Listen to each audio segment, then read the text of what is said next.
Man, I gotta say, I'm fucking excited for this motorcycle. I want to get this shit.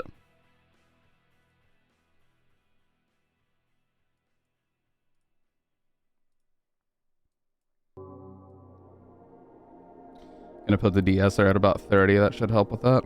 Because I noticed last night my S sounds were a little bit harsh, but I like how they sound like this.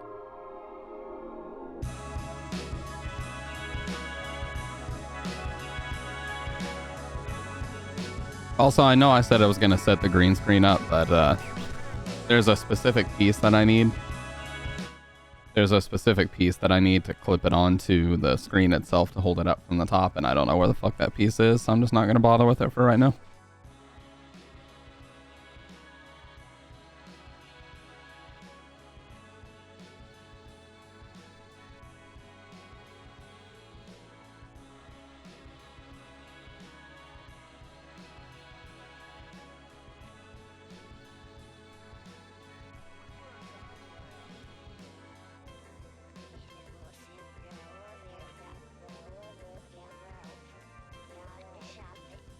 Feels good, my man. Feels good to be on these headphones again. Hey, look at the headphones I'm wearing.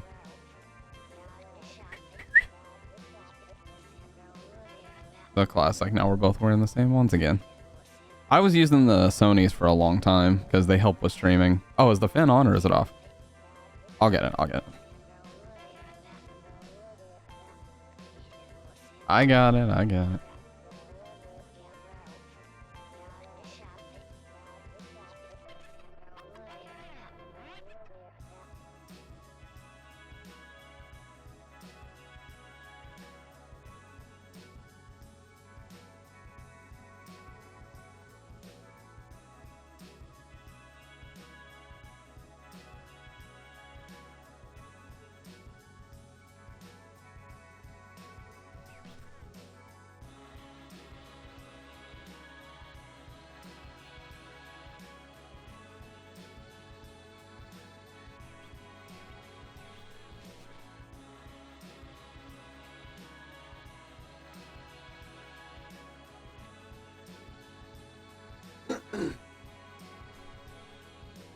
Okay. Sorry about that. Had to turn my fan off. But no, I'm really liking the game so far. It's, for lack of a better term, there's a lot of Kojima-isms so far. You know, there's a lot of things that I have no clue about, like terminology that the characters understand, but I don't, like BTs, Cupid devices, chiral networks. I kind of understand how they work. Not really.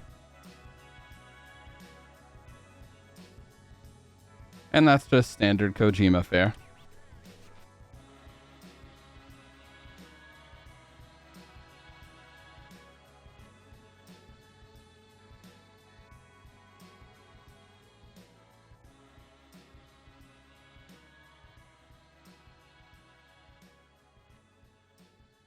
Yeah, that's just standard Kojima fare. He's super well known for, you know, using very advanced technical terms in his games and not really explaining a whole lot about what they mean until later. You have to kind of find that out for your own, or find that out on your own.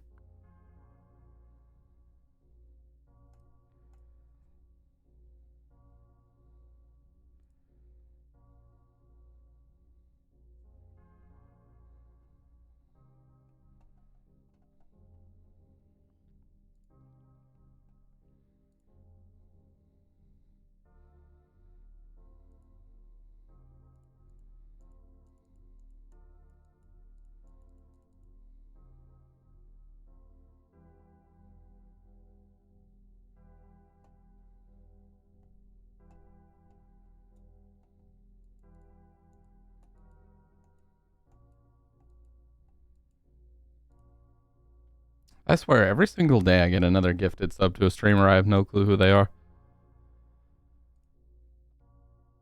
Must be people that I've rated, or that I've been in streams while they rated like once, and I still have no clue who they are, though. Either way.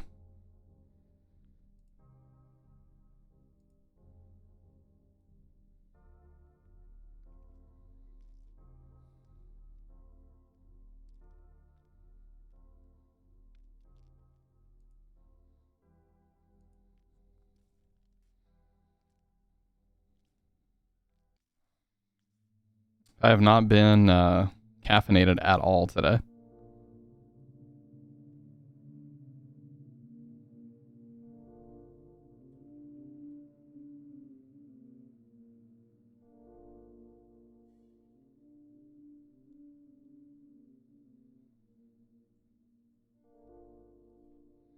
And I was so uncaffeinated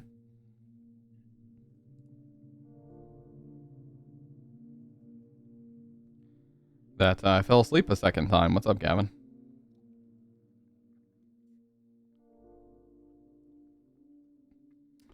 Because for me, oh yeah, I also woke up to a Charlie horse this morning. That was fun. Bridget didn't know what the hell was going on. I was just like, oh, you know, I'm still kind of tired. I'll probably roll over and get some more rest. Yeah, the coof. Oh, I'm sorry, man. I just got over that. Well, back in August, late August, I had it. What? The coof? COVID.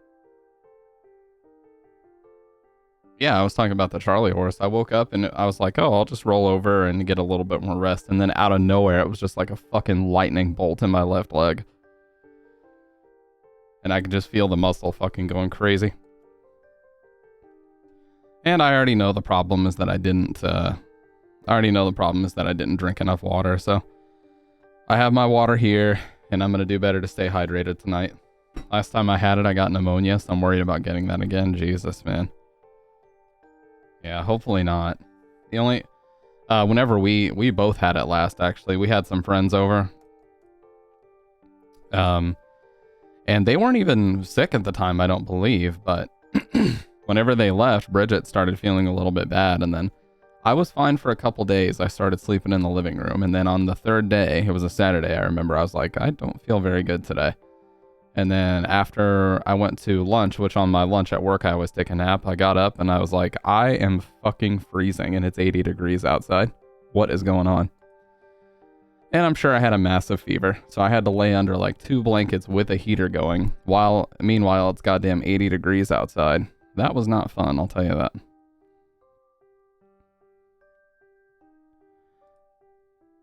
So yeah.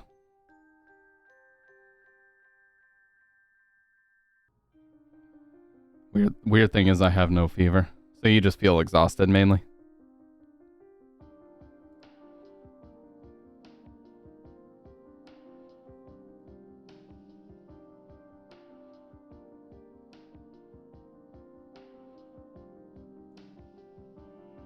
.5. Isn't that normal though? Or is it 97 that's normal? I forget.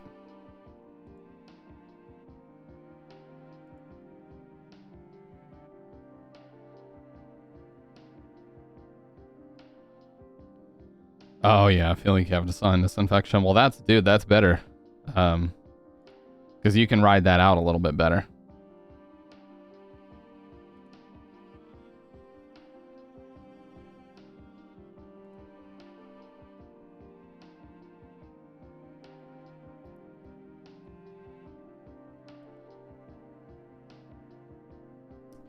I gotta sneeze really quick, just a sec.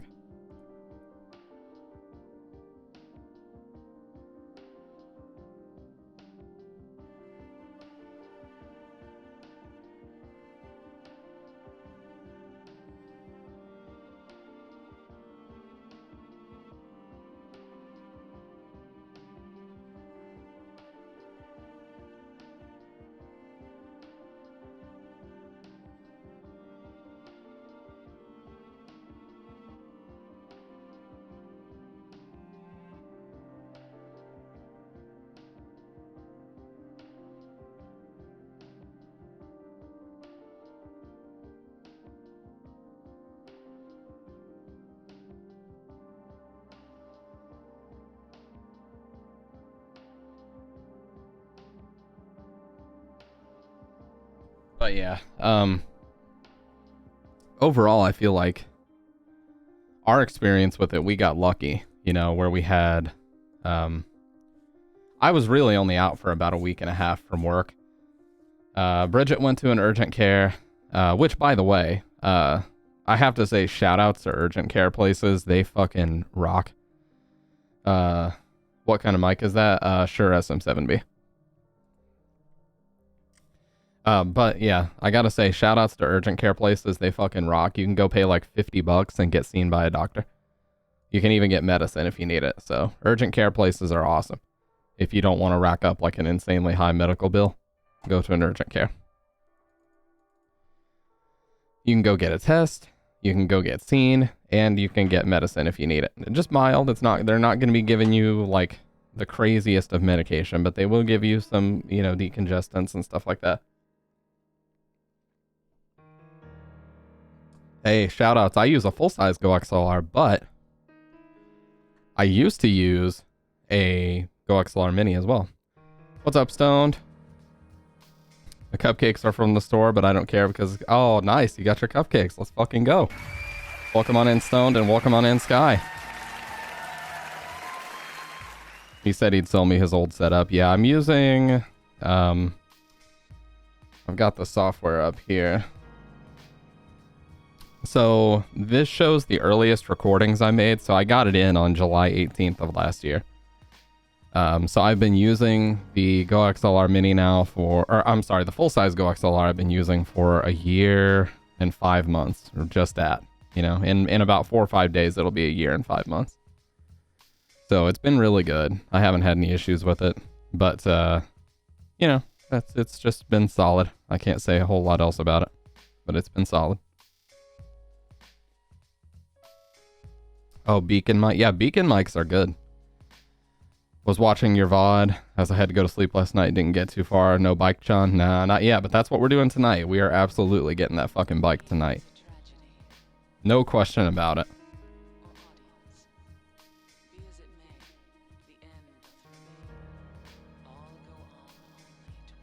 I have this weird fucking app.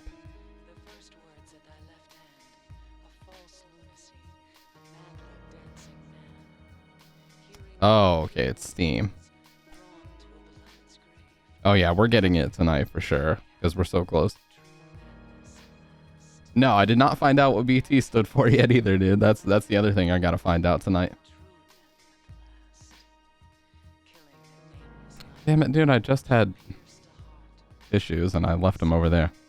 It's making me sign into my Steam again. I don't know why. I haven't had to do that in like years.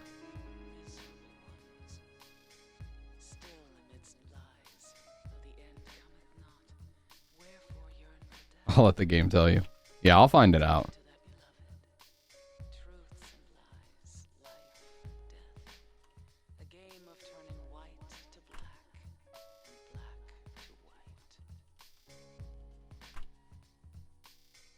Okay, I'm just gonna sign in with this fucking QR code. Give me a sec.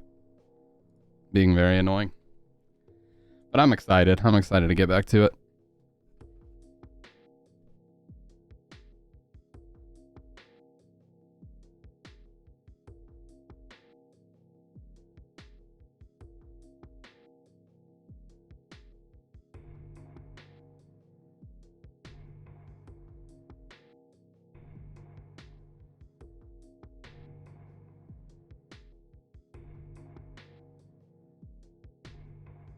I just wanna thank you, Stamp.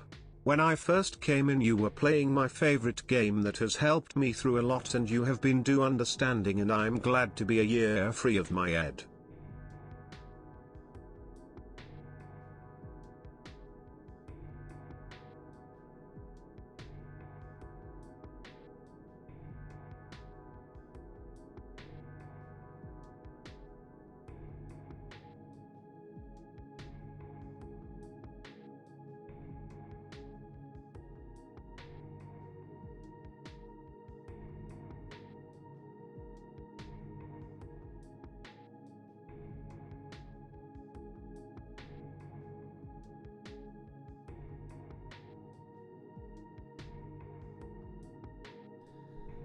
Sky, you know what? Reading messages like that make me so fucking happy. I decided to stream. I remember that night. I really do. That was the night we were playing Lost in Vivo. You went under a different name back then, which I won't say what it is if you don't want to be known by that anymore. But yeah, that was a great stream. And Lost in Vivo really, okay,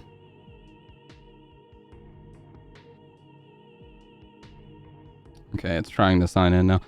Lost in Vivo was one of those first games that I really felt like there was a community here, you know? Like, several people showed up to watch it. It was a lot of fun. I will not forget that. That's for sure. And, like, you know, I see messages like that all the time. You know, like Freak just the other day said that he spent 2 birthdays in the stream hanging out with us.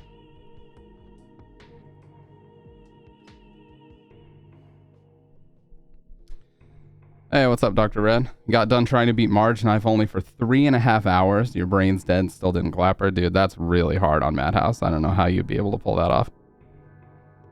Anybody would have a tough time with that. Yeah, this QR code is not working.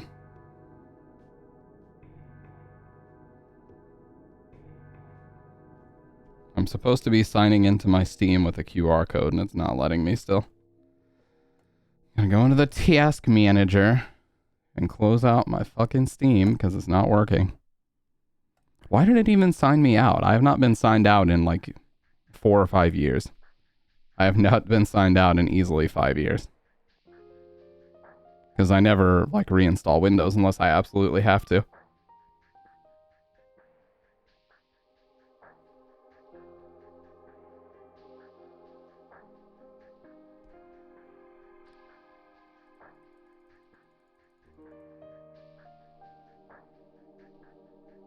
But I've had this account. I remember, you know, this account has a lot of, obviously, financial investment into it, but the main thing is nostalgia. Is like, I remember what happened was I got grounded for attempting to fish for Steam accounts back in the day. This was like 2009. I was 14 years old. Yeah, I was 14. And I met this idiot on Counter-Strike that tried to convince me to steal people's accounts that had the newly released Left 4 Dead on it.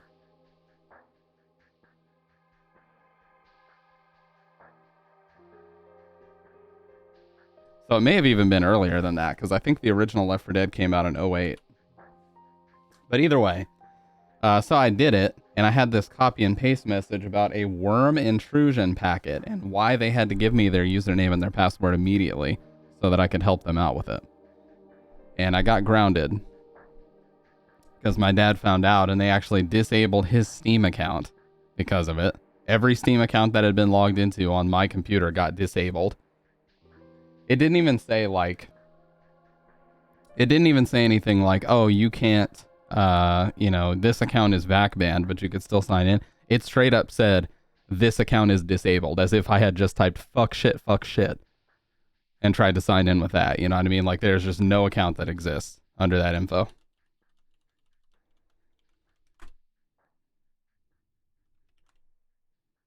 What the fuck is my normal password, though?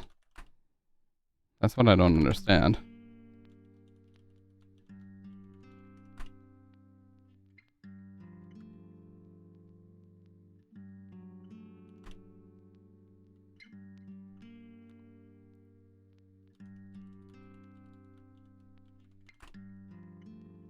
I think my password got reset.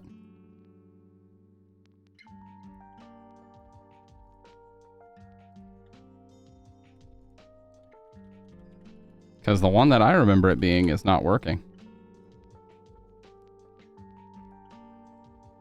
We'll see. I'm going to have to go through the reset process here. Alright, they sent me an account verification email. There it is. Okay, well that's good.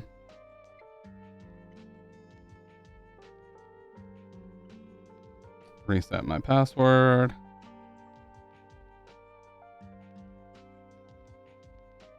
$185. Okay.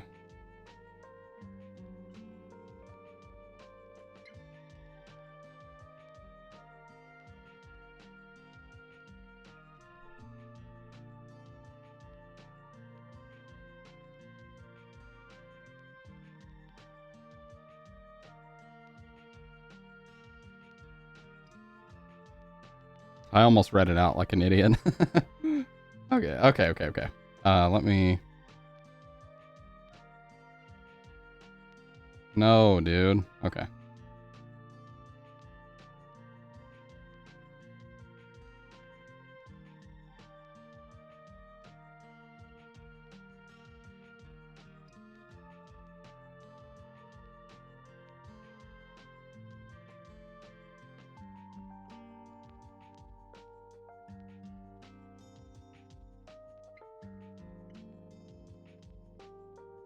Okay. So, it has been reset now, so if I sign in and there's any funny business going on, it is Steam and not me, because I just did my part. Okay. It is now working. That was fucking dumb, and I don't know why that happened.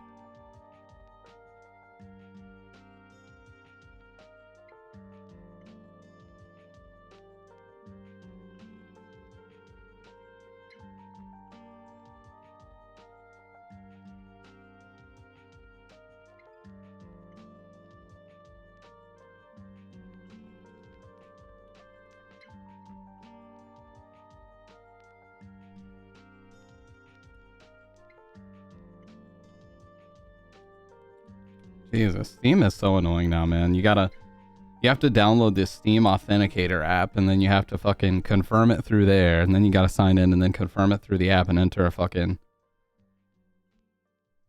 Aiden Ross is such an idiot. He's streaming in a fucking living room with so much echo, it ruins the mic audio. Yeah. See, this room is not sound treated at all. You might think it would be with all these panels, but really, these are the only... This is the only corner that you would even consider sound treated. The rest is pretty open.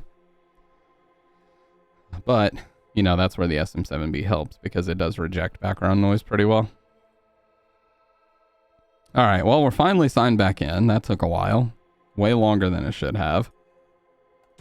I'm adding Death Stranding to the favorites. I don't have to scroll down so fucking far for it anymore.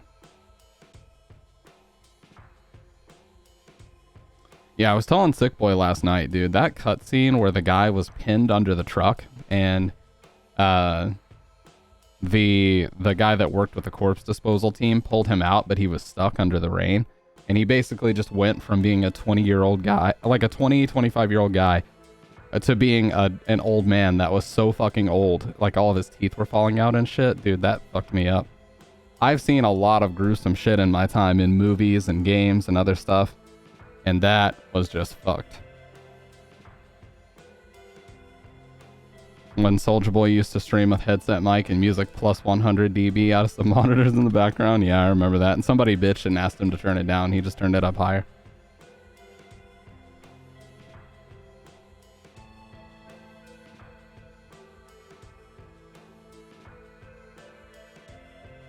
Man, whatever happened to him? Does Draco not stream on here anymore? Or was that just a thing he was messing around with for a while?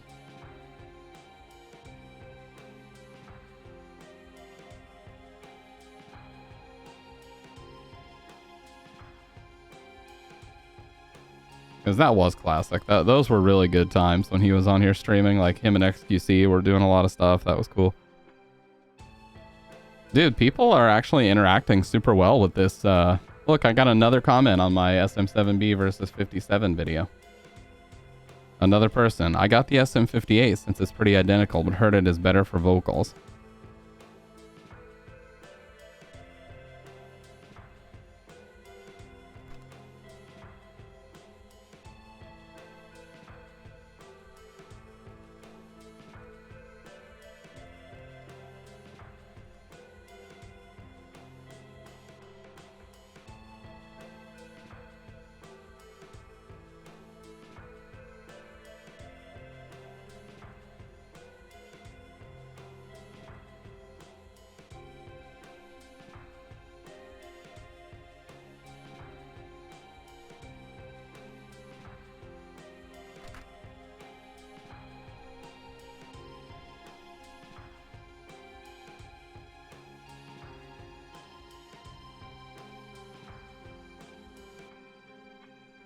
Hell, even the 7B has been described as an SM57 on steroids. They were like, okay, how do we take the capsule of the SM57 and just make it as great as possible? And they built this whole design around it, added the switches on the back, this mounting system here. So it's a very similar cartridge to the SM57, just with a lot of they added a humbucking coil, which gets rid of the hum sounds, but it does darken the mic a little bit. However, I'm back to using no, shit, I think okay. I'm back to using no EQ. I just kind of got tired of EQ, and I like this mic without any. So last night and tonight, I'm not using any EQ anymore. I'm just sick of it. I'm sick of fucking with EQ settings. I do not want to do that anymore. But yeah, I say I'm not in the business of wasting anyone's time, so I say we fucking boot the game up right now. Yeah, EQ can cause people that are very particular like me to go insane. And I just didn't want to mess with it anymore, quite honestly. I was sick of it.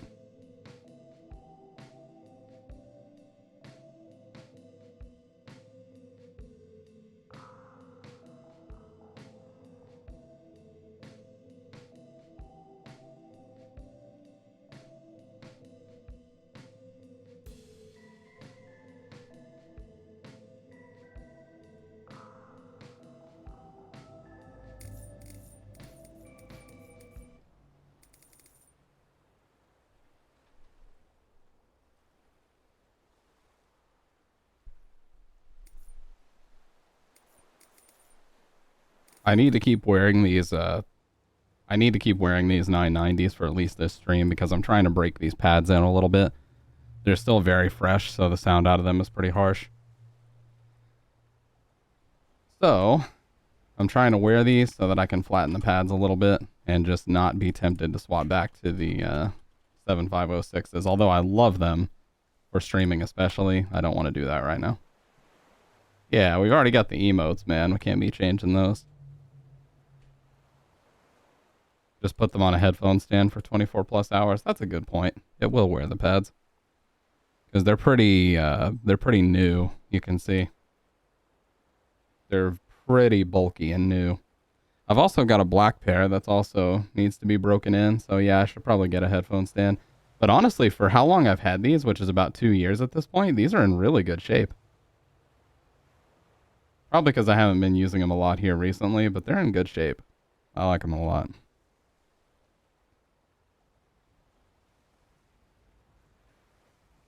But yeah. I've been primarily wearing these Sonys.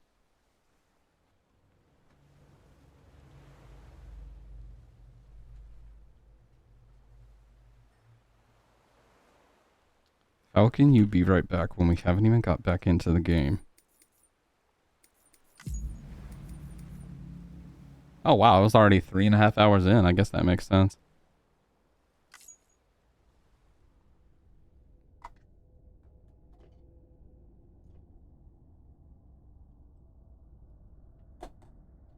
That was a joke, by the way. Doc can BRB whenever he wants or needs to, by the way. Just thought I'd do a spot of trolling.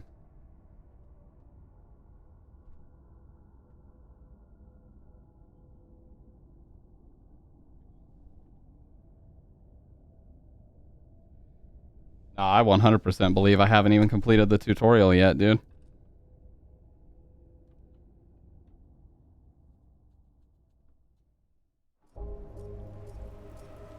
I just need to get this motorcycle up and running. Scanning bridges ID. Verifying ID. Clear. All weapons will remain locked until departure. All clear. Welcome is advised for a present journey.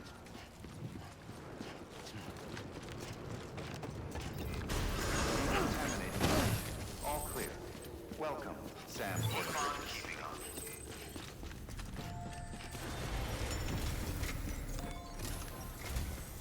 While you're resting, I ran some network diagnostics. Beryllium monitoring and holographic systems are nominal. Unfortunately, our printer is offline. I know. After all the trouble you went through to bring us those materials. This one's on us. We ordered a part a while back, but it never arrived.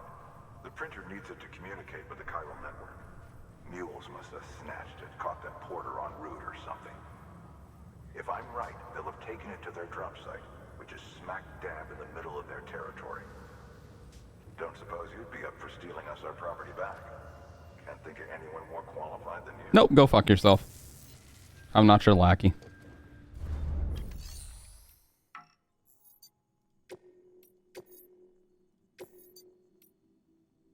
Chiral crystals.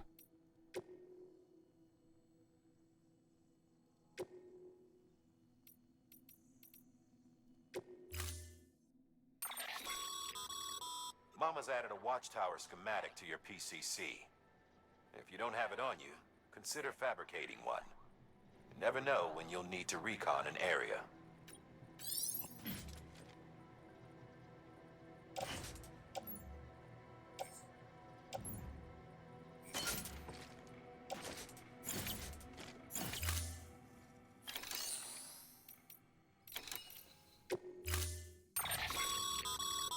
Mama's added a watch. Yeah. You never know.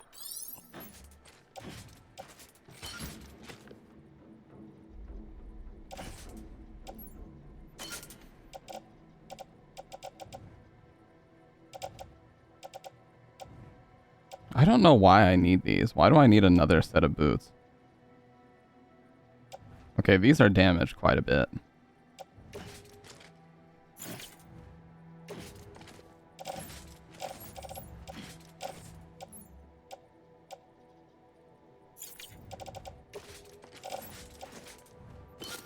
There we go.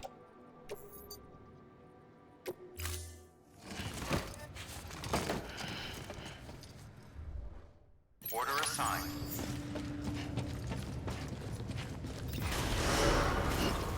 Beginning scan. Have a pleasant journey. Keep on keeping on. Oh yeah.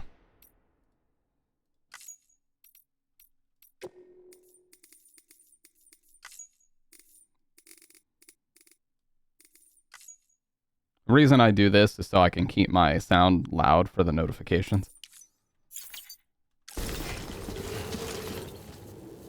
That should be pretty good right there. You guys let me know if the game is too loud. Restrictions lifted. Alright, so where are we headed?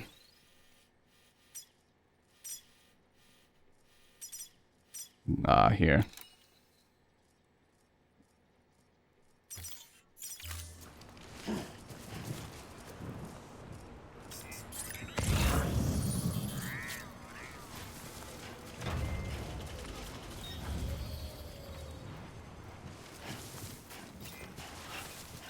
Yeah, I just want to make sure the game wasn't too loud. Bridges ID. Verifying ID. Clear. All weapons restrictions lifted.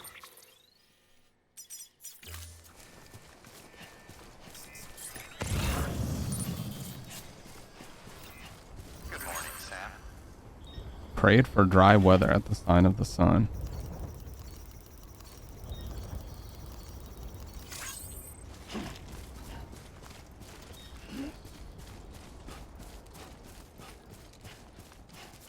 This actually is so fucking ridiculous without the motorcycle, man. Like, we're gonna need this with how vast this area is. Having to just actually fucking run it down the whole way is ridiculous. Call it a rule or a habit, but most mules almost always bring stolen shipments home with them. Find the post box, steal back Get the used cargo. to it? No. Simple as that.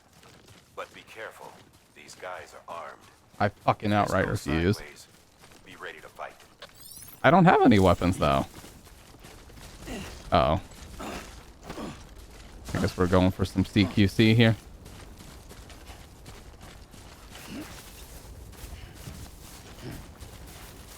I guess I'm gonna have to just follow this trail. I love the sounds in this game, man. The thing I love most about good sound design is that it makes it sound like something is happening in your room. You know what I mean? When the spatial audio is nailed really well, it sounds like something that's happening outside your headphones. I know this game had an insanely high budget, but still. I love when it's done well like this. Ah, somebody already left a ladder here. That gets a bunch of likes. Let's go, baby. This one's for you. Today's a good day. Fucking help my ass out.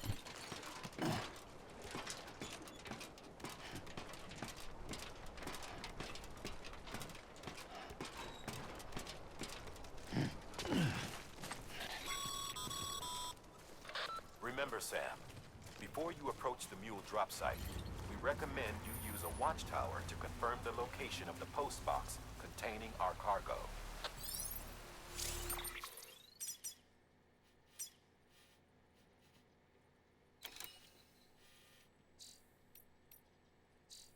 I need the PCC.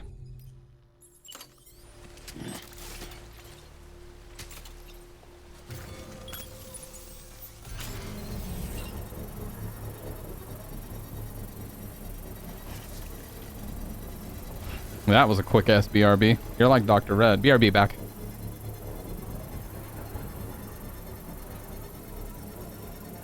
Construction complete.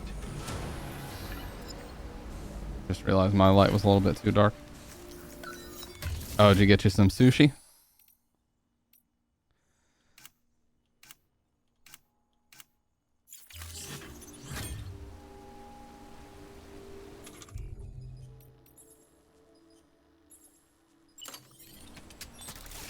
Equip the PCC and select 2 for the watchtower.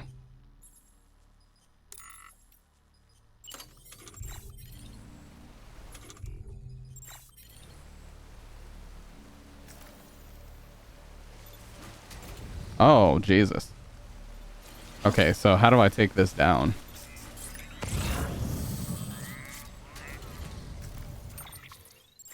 Can I even?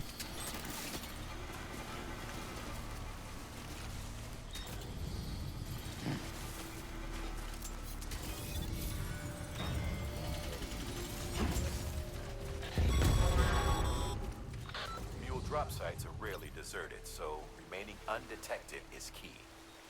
Keep a low profile and move slowly to minimize noise. Oh, mac and cheese, dude. You're definitely Dr. Red tonight. My man's is not wrong. Mac and cheese is like universally a great fucking food.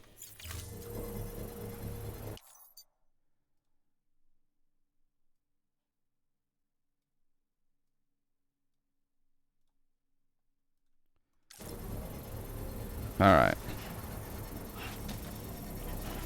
Damn, it's so huge.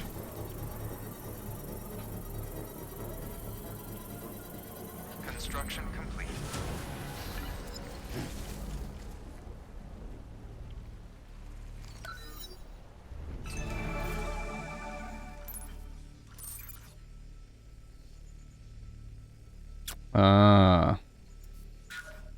That's the one.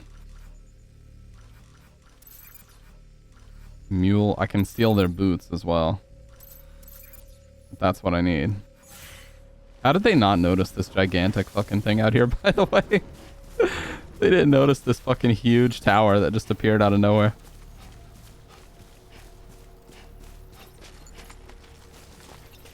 Hey, don't worry about it.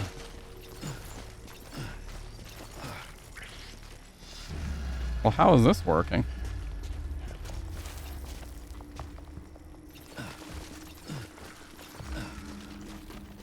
Oh, he definitely saw me. That's okay. We're gonna beat his ass whenever we see him. You've been spotted by a mule. Find somewhere to hole up. Look around and trust your instincts.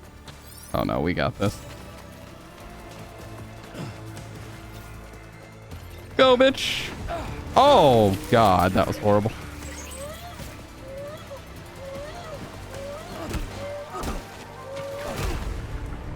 Bitch.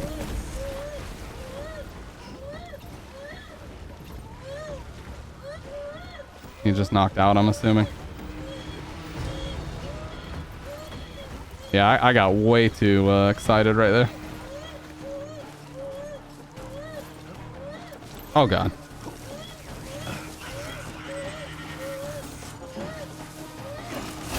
What the fuck is happening?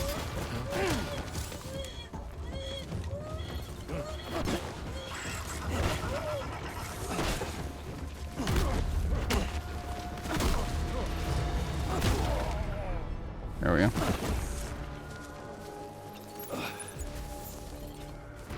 Now I'm gonna take his boots. You good? He's good. He's fine now. He just had a traumatic ass event, but he's good now. Hiding in tall grass. Okay, so this would be ideal. I still can't. Okay.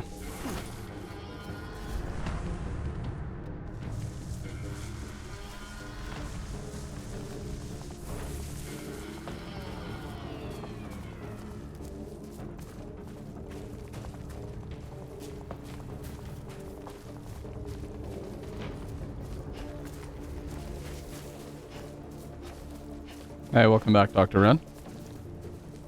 And of course, it's right in the middle of their fucking...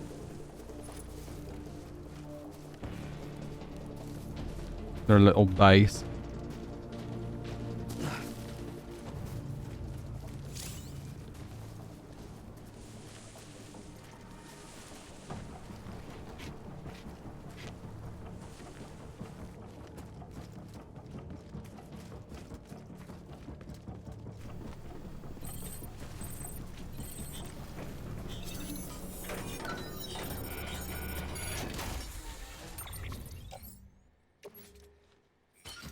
Oh, they have so much shit in here.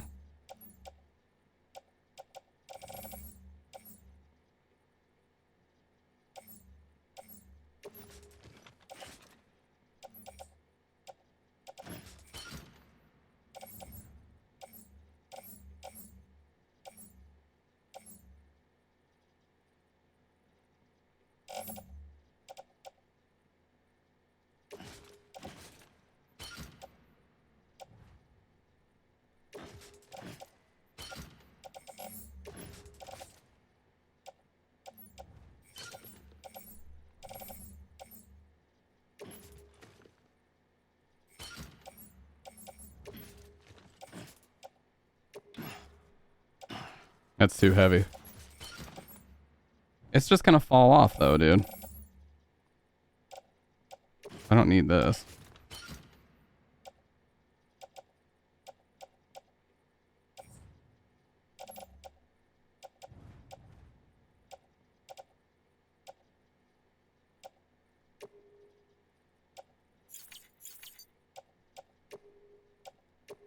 That's so much shit, dude.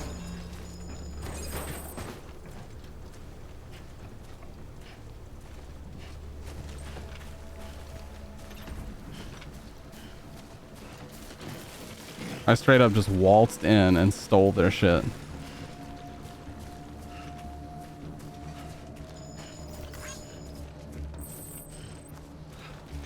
I just waltzed in. I just waltzed in and stole their shit. And my man doesn't even care. Well, I did knock 2 of them out.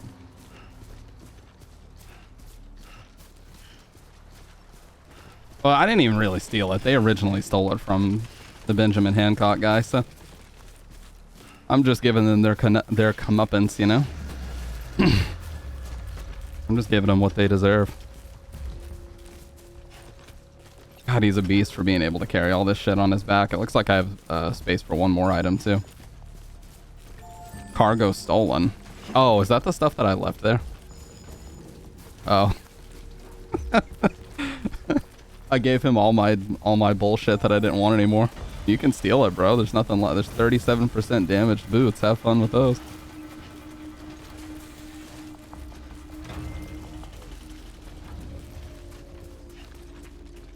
Can I even climb a ladder like this? Yeah, okay. What? What? I was definitely pressing S. What the hell? Okay, please. Okay. I had to flip the camera. Yeah, the directions align with where your mouse is facing, so. Shoutouts to Simonotron for that one.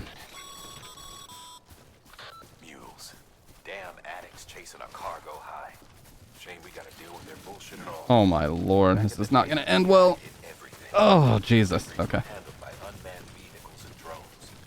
And all we had to do was sit back and let them work. It was revolutionary. Damn near singularity. No reason for it not to take off. But it didn't. People didn't like it when we took the human element out of the service industry.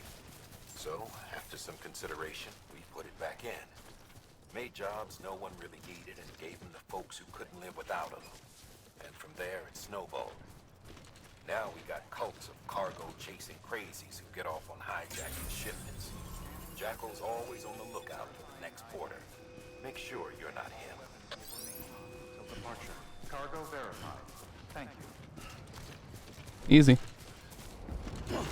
Okay. Back mouse button can also be used to hit. That's cool. Decontaminating suit. All clear. Welcome, Sam Porter Bridges. Keep on keeping on.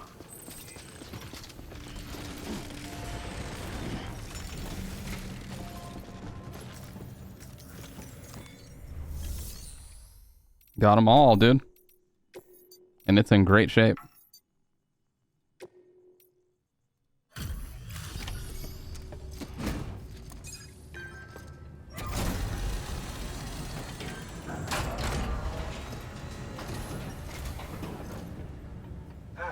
Time to get that chiral printer in working order. Sorry to push you through so much trouble, but trust me, it'll be worth it. Now give me a battery. The unit doesn't have a scratch on it. Never doubted you'd come through for us. Huge.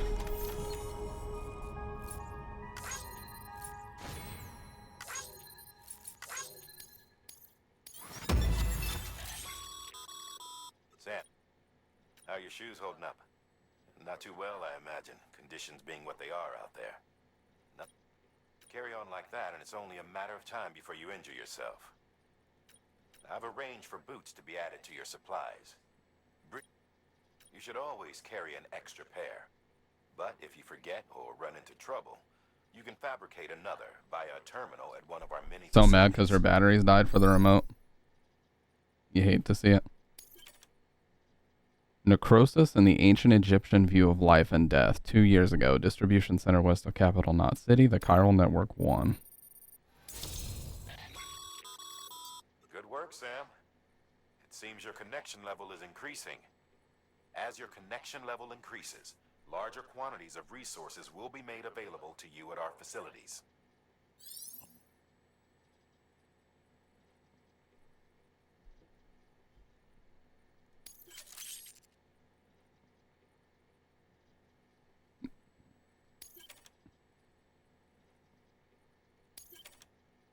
Oh, more structures can be built. Okay. Well connected. Damn, look at all these achievements. We're knocking them out, dude.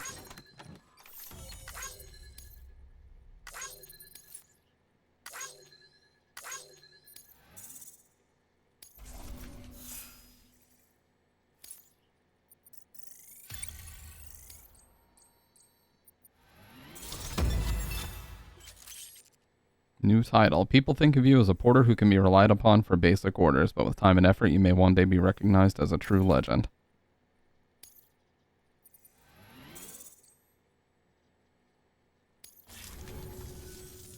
See you around. Congratulations, Sam. I understand you now have access to a chiral printer. An extraordinarily useful device that can only function because of the manner in which our network utilizes the beach, enabling us to transfer massive volumes Another of one. data instantaneously. Since under normal circumstances, such transfers would take hours, if not days, some have speculated that the chiral network might, in essence, be a time machine. That it is transmitting data into the past. Suffice it to say, we have yet to fully grasp the fundamental nature of the network and the beach which we have come to rely upon. One might liken our relationship with it to that of primitive mans with fire. Is it useful? Quite. Is it dangerous? Undeniably so.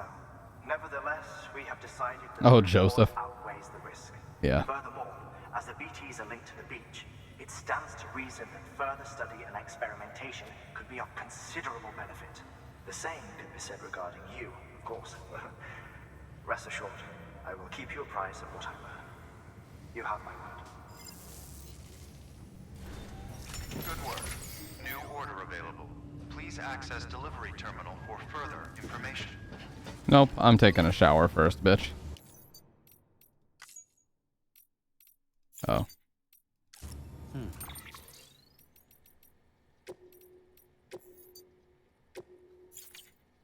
Actually, no, I don't need to. Fuck it.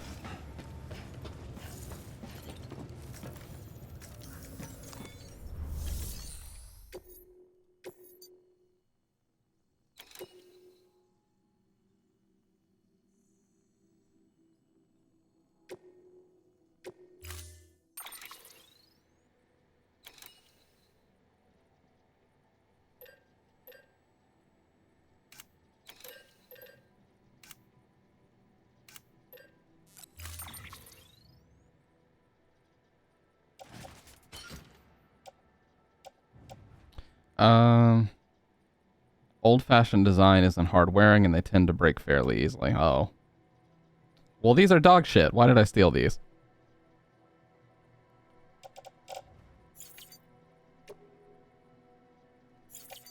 Let me go back and let me fabricate some. Just one.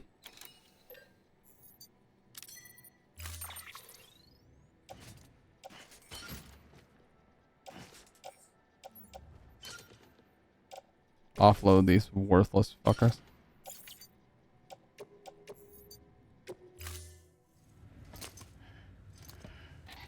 That thing you're holding is a crystal collector. Fruit fly committed suicide in your coffee. You hate to see it. Dude, we have to put out fruit fly traps all the time. Apple cider vinegar works really well for those.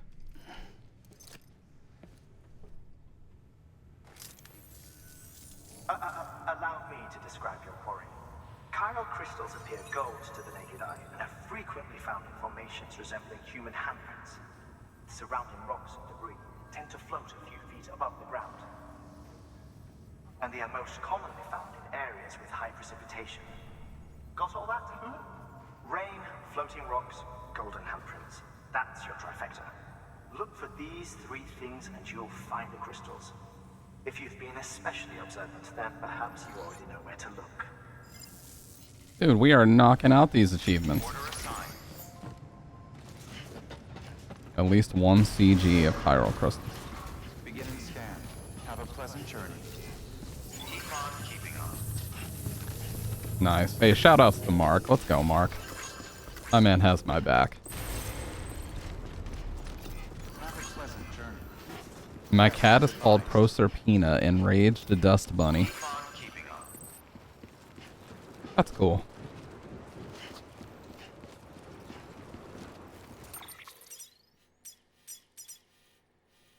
So am I just looking all around for these crystals in this area?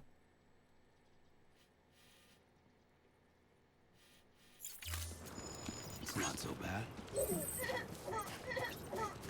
Weapons restrictions lifted. What the hell is the baby doing?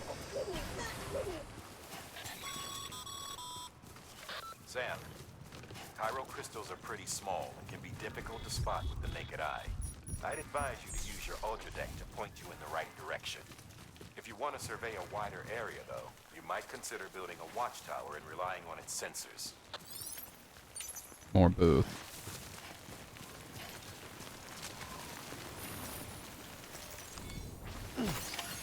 I just found some, dude. Oh, I'm already done.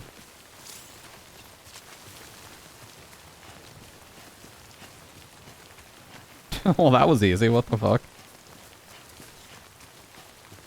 Recycle them at the distro center. Gotcha. Yeah, this is what Sick Boy meant when he said we're still in the tutorial, though, so that makes sense. Looks like a way through. We need a battery so bad, dude. Benjamin, give me a fucking battery, man. Sam, chiral crystal deliveries are a little different from usual. The process is pretty simple, though. Access the delivery terminal to drop off any chiral crystals you're carrying.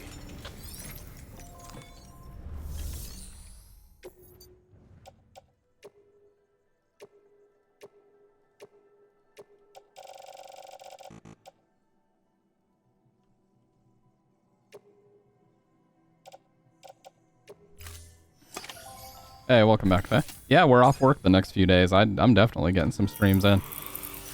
I love these back-to-back streams, by the way. They make me feel like I'm actually a consistent streamer for once. Got some chiral crystals for us? These crystals only form in places with elevated chiralium levels, which makes me wonder if expanding the network had something to do with it. Yeah, November was kind of like my break, but mainly from work. I needed a vacation for sure. Plenty enough for research. We'll take good care of it. Been doing a lot of overtime and a lot of training here lately.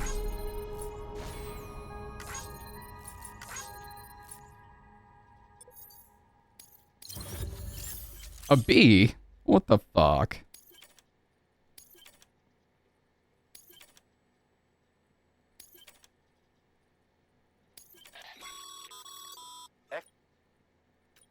Local stores include materials that you can draw upon to fabricate equipment as needed.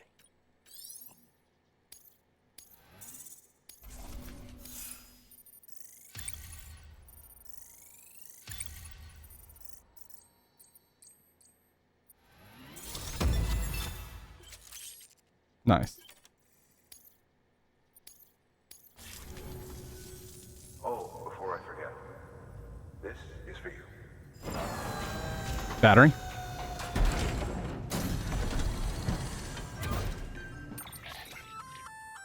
That's container repair spray for patching up cargo containers. You motherfucker. Good for dealing with timefall degradation. I was about to go nuts. We've added it to your supplies list, so it's readily available if and when you need it. God damn it, sick boy. Stop telling me the truth I don't want to hear. There is a correlation between elevated Corellium levels and increased crystal formation. This may well be the result of the network's expansion. You needn't worry though. Local chiral density is still within an acceptable range. If you find any more, be sure to collect it. You'll be well rewarded. If you come into more chiral crystals, you can submit them at one of our facilities. That's cool. I can just pick these up whenever now. Other resources too, along with any items you don't need. Because I found a ton of them. I just haven't been able to pick them up yet. What we don't use as is can be broken down into components for R&D and other applications. 3 new orders. Nice.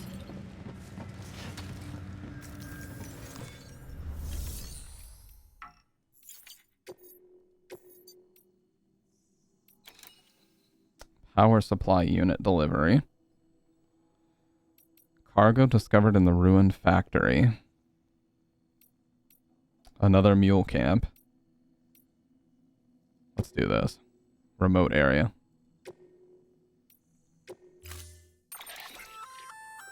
We've added a bridge schematic to your PCC. The first step is laying the foundation, after which you'll have to supply additional materials to finish the job. Plenty of rivers and canyons could do with a good bridge, you know. Take a stroll across one you built yourself, and I guarantee you'll be glad you made the effort. Give it a try.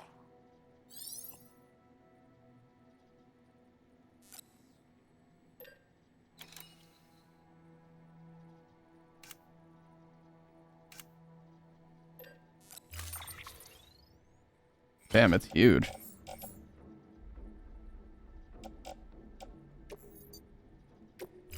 Power supply unit's gigantic. Order assigned. PCC gaming. Oh, it's the Lambda. That's cool. The Half-Life Lambda. Have a pleasant journey. Beginning scan. Shout outs to Mark for the stamina restore for free. Damn, it's huge. Stamp 2022. Hey. You know what? At this point, if you're gonna clip it, just do it already. Just do it, motherfuckers. Okay. Oh, somebody's alarm is going off. I gotta get rid of my B marker. Where's my A marker at anyway? What the fuck?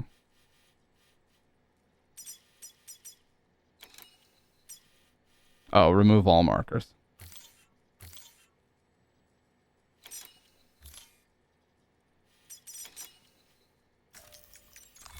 Gotcha. Just hold it, and then we're gonna set one right here. Forever burned into my ears. This way. Weapons restrictions lifted. I still have not found any weapons, so that's how I know I'm still in the tutorial.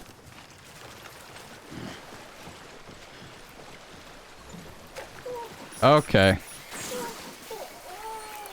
Okay, we're just gonna paddle. We're just gonna paddle, dude.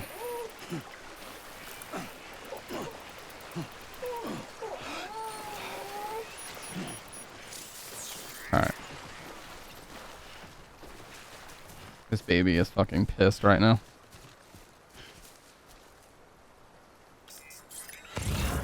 Oh, Oh, it actually shows me what's too deep. I gotcha.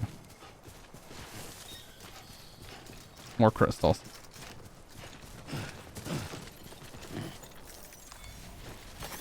There we go. Dude, I'm gonna be picking up a ton of these now. Is that CG is chirogram, I'm assuming? Unit of measurement? UOM. Baby's crying because someone stole it. I want a weird baby thing in a bottle like that. I mean, as long as it's not a living creature, if it's just a fucking, you know, novelty item, that'd be cool. Imagine if they, dude, imagine if they made a toy of that. Like a really high quality toy where the baby's like motorized and it actually moved. That'd be fucking crazy. Kojima would make some shit like that. Cargo condition. How's BB doing, Sam? I hope you've managed to avoid autotoxemia altogether. By the way, I've been wondering, how are your porter grades these days? Getting better and better, I imagine. Or maybe you don't really care about that stuff? Well, in case you do, I thought I might give you a quick primer since I know it can be confusing. Bridges has developed a unique system to evaluate porter performance, and it focuses on 5 categories: condition, volume, speed, bridge link, and miscellaneous.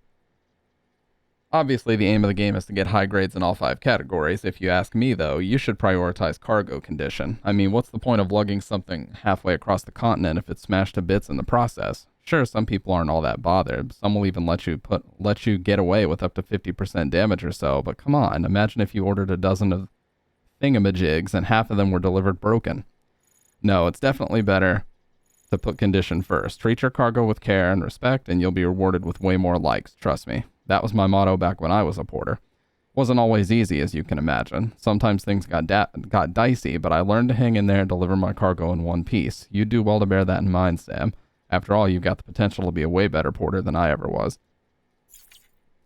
Oh, well, little sweetheart. Fucking bitch. I'm sorry.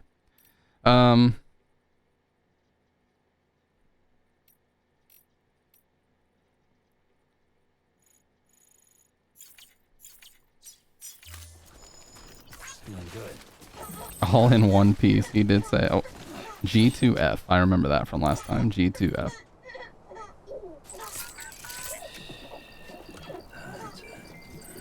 The fucking Rockabye Baby song that plays when you do this is so funny. How is that soothing? He's violently shaking it.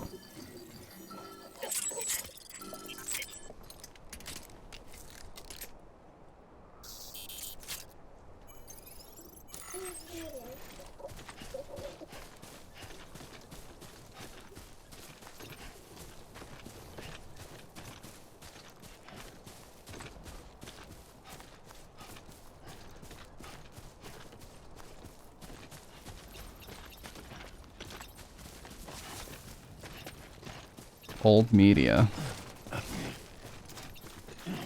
Okay, we'll grab it. By the way, am I able to play music whenever I want? Wasn't there a music player? Nah.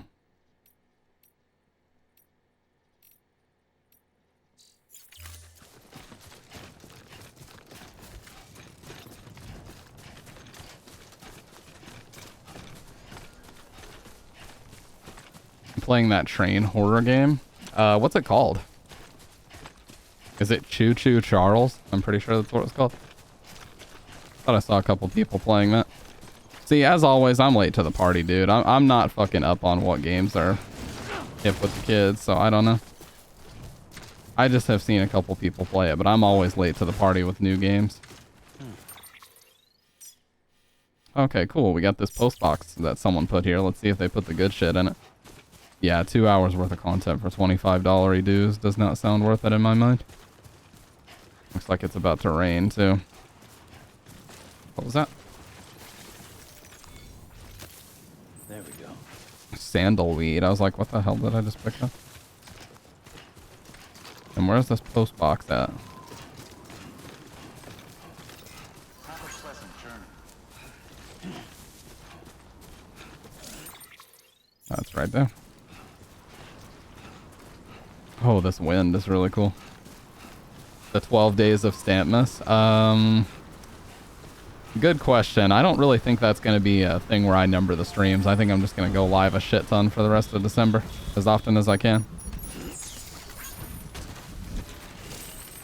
Rat King? Oh, here we go, baby.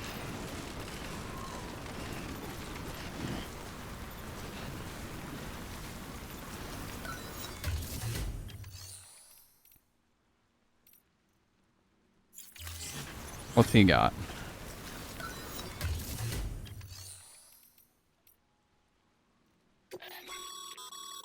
Sam, you can use share lockers to exchange. Oh, what the fuck? Seemingly dropped. Cargo to Way Station West.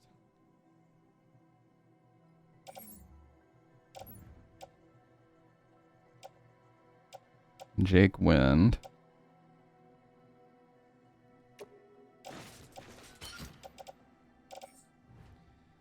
Hmm.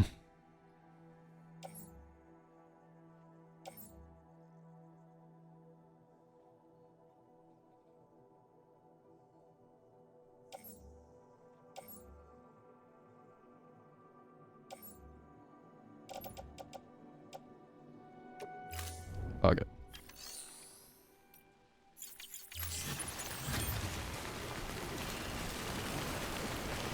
This wind is not helping. But we are right next to the thing, so.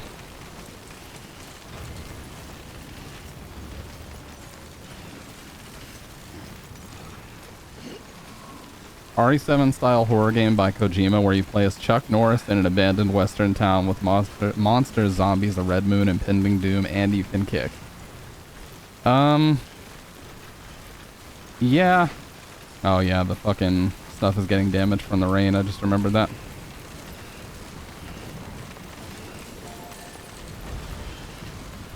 Don't deny that sounds peak. I didn't say a damn thing. I just said, yeah. Yeah, catch breath.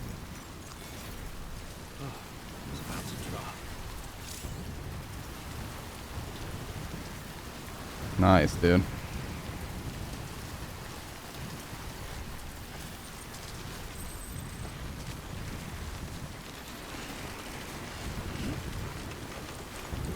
This fucking thing is so heavy.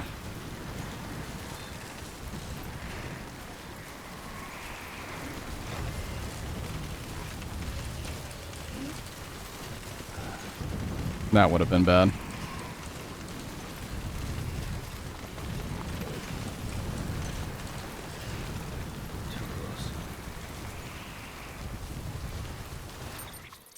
Oh, there's so much more left, dude. Fuck. I'm gonna have to drop this big ass thing.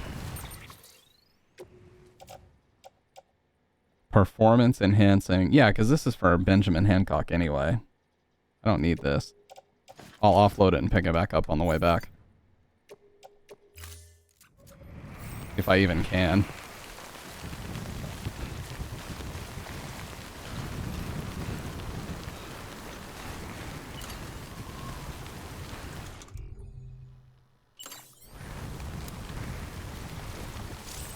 Might not be there when you return. We'll see. Okay, so it is down this way.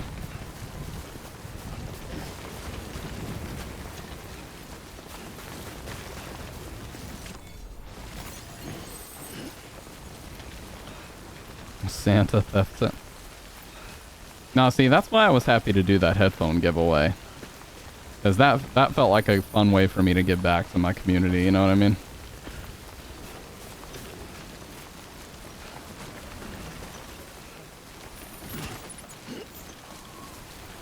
Oh, I love the sun breaking through here. This is a beautiful game, it really is, man.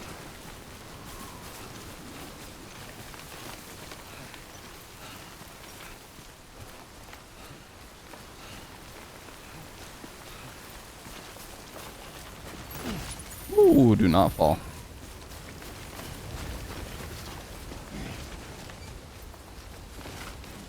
I know I do a lot, but it was mainly about October, man. Like, I still could not believe how much support there was in October, and that really, really What was that? BTs, I'm assuming.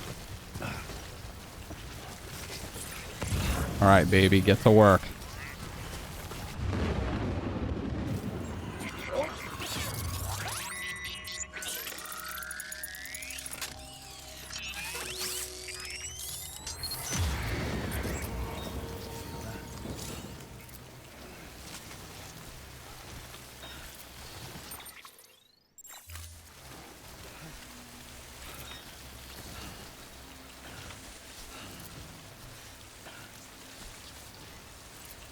Gonna stay and crouch for a second to get that little bit of stamina back.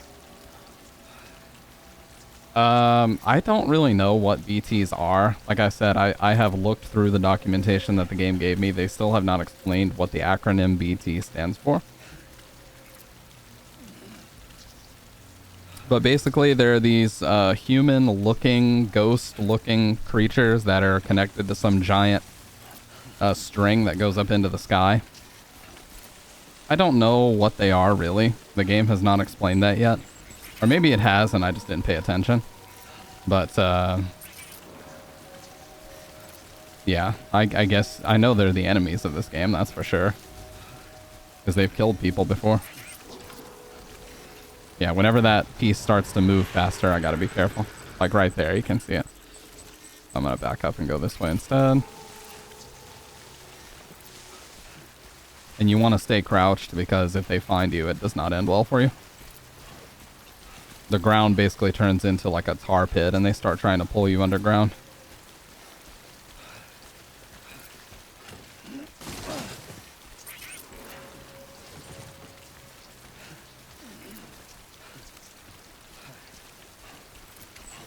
But the bridge baby that I have with me, that's that piece that's up there like scanning for them. And it shows me where they are. You can see the outlines right there. It will be explained, I know, finer details much later. Yeah.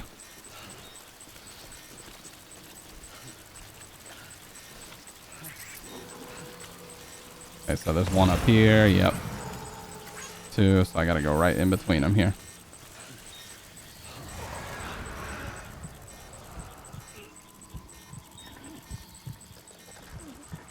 And if they get too close, you gotta hold your breath.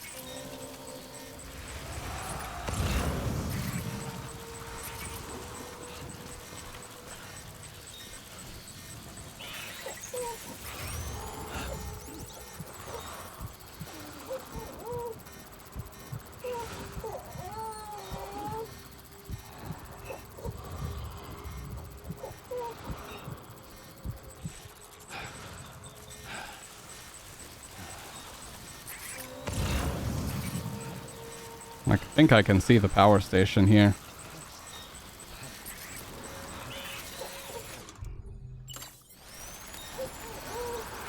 Oh, that is not good.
That was probably a little bit closer than it needed to be, but I believe we're good now. Okay, looks like we're good now. That was a hell of a lot closer than it needed to be.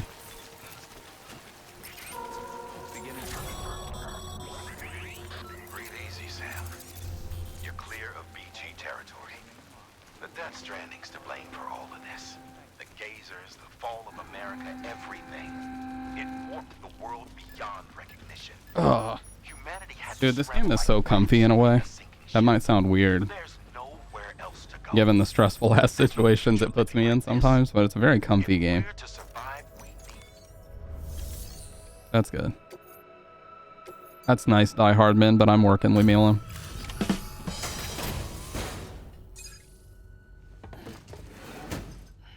Luckily, the monster was a dumbass. True. Thank you. With this unit, we should be able to power the distro center via the I thought isn't Conan O'Brien in this game? If it works. Here's hoping the UCA can put our electricity to good use. Mind if I have a look? Thought he makes a cameo. I love Conan O'Brien. How'd you get this here? You fly? Yeah, that's right. Be impressed, motherfucker. Be impressed. 0% damage. Let's go. Junji Ito. Boom.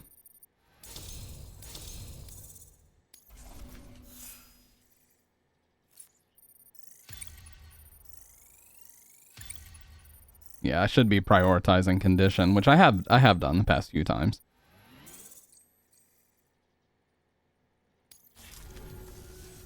All we need now That fucking James Ewan. Go for it. Those carbon fiber sunglasses are fucking cool, man. Kojima knows what we know is cool.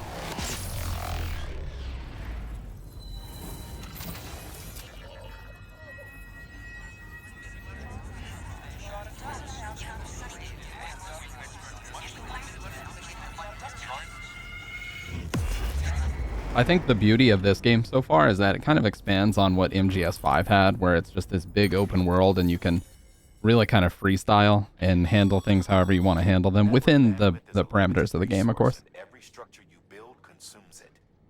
However, as you increase your connection level, the bandwidth available to you will increase. But I think that's where MGS5 really excelled, was just the freedom of that. I felt there were like 30 different ways to do everything. You could just go in guns blazing. You could just shoot everybody. You could do perfect stealth, CQC everybody, capture them with that system that was in Peace Walker where it pulls them back to Mother Base. Like you could use the APCs, you could use whatever you wanted.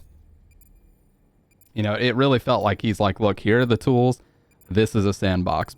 Just figure this shit out however you want to do it. That's every answer is the right one. And I thought MGS5 had really excellent gameplay. It just was not finished. This game doesn't use open world to make a game. It's a well-designed open world. Yeah, exactly. It doesn't just say, look, here's an insanely gigantic world with nothing in it. Yeah, I played a lot of MGS5 before I even streamed. Like, before I came back to streaming, I played a lot of it, like 2016 or 2017 probably, and I really liked it. I actually played it on Xbox One.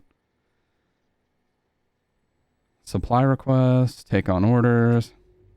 Garage? That's where vehicles go. About time we did our part. Thanks again. Exactly, Stoned. Me too. I heard the rest of your team was wiped out. Makes what you're doing all the more incredible. You're a one-man expedition. I hope Amelie's doing as well as you. True, Dr. Ren. It was her that put us in charge of the wind farm. I was with the group bringing up the rear while Amelie led the way. I've never met her in person, but it was an honor to travel. I never finished it, but I played like 40 hours of it. Feel free to tell her I said so, huh? Sam, got a moment? I ran an experiment with your blood. It seems you were onto something. After dispersing an aerosolized sample of your blood in BT territory... You've only jumped forward one game. Yeah, exactly. It's like one of the oldest games as far as the timeline is concerned, yeah. As we have no other repatriates to whom we can turn for additional testing, it does suggest that the bodily fluids of repatriates are repellent to BTs. Mama Does that mean I can... That's why I can piss. The prototype should be ready soon. Right? And when it is, we'd like you to test it. Is that why they give me the ability to take a piss anywhere? Because it acts as a repellent? We've almost got the whole region on the chiral network. All that's left is Port Knot City. Return to Capital Knot City so you can pick up relief supplies for Port Knot. By the time you arrive, we can give you the completed prototype in person. One other thing. It's not very often porters get out to that wind farm. while you're there, you should pick up any outstanding orders. No sense coming all the way back here empty-handed if there's work to be done. Have a look at that delivery terminal. Good work. Yeah. New order available.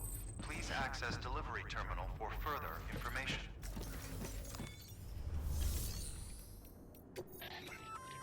Oh yeah, I gotta give. Sam, you're cleared to take on open orders. While they're not as high priority as the ones specifically assigned to you, if you're already heading a certain way and you have room to spare, it couldn't hurt to do a Pee little more parade on. help. You can tell where other players have Just because peed. they're Wow. not mission Kojima does it critical again. doesn't mean they're not important to someone. So why not do a good deed or two? Yeah, that'll help you boost your rank as well. I wanted to recycle these materials. By handing over excess materials to a facility, you can increase the amount stored on site. Now, these materials can then be used later for equipment fabrication and so forth. Just remember that each facility has separate... Don't get carried away.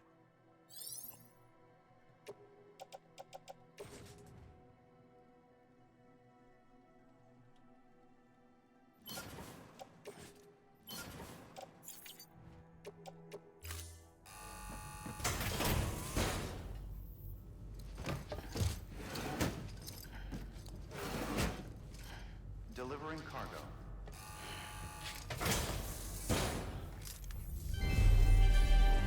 Thank you for your continued support. The Bridget Foundation.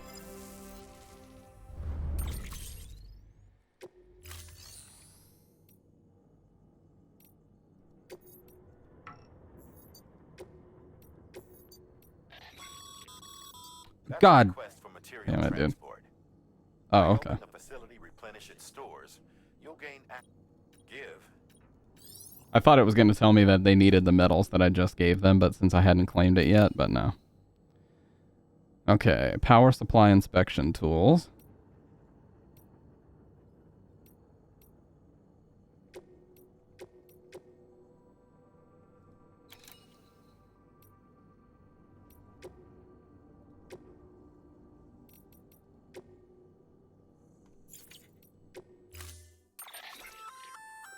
Hey. By way of reward, I've added a little something to your PCC. A generator option. Generators recharge the batteries of all nearby devices. That... This is it?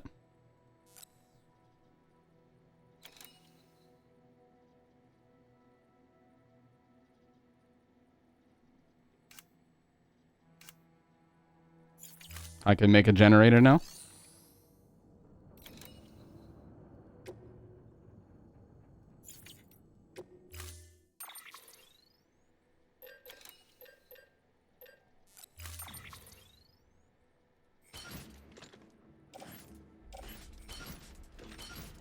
Oh my god, that's too much, dude.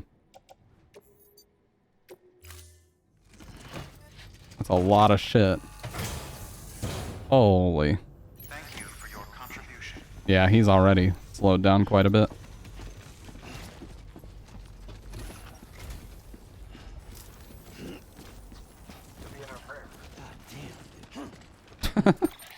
He'll be in our prayers. God damn, dude.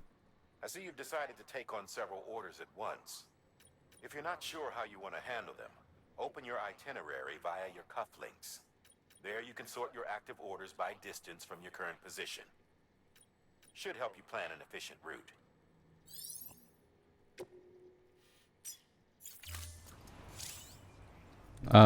Distribution center, way station west, and Port Knot City. Okay. No. This one that needs to go all the way to Capital Knot City, I'm not doing this one right now. That's fucking ridiculous. You can get the fuck out of here, buddy. I'm just gonna do the power supply one for now. Power supply parts. Uh-oh. I guess I can't do it.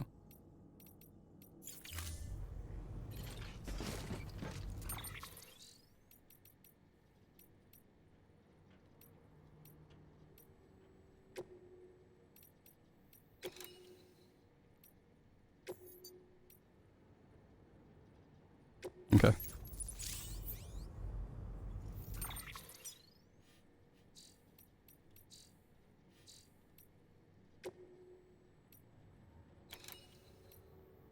Okay, that's not horrible.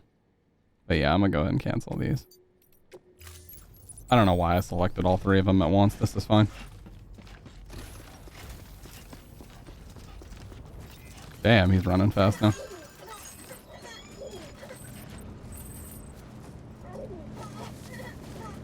Okay. So we have to get back here. And the beauty of it now is that we can actually charge this bike once we get back. What's this?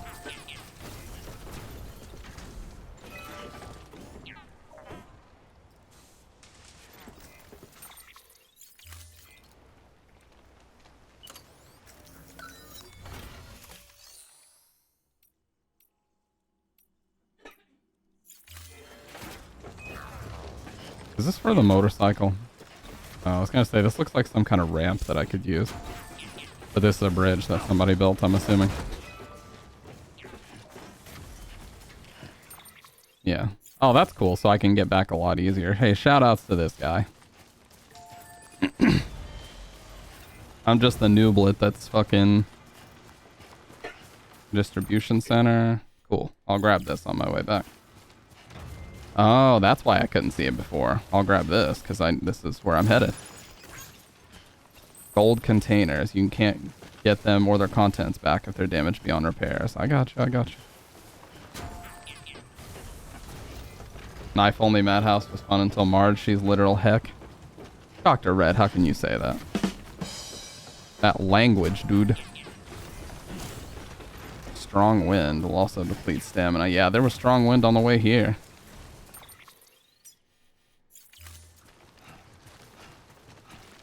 Character figurines. Action figures.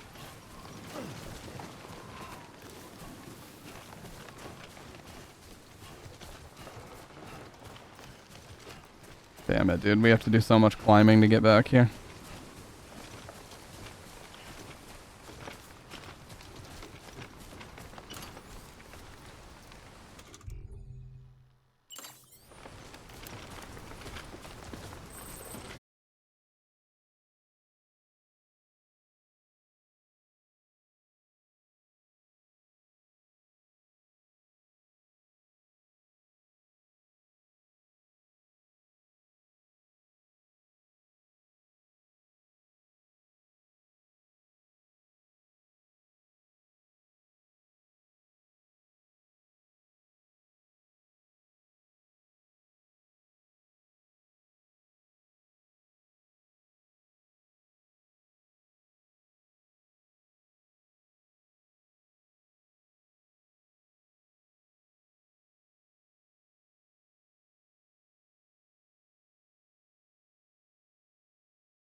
Here somehow.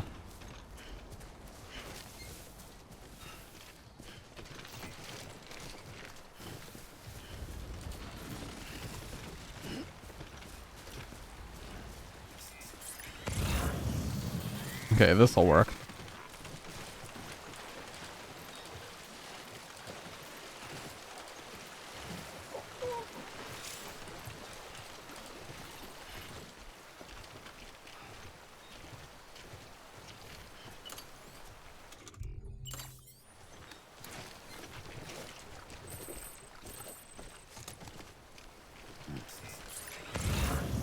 Alright, now we're good.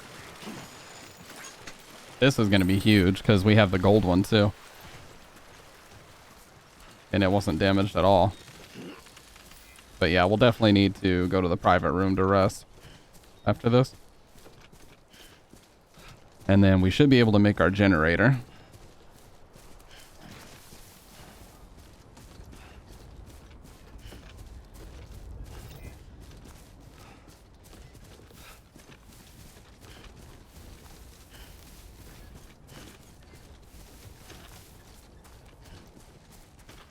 Then bike time. Oh, I'm sure. There's going to be something.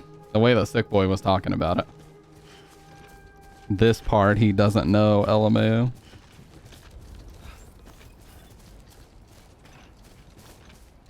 Beginning scan. Scanning bridges ID. Verifying ID. Clear. All weapons will remain locked. Decontaminating suit. All clear. Welcome, Sam Porter.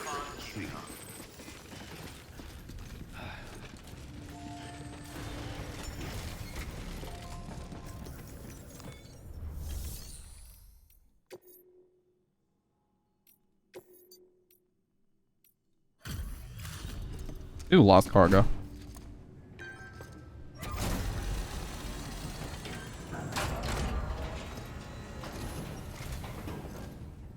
Back, are you? You trying to put the rest of us to shame? Fine by me.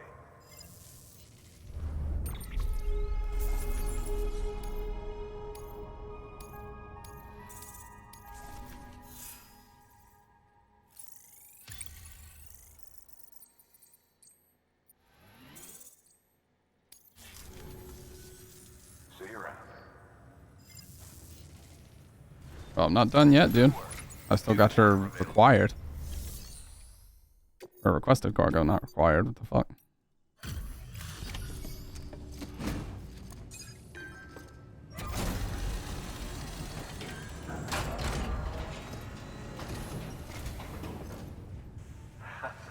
The legend returns. How you doing, Sam?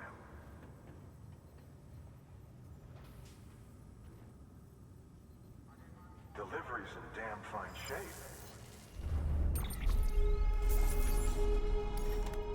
Should definitely get more of the condition. Everyday delivery. Man, the condition is hard to level up.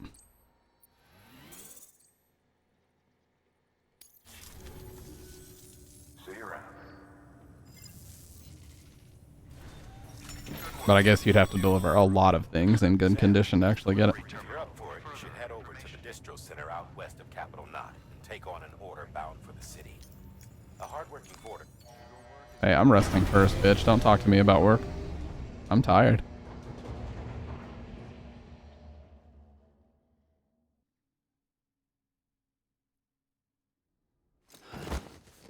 Yeah, he was exhausted. He didn't even take his shit off.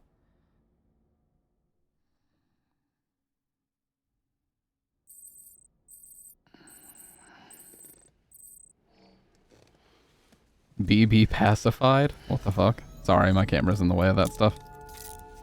Good morning, Sam. Want you to look at for some lost cargo.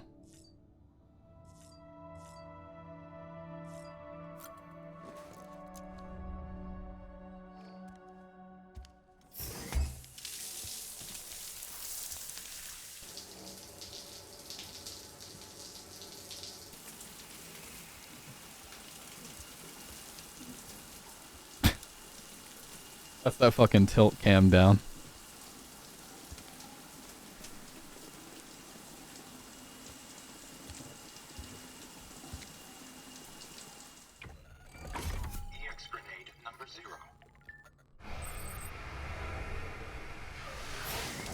EX grenade.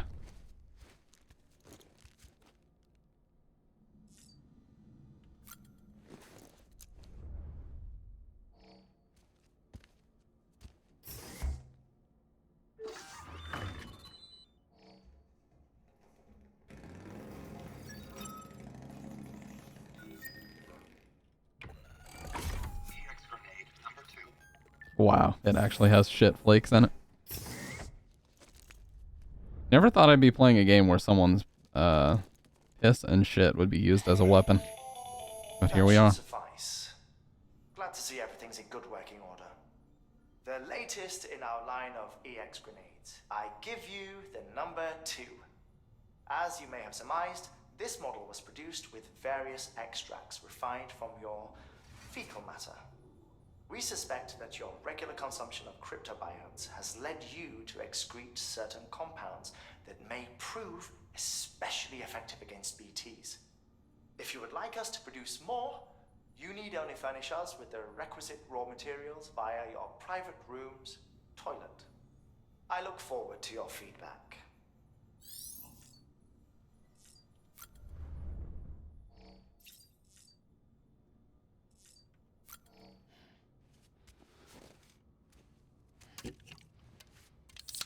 Did they make a real Bridges energy? That'd be cool if they did. Like some kind of promo.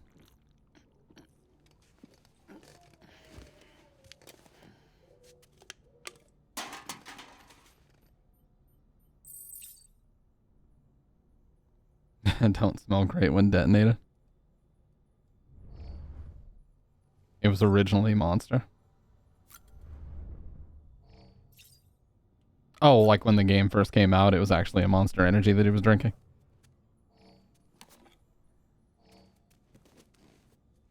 Or pre-release. Oh, okay. Yeah, then the contract ran out and they were like, get it out of the game now. Delete this, dude.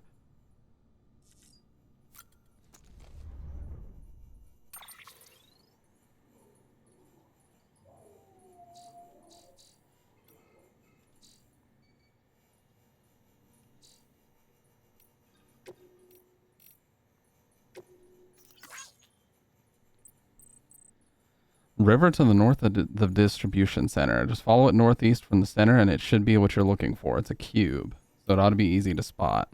It'd be great if you could take it to the distro center. I'll chuck a bunch of likes your way in exchange, plus a little something extra.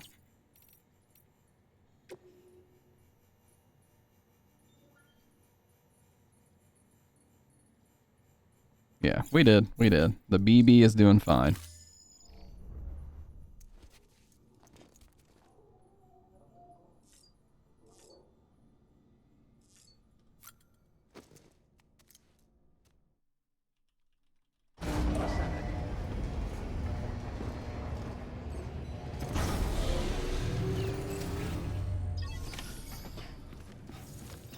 Okay, we gotta go back to Capital, not City now. Have a pleasant keep on keeping on.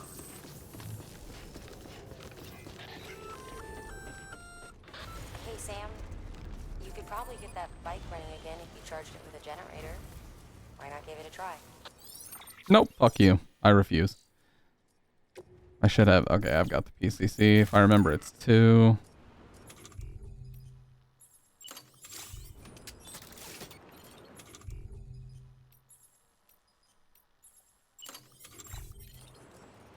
Weapons restrictions lifted.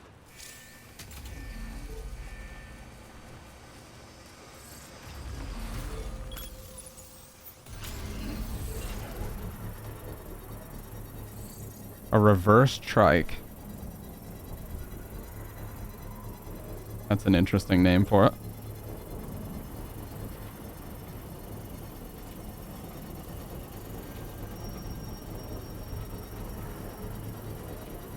Construction complete. Oh, it's already charging it. It was just close enough.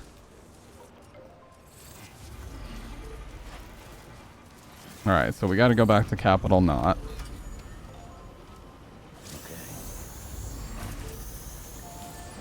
Nice, dude. Drift? Damn, let's go, baby. wheelie. Damn!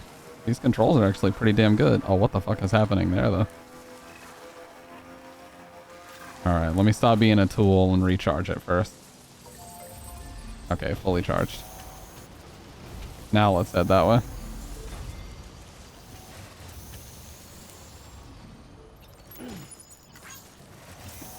Yeah, now I can pick up fucking anything I want. Because I'm riding on this anyway. Feels good.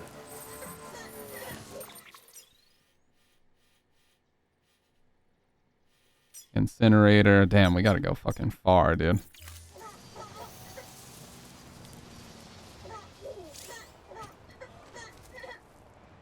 Oh, the baby's clapping. I thought he was, like, spitting up or something.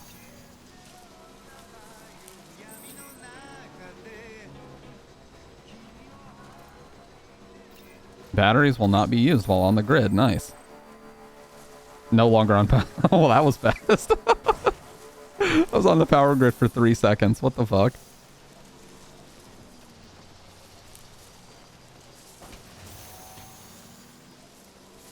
Jump, bitch. Oh, that was not ideal.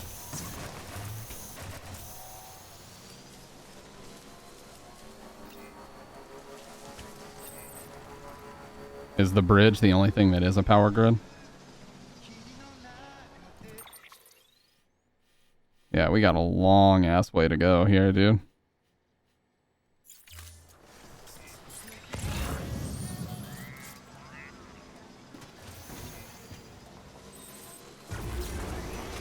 Don't go in the water. That's probably not a good idea.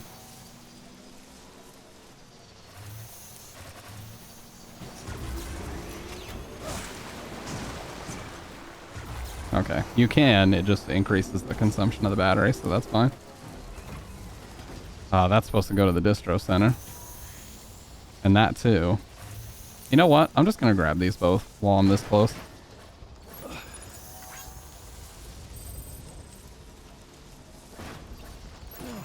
While I'm this close, let's just head back and get it to my mans. This guy, Benjamin, we've done so much shit for him already. Here's back to that deep-ass water, I'm pretty sure. Nah, this is fine. Alright.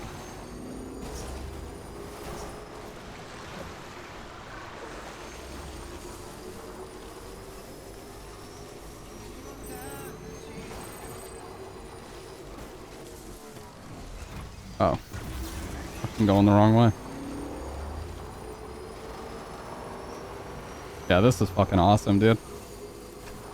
If you need to clear water. Oh, what the fuck? I didn't realize that's how it worked. Alright, charge my batteries back up, please. There we go. Hey, buddy. We get electricity fire. Scanning bridges ID. Verifying ID.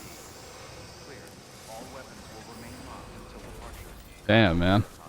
That was fucking awesome.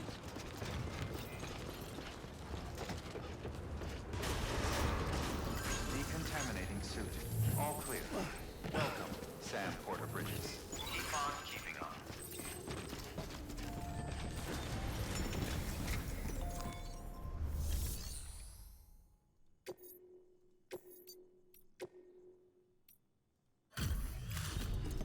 Here's some figurines, buddy boy. I hope you enjoy these.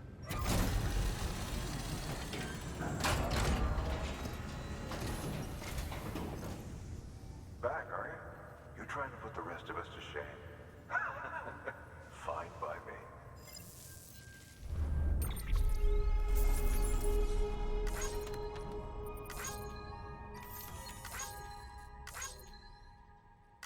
Dude, this guy fucking loves me.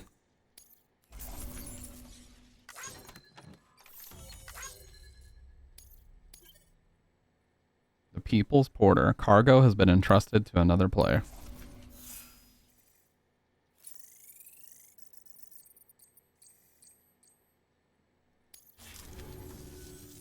See you around. Yeah, this guy fucking loves me. I've given him like 6 deliveries in a row. Please access delivery terminal beginning scan. Yeah, let's see if there's anything that I need to take to Capital Knot. I might as well grab it now. If there's anything that's headed that way, I'm gonna grab it now.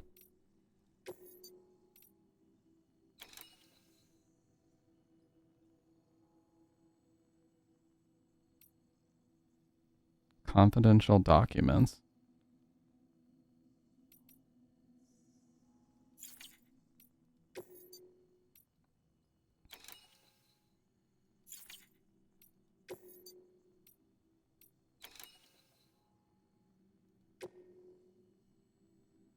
Oh, build a bridge. Yeah, I would need a lot of metal for that. All right, let's just head back to let's head back to Capital Knot now. Beginning scan. Have a pleasant journey. And I should easily be able to build another generator once we get there.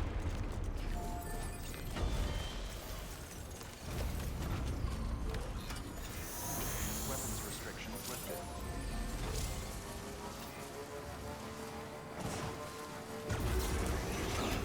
Okay, so that's how we'll clear the water next time.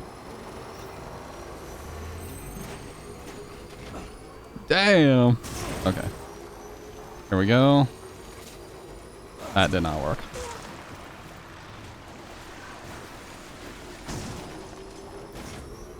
Oh my god. These things are durable as fuck. And there's another for lost. Dude. Sam, I hate to say it, but I've got a high priority. Fuck yourself, dude. I'm already driving toward you. West. While this has nothing to do with our network expansion operations, it's still a major cause for concern. You can pick up the order via the terminal at Capital Knot's Western Distro Center. Let's save the detailed briefing until then. Don't delay, Sam. This one's important.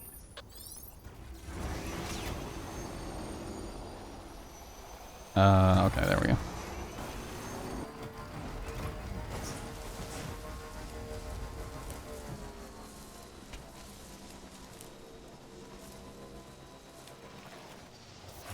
Well, he wants me to go back to the distro center yet again, so I might as well grab this. What the fuck? What the hell's happening, dude? No, I didn't have cargo before. Yeah, see, this is going back there too. Might as well grab this. Oh, I fucking ran over it. I'm so stupid. I tried, dude. I fucked up.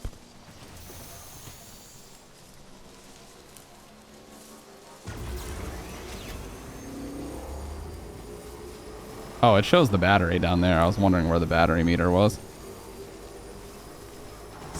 Why does it just not jump sometimes?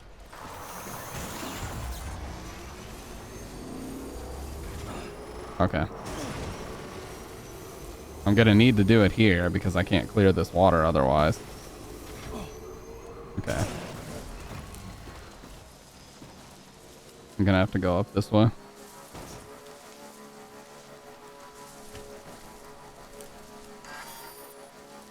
Alright, let's try this.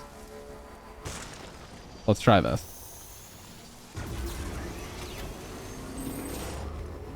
Oh, that was so stupid, dude. Oh, Jesus.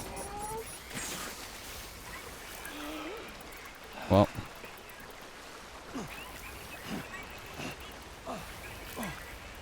Everything about that was dumb as hell. Busted and janky. Yeah, it was really weird. You live and you learn, true.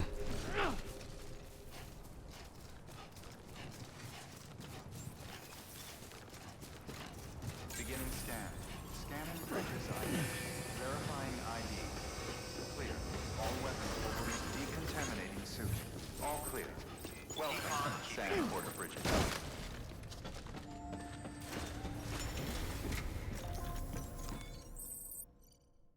Has been pulled up onto the riverbank. Okay. At least I just didn't lose it forever. That would be shitty.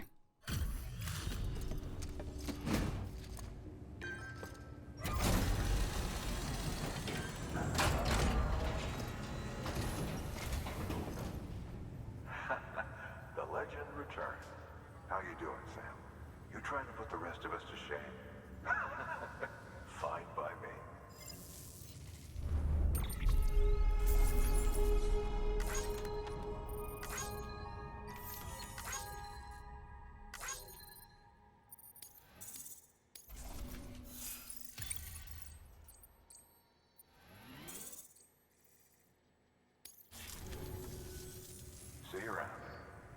Alright, well, let's go get it back. At least you don't just lose it forever. That'd be pretty shitty. Please access Extremely shitty, in fact. delivery terminal for further information. Beginning scan. Have a pleasant journey. Oh yeah, there was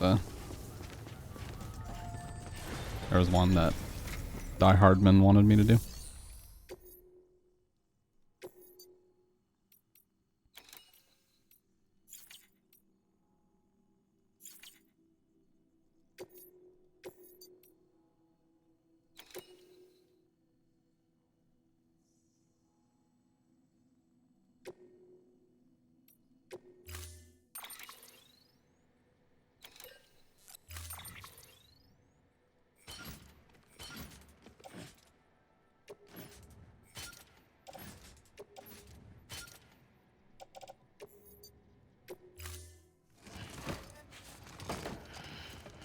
This should be fairly easy to do. Order assigned. Beginning scan. Have a pleasant journey. Keep on keeping on. So if it's on the riverbank, it should be over here. Weapons restrictions lifted.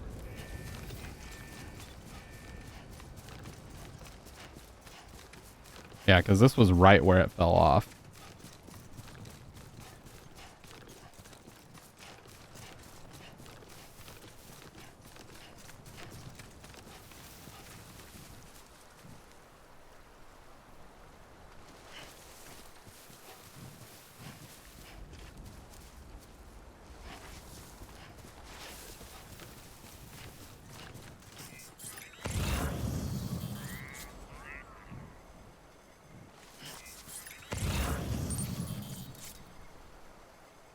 Oh, there it is. Okay. Yeah, so we'll have to go back up this way to go grab it. And then I can just make another generator next to it so the battery doesn't die. How you doing, Sam?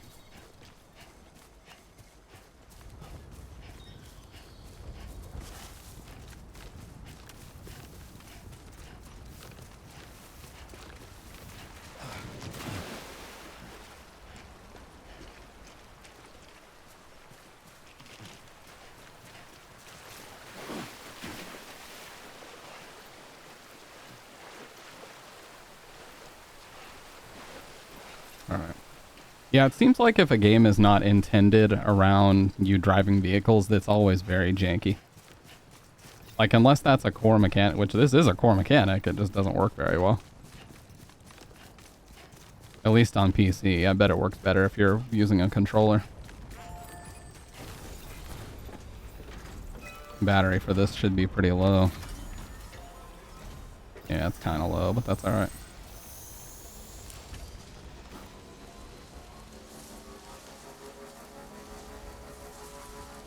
It won't sync over here anyway.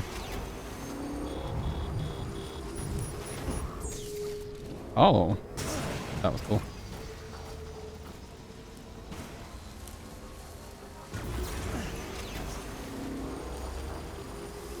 All right.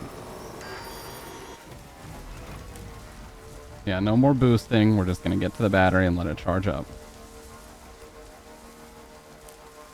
Or get to the generator. Beginning scan. Scan the bridges on the express. Weapons restrictions lifted.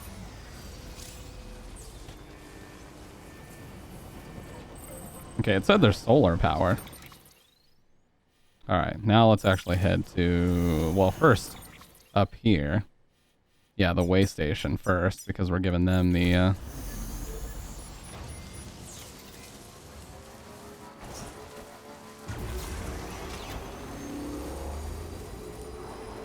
giving them this, pre-Stranding footage. Damn!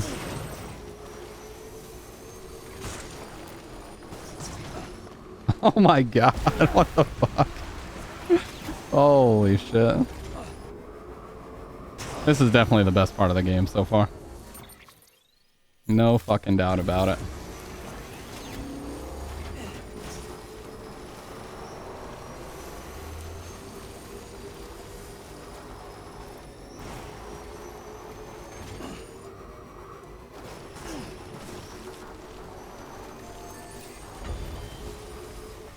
Again, more lost cargo that I fucking ran over. Can I please stop running over the lost cargo? Holy shit. Let's go, baby. Oh, bitch. Get him out of here. Yeah, ping my equipment all you want, bitch. I'm just gonna run you over again.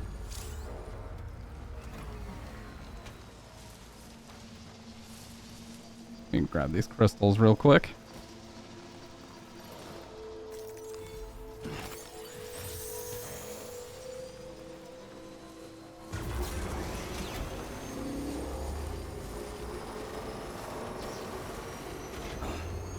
Right over those rocks. Yeah, I think I murdered him. I'm pretty sure I ran right over his ass. Beginning scan. Scanning bridges ID. Verifying ID. Whoa. All weapons will remain locked. Why is it so hard to break, man? Cargo verified. Thank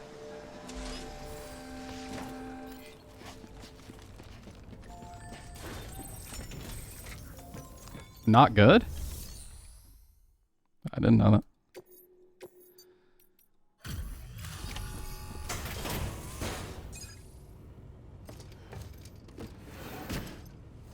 I mean, if he survived that, Die Hard would be scolding you right now if you did. Maybe he just got knocked out or something. I'm so glad you're here.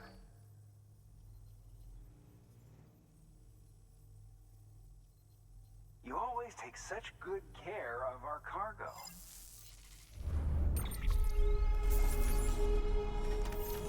Nice, 0%.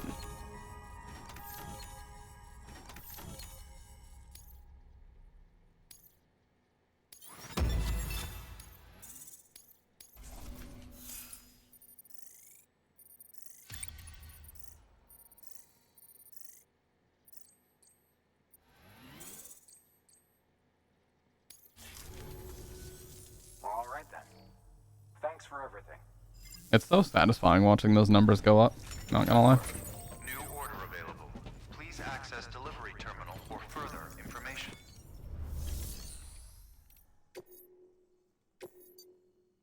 Construction post box. This is going to Capital Knot. I'm headed there anyway.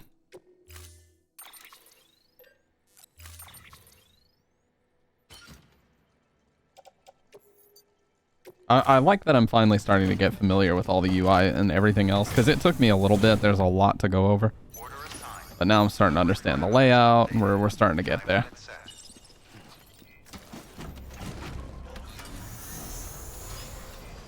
travels. Weapons restrictions lifted. Also, I wanted to, quite fluid when you get that. Yeah, I already feel like I've got the hang of it way more than I did in the beginning, for sure. So, was that battery actually charging? It did say it was solar powered. So if I just sit still for a second, will it actually charge? Oh, it does. Okay. Not sure how... Okay, there is a little bit of sunlight. I was going to say, not sure how that's happening when there's so little sunlight, but it is charging a little bit.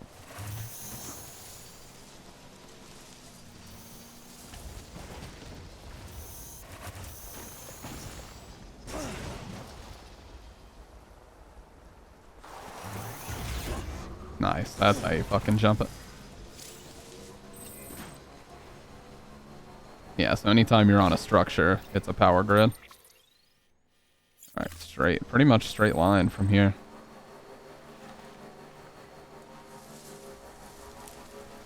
Yeah, so you can just go normal speed and not really lose. As long as you don't boost, then you're fine. You don't lose a lot of battery. I can build another generator if I need to. They don't cost a lot.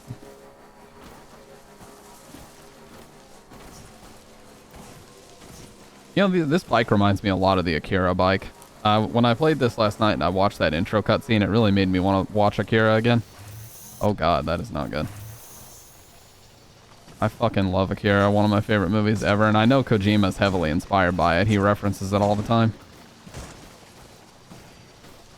That just kind of obliterated the boundaries of what people thought could be done with animation back then, in '88 when it came out.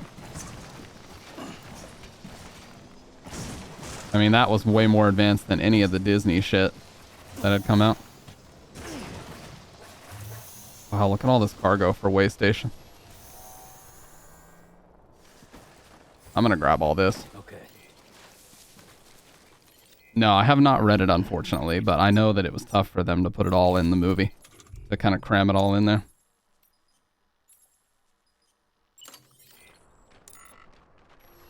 Three. Wait, what? Where's my PCC? I don't have one. What the fuck? Oh, fine. We'll just let it charge.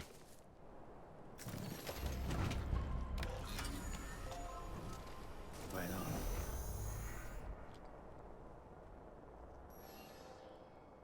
Yeah, it is going up. We'll let it charge.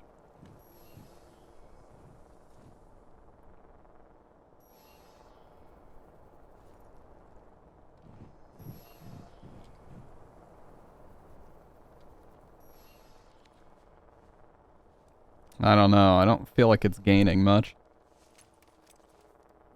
There's a lot of shit that could easily go to the way station.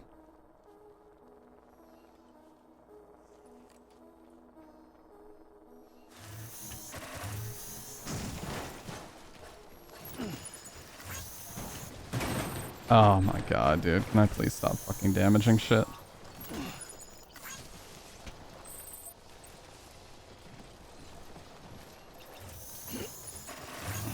That one's already damaged. Look at the coloring on it.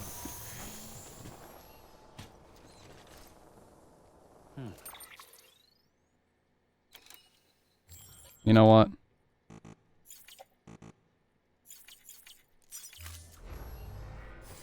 I'm gonna drop this shit here.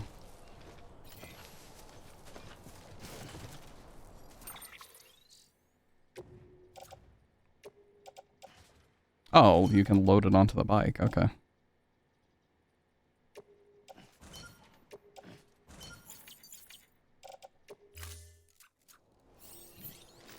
But I'm sure that uses more battery to carry stuff. Okay. Am I able to make another PCC with this thing down here?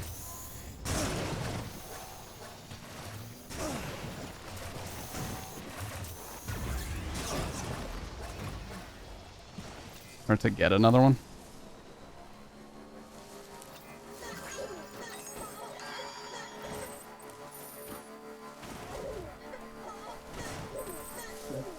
Someone's happy.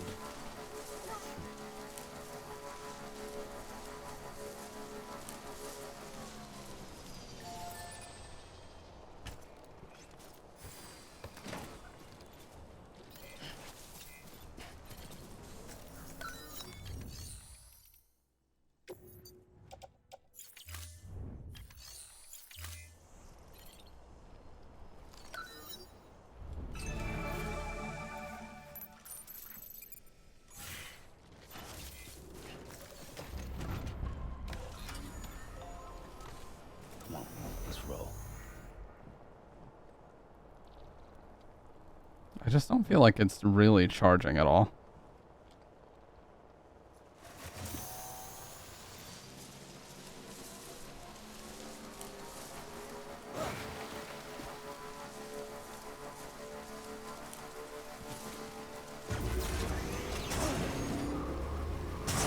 Okay, that's going to Capital Knot. Since we're already heading there, I'm definitely going to grab this.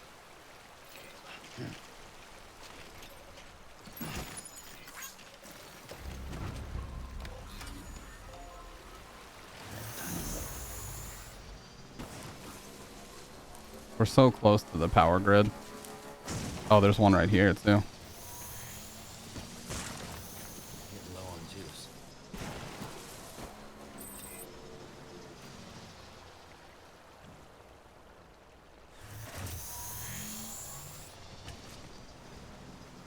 Yeah, but it still doesn't charge on here is the problem. If I just gun it straight for it, I might be able to get away with that.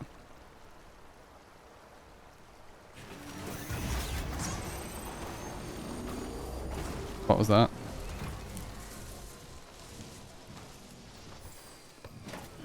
I'll stretch my legs. Okay, that's going to the way station, so nope. We'll pick that up on the way back. Let's roll.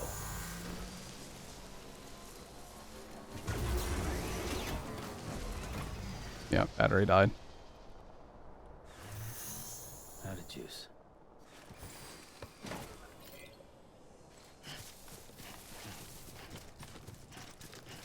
Well, all the shit I actually need is right here, so it's dead right in front of it. That's fine. Beginning scan. Scanning bridges ID. Verifying ID. Welcome to capital, not city.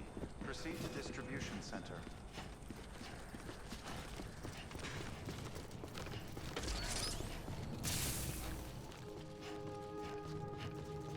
Starting to seem like that one overbearing parrot. Yeah. Hey, Sam. Looking good. Decontaminating suit. All clear. Welcome, Sam Port Bridges.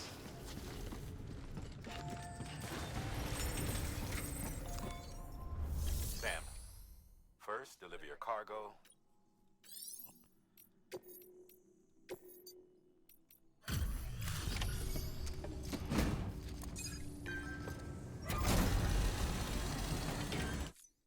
Thanks for the delivery. Lightning quick as always.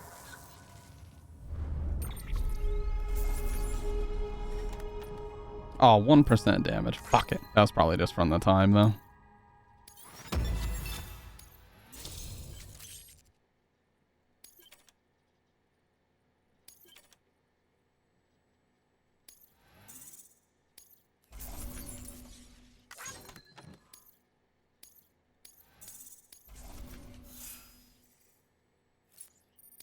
We're getting up there.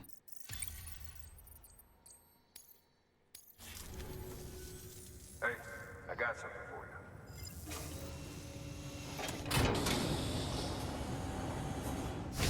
you. Oh, nice. Got myself a little trucker hat. Been dating for 3 months, nowhere near close to getting married. In summary, I hate autocorrect. Nice. Alright, until next time. Yeah, I hate that autocorrect when I'm trying to just get a fuck out. It always makes me say duck. Managed to get that bonus, huh? Sam, I received word from Mama that she's completed her anti-BT weapon. Prototypes of her design form a part of your next shipment. A delivery of relief supplies for the people of Port.2 City. Port.2 City is a fair distance from BT territory, but the weapons should come in handy if any stray too close. They'll also provide people with the means to defend themselves when traveling outside the city limits. The shipment also includes a variety of medicines, as well as human sperm and egg samples. These specimens are essential for maintaining genetic diversity as they were donated by civilians living outside the major population centers. By taking advantage of chiralium's temporal properties, we can ensure they remain viable for as long as required. After the shipment's been processed, connect the Cupid. Now, once that's done, the entire region will be integrated into the chiral network. Afterwards, you'll be pushing on to Lake Knot City. In the Midwest. So we've included relief supplies for the people there as well. Of course, to get there, you'll need to cross over the lake in between. Details on that will be in a second order you'll need to accept then. Without a doubt, this will be your longest run for us to date. Make sure you've got everything you need. Yeah, 2 PCCs so I can make fucking 2 generators when I need them. I need to cover a long distance.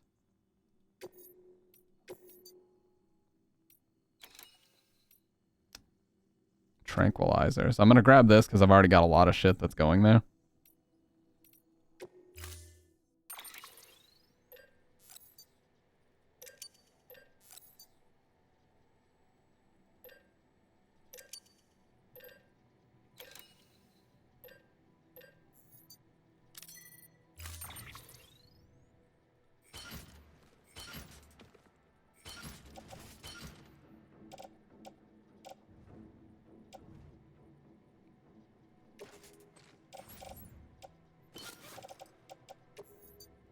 Alright. This guy's gonna fucking love me at the way station.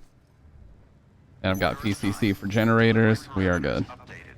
Time limit set. Beginning scan.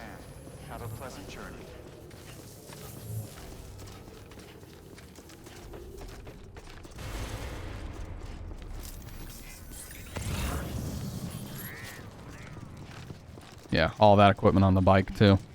This is gonna be huge. See, this reminds me of Dead Rising, where I was so hyped to like deliver all the survivors back to the maintenance room because it was gonna give me that huge boost. I can only imagine the huge boost that we're about to get here from this guy. Oh, the battery's almost charged. No, it's not. It is charged more than it was. But this is why we're gonna make.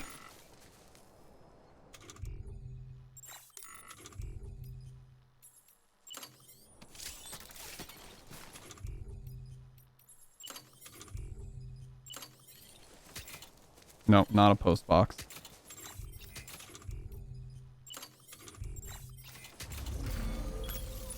There we go.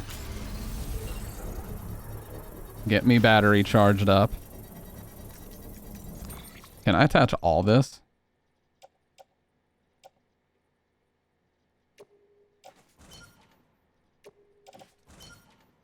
Yeah, there we go.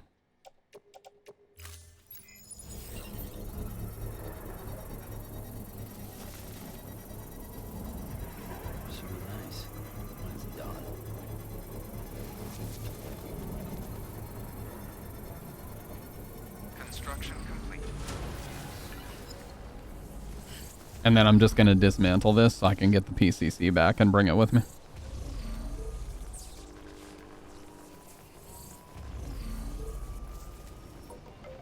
Alright, we're fully charged.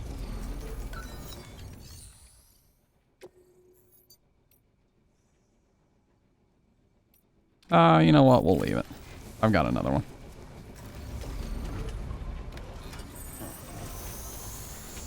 Alright, let's get back to the way station.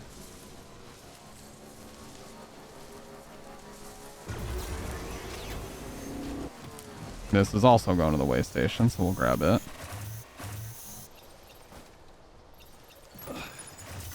Dude, we're about to deliver so much shit to this guy. It's unbelievable.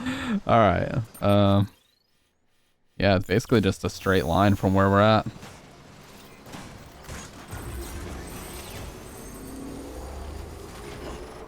Nice. That's how you fucking jump it.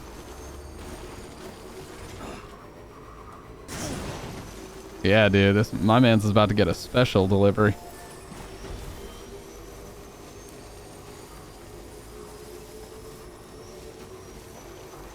And since we have an urgent one, we got to make sure to do this quick. I don't know if I can get up this steep of a hill with this thing, though. Okay, never mind. I gotta be careful though, because I'm damaging the shit. Oh god. Okay. Appreciate that, man. Okay, please don't damage the cargo, dude. Please don't be stuck. Okay. Now we just gotta cut a path through here.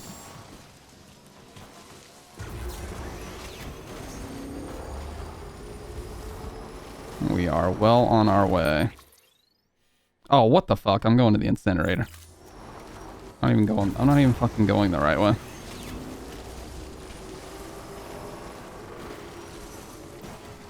And when we're here, I can grab another PCC anyway, so.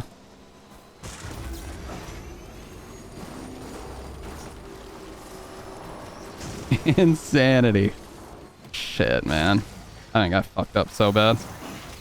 I definitely can't get up there.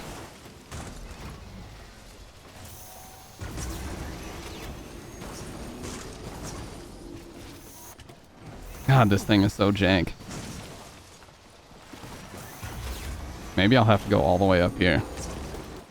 Stop running into every rock, dude.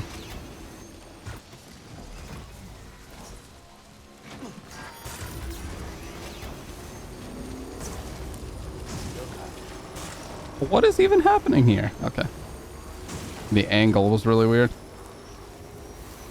Alright, now we should be headed to the way station. No. We're not. We went completely the wrong way, dude.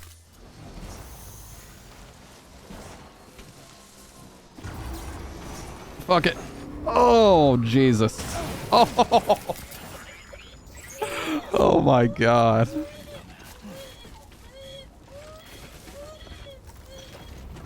That was a horrible idea.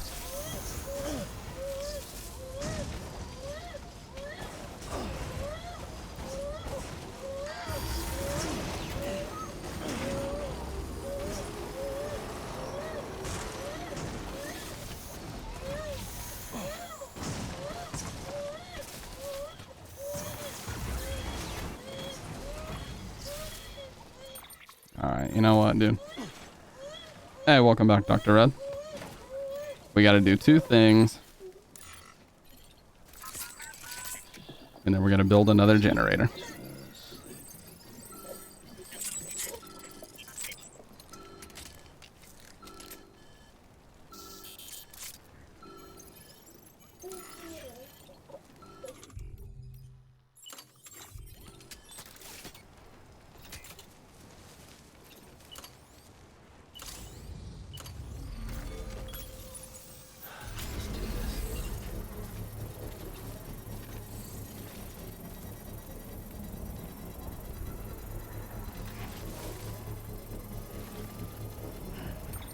Damn, how did I go so out of the way, dude? I have to go so far back just to even be able to make it back to the way station. I have a jar of Dr. Pepper? Do you mean you poured it into like a mason jar or something? There should be enough juice to get me over there, though. Okay, it's still damaged because it's smoking. So I'll have to repair it.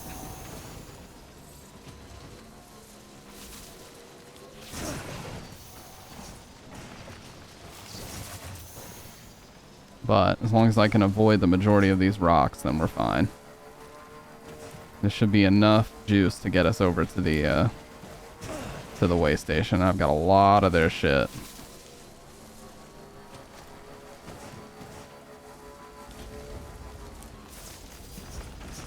Just gotta be very careful about this. Alright, there we go.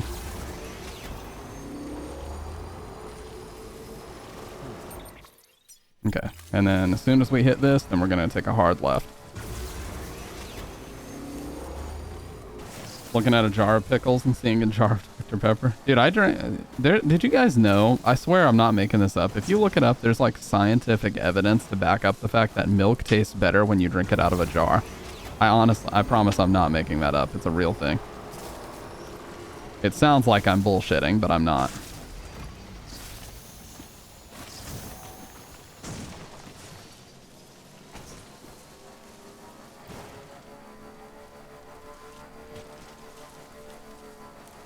How do I repair this bike?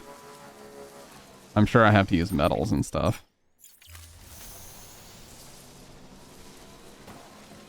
Pretty much a straight line and the way station's over this way. Yeah, I can see it. There it is.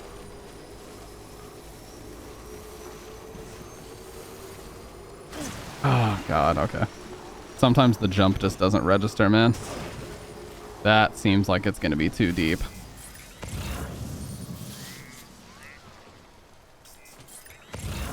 No, it's not. This is alright.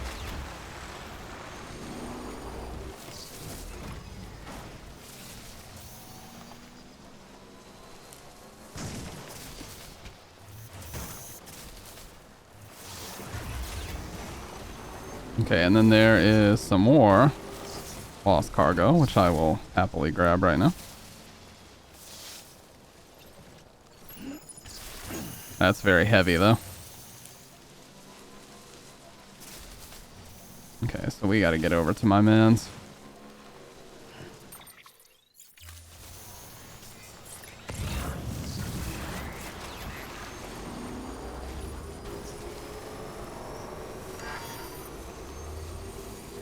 And then from here I can grab another PCC once we get up.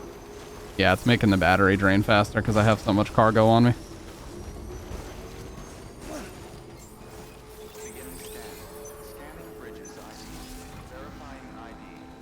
Okay, please, dude. Why would it not break? Here, I'll have to deliver all this. And then come back and grab my, my other stuff off the trike.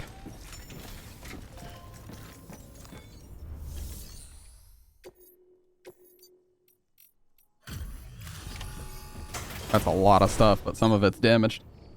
Unfortunately.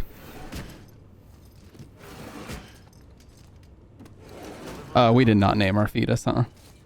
Pt.2, I think was its actual assigned name.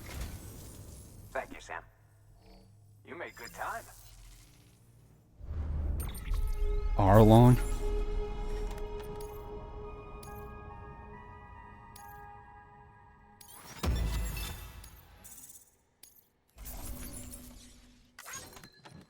Yeah, I was gonna say that's gotta be damaged some.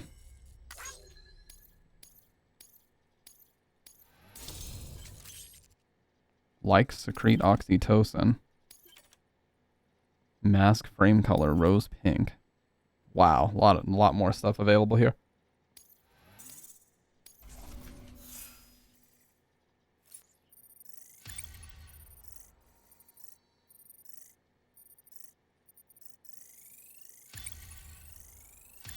Misk is already maxed out, dude. No, it's not. There we go. All right then. Thanks for everything. Okay, now there's a lot more stuff on the bike. Lawchaw, hello? Oh, never mind. It delivered everything. Okay. Now I'm going to use this to get another PCC, another generator. Oh, wait, I can't. Yeah, I can fabricate.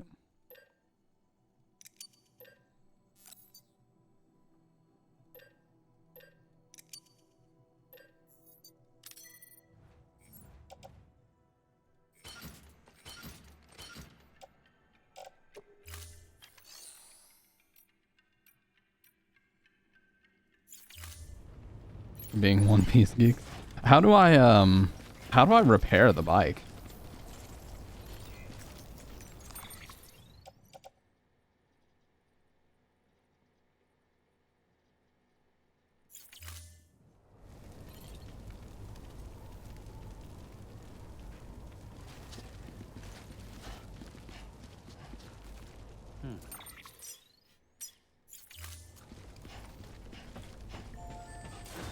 If I even can.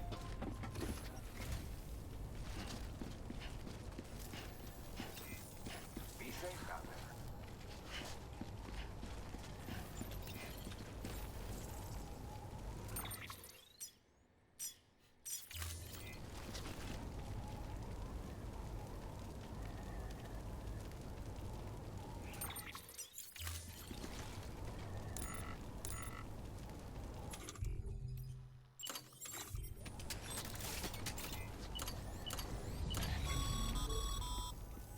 Sorry, Sam. I can't allow you to build a structure there. Pick a spot outside the sensor ring and try again. Right here. Weapons restrictions lifted. Beginning scan. Scanning bridges ID. Verifying ID. Clear. All weapons will remain locked until departure. All clear. Welcome, Sam Porter Bridges. Weapons restrictions lifted. Construction complete. Oh, to store a vehicle, park it on top of the vehicle elevator. Okay. Gotcha. Well, if I can get to the distro center, I can do it there. So let's go do that. Hey, buddy. You're on electricity fire right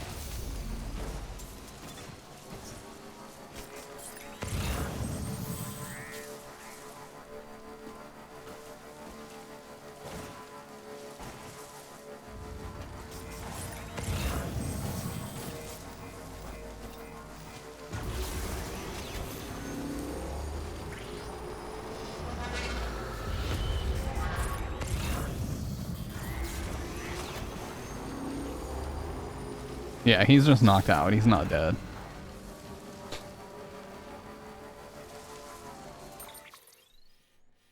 Yeah, we're just going basically in a straight ass line.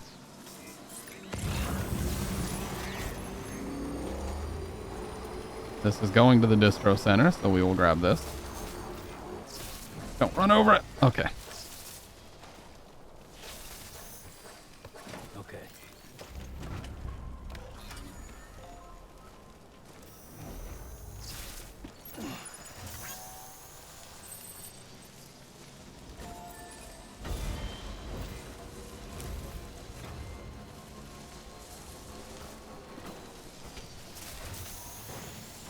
This is going to the way station. I'll still grab this. Jack Baker or Ethan? I'd rather fight Jack, dude. Ethan is unfucking stoppable. Especially with all the stuff that he does in Village. Holy shit.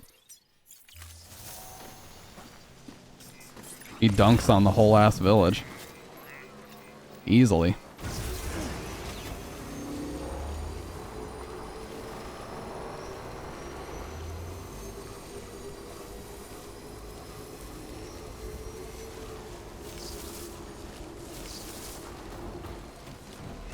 Yeah, this is... I gotta be careful here. I'm pretty sure this is not too deep. Yeah, you're alright if you just go straight across here. And I've already got a generator over this way. I just have to use this.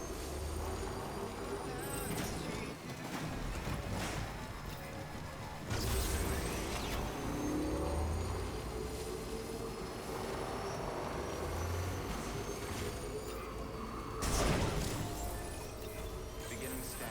Scanning bridges ID. Decontaminating suit. All clear. Welcome, Sam Porter Bridges. Vehicles parked can be stored in the garage by selecting garage from the delivery terminal. Vehicles left while you rest in a private room will be automatically stored. Okay.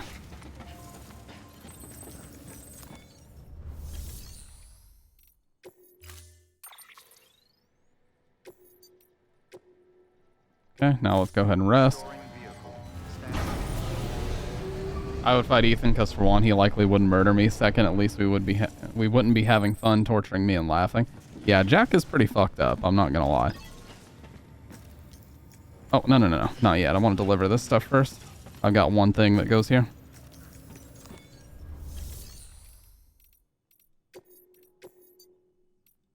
Just one. It's just one item, but I still want to make sure it gets delivered. Back, are you? You trying to put the rest of us to shame? Fine by me.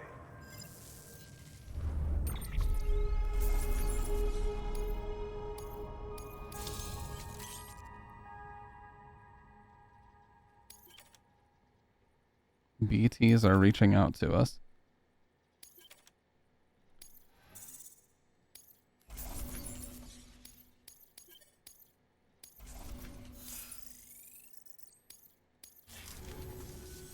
Bye, Sam.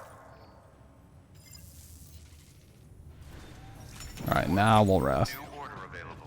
Please access delivery terminal for further. You good?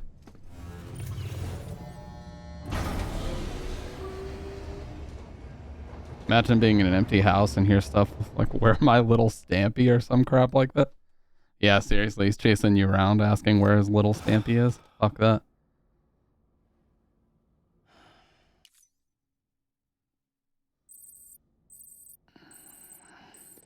That "where's my little Ethan" line is one of the scariest that he does, though, for sure. Good morning, Sam. Yeah, George Baton fucking loves me.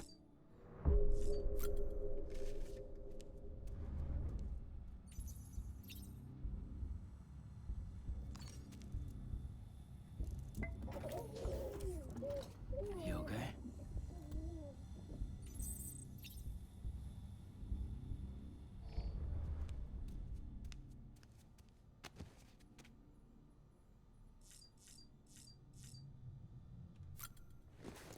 I'll be right back, you guys.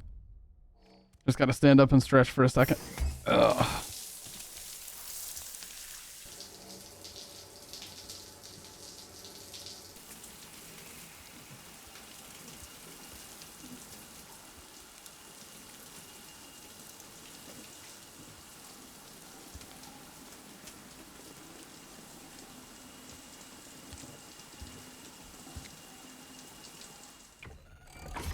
EX grenade number 0.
Man, I grabbed some soup.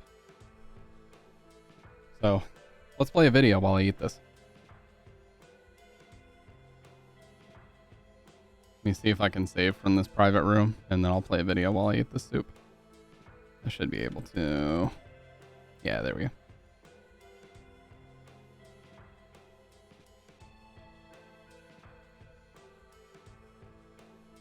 Jimmy Neutron be acting like he's superior. Well, I mean, he is. He's the only person who knew what the fuck sodium chloride really was. How's he not superior?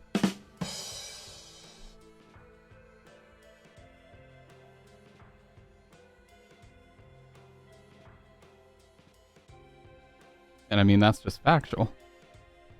Alright, so what do you guys want to watch? You want to check out some Mr. Nightmare? It's been a while since we've watched some Mr. Nightmare. Let me see what he's up to. Hospital horror stories? That's a little bit too far. Real Santa? Real Killer Santas? Now that's a December themed one. Let's go.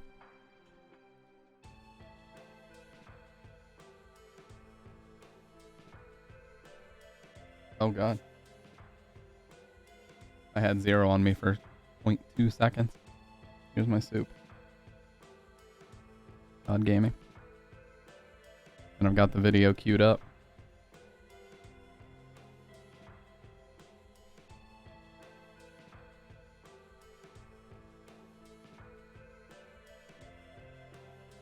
What the fuck is this? Well, I'm going to tell you about the disturbing stories of a couple of them. Just a heads up, this video may not be holly jolly, and there are some darker themes. This video may not be holly jolly. Well, I didn't fucking think it would be. You're talking about real killer Santas. Who the hell thought it would be, dude? What the fuck? Why did he say that? Joseph and Alice Ortega loved Christmas. I'm slurping down my soup. Give me a sec. To spend with their family. Their 2 oldest sons, James and Charles, and their daughters Letitia, Alicia, and Sylvia. On Christmas Eve of 2008, the Ortega family invited all 5 of their adult children and their families to their home in Covina, California, a middle to upper middle class, low crime community about 20 miles east of Los Angeles. The family was in the middle of a Christmas Eve poker game when the doorbell rang, and what unfolded next was unimaginable.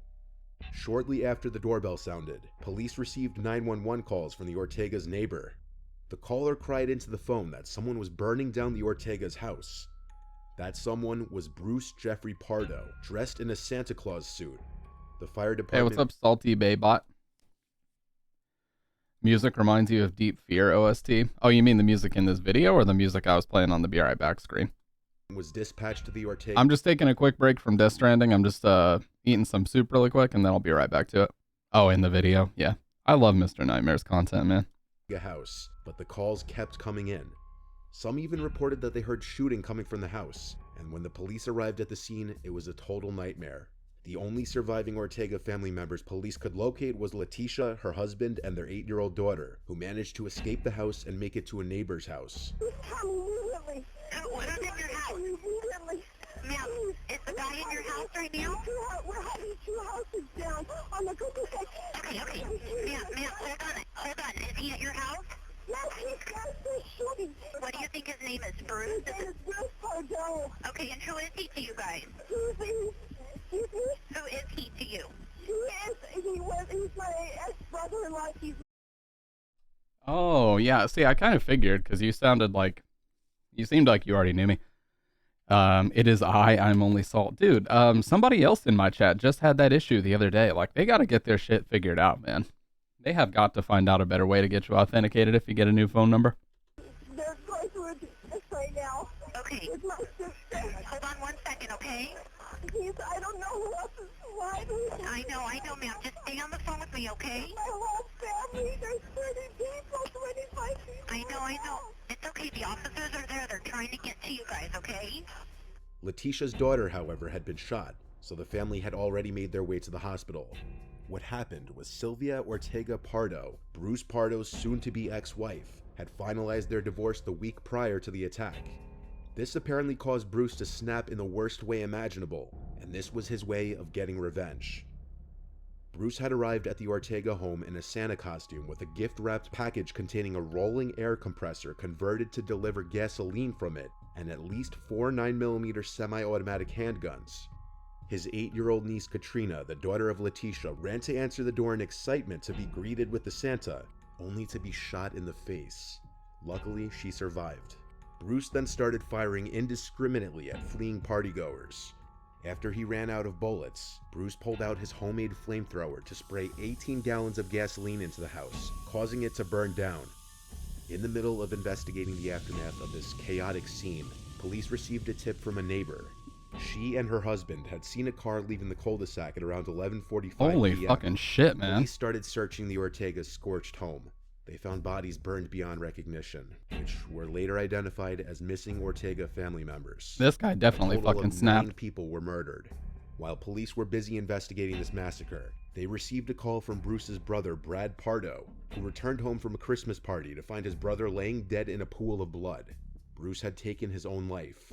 On Christmas Day, police interviewed Letitia, who said that despite the Santa Claus costume, beard, and hat, she could identify the shooter to be her sister's ex-husband, Bruce Pardo. Investigators then went back to Brad's house, where Bruce Yeah, was we've found watched dead. we've watched Silent Night, Deadly Night the last couple Christmases, and we're gonna do it again this year. It'll be round 3. The first one is good, but I've never seen any of the other ones. We gotta watch some of the sequels. And searched his car, which ended up being the same car the Ortega's neighbors had described seeing on their street I after the appreciate that, man. murders. Inside the vehicle, police found a Santa suit and thousands of rounds of ammunition. The car had also been booby-trapped to explode once the Santa suit was removed, and though the vehicle exploded, no one was injured. The autopsy of Bruce revealed third-degree burns on his hands and arms, and part of the Santa suit had melted onto his body. Police also found $17,000 in cash cling-wrapped on his legs inside a girdle. Police believed he didn't initially plan to kill himself.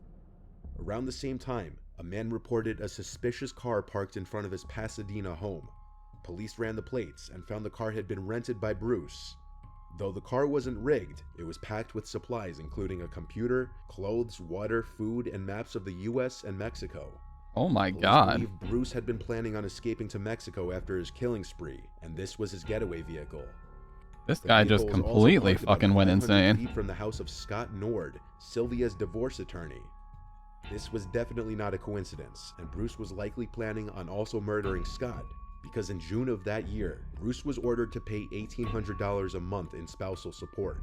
The divorce clearly took over Bruce's life, and he began to plot ways to get back at Sylvia, and instead of just killing her, he decided that he was going to destroy everything and everyone that she loved. The most likely explanation for Bruce's suicide would be his unexpected injuries. He didn't realize there was an open flame somewhere in the house, likely a candle, and when he was spraying gasoline, this led to an explosion that left him horrifically burned. Instead of driving to kill Sylvia's attorney and then escaping to Mexico like he most likely originally planned, Bruce instead went to his brother's, where he killed himself because of how badly he was burned. Katrina Yusufpolsky is alive and well today, and fortunately, she hasn't let the horrific experience overtake her, and she's currently living her life to the fullest. She got shot in the face. But unfortunately, Bruce Pardo was not the only story of a killer Santa named Bruce. Bruce MacArthur was known as an outwardly jovial man who was the perfect Santa due to his ample white hair and beard, and so that's what he did as his second job. He was a Santa at Toronto's Agincourt Mall until as recently as 2016. Bruce was at the time 68 years old, and when he wasn't working as a mall Santa, he was working as a successful landscaper, trusted by his many clients to turn their yards into lush gardens. The sick thing is, Bruce's jolly personality he conveyed was just a front. The parents happily watching their kids on his knee, and his clients admiring their new lawns had no idea what Bruce actually was: a necrophile and a serial killer. What? Little did one of his clients know, he was turning their lush new garden into a graveyard. Between September 2010 and June 2017, Bruce murdered at least 8 men. His targets were usually vulnerable, having been poor, lonely, or new immigrants. All of Bruce's victims had arrived to what they thought was a safe country to explore their sexuality. Bruce's seemingly welcoming and friendly nature led his victims to thinking he was a friend and to trusting him.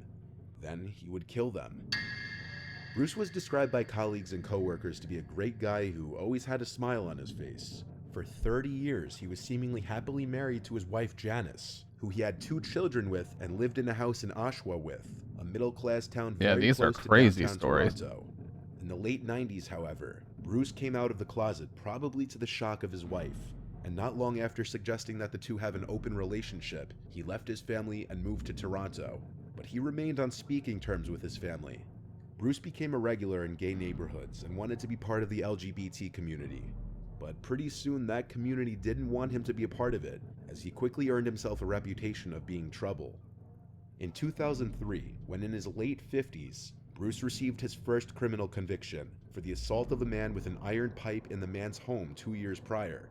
Bruce turned himself into the police, and throughout the case, he maintained that he blacked out before the assault and didn't know why he did it. Of course. In January of 2003, Bruce pleaded guilty to 1 count of assault causing bodily harm and assault with a weapon. But thanks to his lawyers, Bruce didn't serve prison time. Rather, he was ordered to attend counseling for anger management. Oh, they actually got him? Dude, that... police. I'd be freaked the fuck out. A few months later, Bruce had his record suspended, so nobody would ever know that he'd been arrested at all. You hate to see Bruce's that. landscaping business was busy enough to occasionally hire casuals, until one of those hires disappeared, Mahid Kayhan. Bruce admitted to police to knowing Mahid.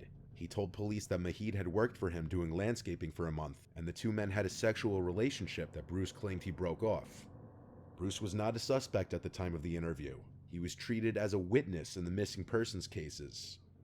Bruce's approach to murder was usually the same: strangulation using a rope and metal bar. Yeah, it's When still his fucked victims either were way. dead, he'd pose their bodies and photograph them, sometimes in his apartment and sometimes in his red Dodge Caravan.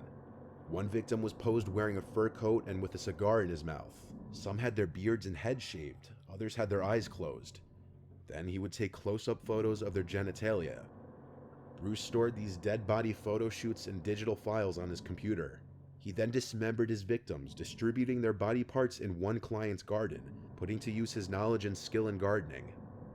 In June of 2016, Bruce ended up in a police station after a guy he was having sexual relations with reported him for almost choking him to death while they were in the back of his van.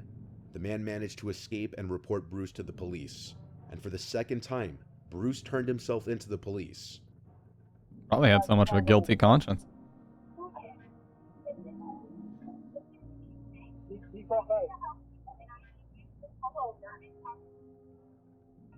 We're inside the guy's van. There's Bruce. For a while, we try to make out once in a while. All of a sudden, he grabbed me by the throat, threw me on behind my back. Grabbed me by the throat and tried to strangle me. The man who reported Bruce claimed they were hooking up in the back of his van when Bruce started choking him violently. The man claimed he barely managed to escape. But when Bruce was being questioned by police, he played it off that he was asked by the man to choke him, that he liked it rough. Okay. And right now, you're under arrest. You were placed under arrest this evening for the offense of assault, okay? You've been brought here to 232 Division for the purposes of being investigated for that offense, okay? So, an allegation has been made against you, and this officer in just a moment is going to let you know exactly what that allegation is, okay? So the allegations are that around 6:30 p.m. this evening, you met up with a gentleman by the name of... Okay, thankfully, I was gonna say, hopefully they don't fucking say his name. Thurston Finch. That dude does not want to be associated with this video. Of your involvement with him, there was an allegation made of an assault, which... I'm actually pretty sure he did talk about that in a previous video. I just would not, it'd be impossible for me to track it down, but I remember that. I remember that story. Welcome back, Dr. Rep. Why you're under arrest today for that assault. Okay. He seems So, very sir, casual if you'd about like this. to, provide us with your account of what occurred earlier this evening. Well, I meant, we talked about going for dinner, and he said he needed to take a shower, so I said I'd meet him at the Tim Hortons at Finch and Bathurst. And so he arrived, and we were going to have sex, and he suggested do it in the back of his truck since it hadn't been used yet. It was a brand new truck. I said, well, there's more room in the back of my van. So we went to my van. So then I thought, okay, he likes it rough. So I put my hand to his throat, and just for a few seconds, because we've before that, he's very strong. He just completely turned around and grabbed me by the throat. He said, now I'm going to show you what I'm going to do to you. And he had me by the throat to the point that I couldn't breathe. So I put my hands like up in the air, like surrender, because I couldn't talk. Oh, please. And that's when he finally let go. So now he's the victim. Jumped out of the car. He said, I don't want to see you again. Has anything like this ever happened before where things got out of hand? Not like that. No, not that quickly, or not just like that. This, I've never gotten violent. that's a tick No. that he's doing. I just think This is why I don't want to go outside. People like him are everywhere. Well, here's the thing, Dr. Red. I actually know a friend from school. He's actually a year older than me, but he's like 29 this year, and he has basically never worked and never gone out. And he tells me all the time that, like, I would get a job. I'm just freaked out by social situations and this, that, and the other. It's like, dude, at a certain point, you just got to do it. Like, you have to get out in the world. Because I sat and I did essentially nothing for a very long time. Like in 2012, I took a break from college. It was like late 2012. No. I'm getting the timeline all wrong. I worked a little bit of a summer job in 2013. And then after that summer job ended, I basically took a break from school and did nothing for the rest of 2013. So from like June of 2013 till December, I didn't have a job. I wasn't going to school. I did nothing but wake up, watch Twitch all day, and stream. I had nothing going on in life. And I got that too. I got that anxiety buildup of, fuck, I don't want to get a job. And everything else. And then eventually my parents were just like, you either get a job or you go somewhere else. Like, you're either going to go start working or you're going to find something else. Like, you have to go live somewhere else. So I found a job in retail, and it ended up being the best thing that ever happened to me. Not saying that my case is universal, but, you know, it taught me how to be a productive worker. It taught me how to show up on time, how to be punctual, how to behave with authority. Because regardless of what anybody says, you do have to learn how to behave with authority to make it in your career. You have to learn how to interact with bosses and get on their good side, and not in a bullshit way, in a genuine way. Well, when I say authority, I don't mean cops. I mean like your bosses at work, like people who are in a position of authority over you in your entry-level jobs or whatever. It really taught me how to interact with them. And that's what, people who think they're my boss can fuck off, but people who are actually my boss, you know, I have a strong working relationship with my bosses now. I've got two of them. I would consider, obviously my dad taught me, and this was very correct, coworkers are just coworkers. They are not friends. You should think of them strictly as coworkers.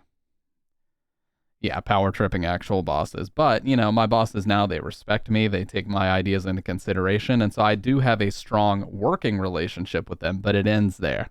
When I'm clocked out, I don't talk to them, you know? Like, I'm not texting them, or whatever else. Yeah, like people trying to oh my God, dude. People trying to give me a father-son talk. That pissed me off so bad. I had this boss at an old job, Salt. You can ask me to do something, but you can't just tell me. Exactly. Yeah.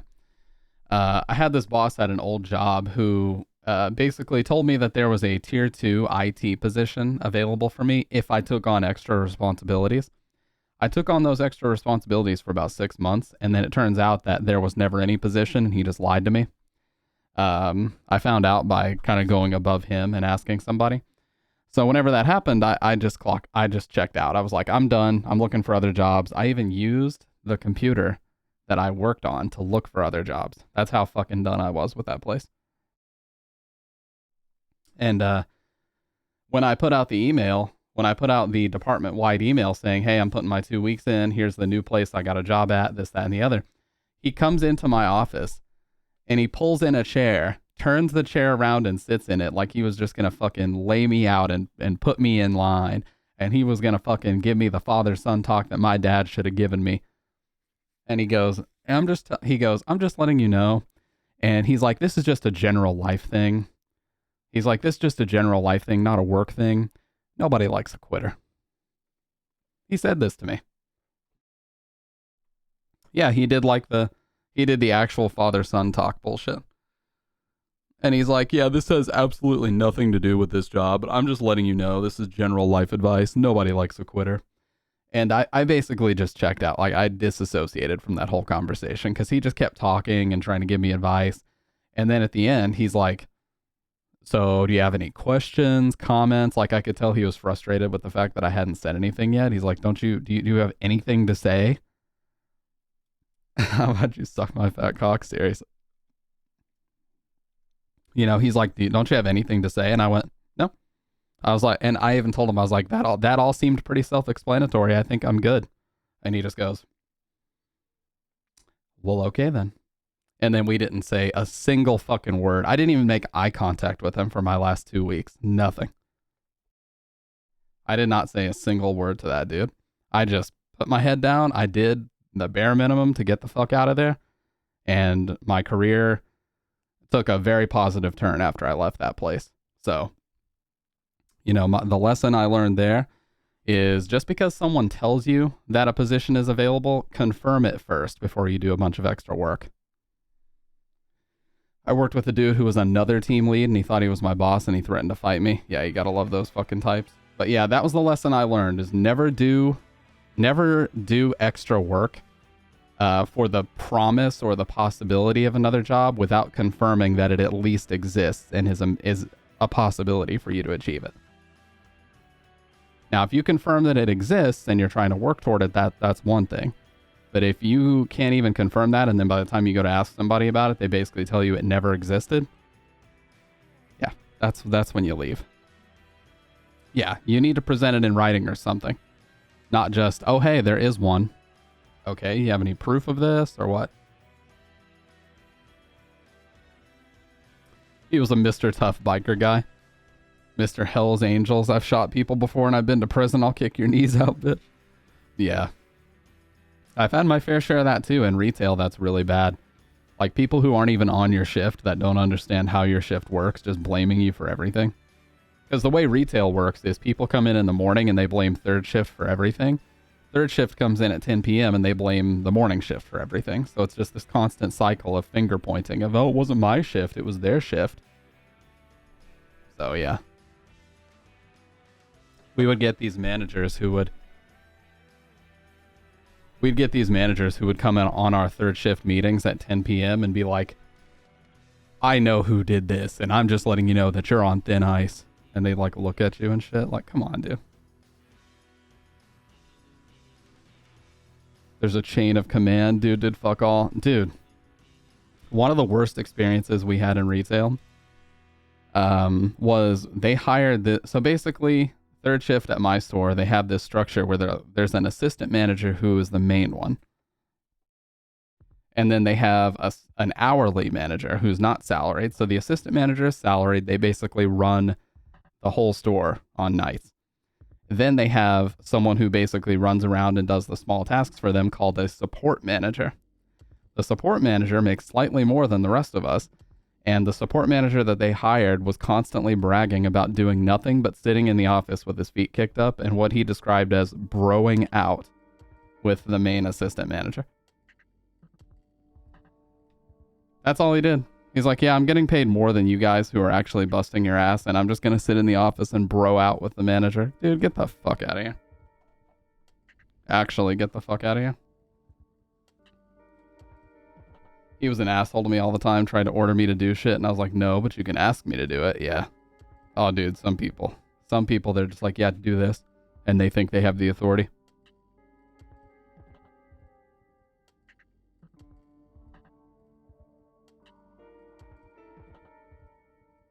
That's the thing, is like,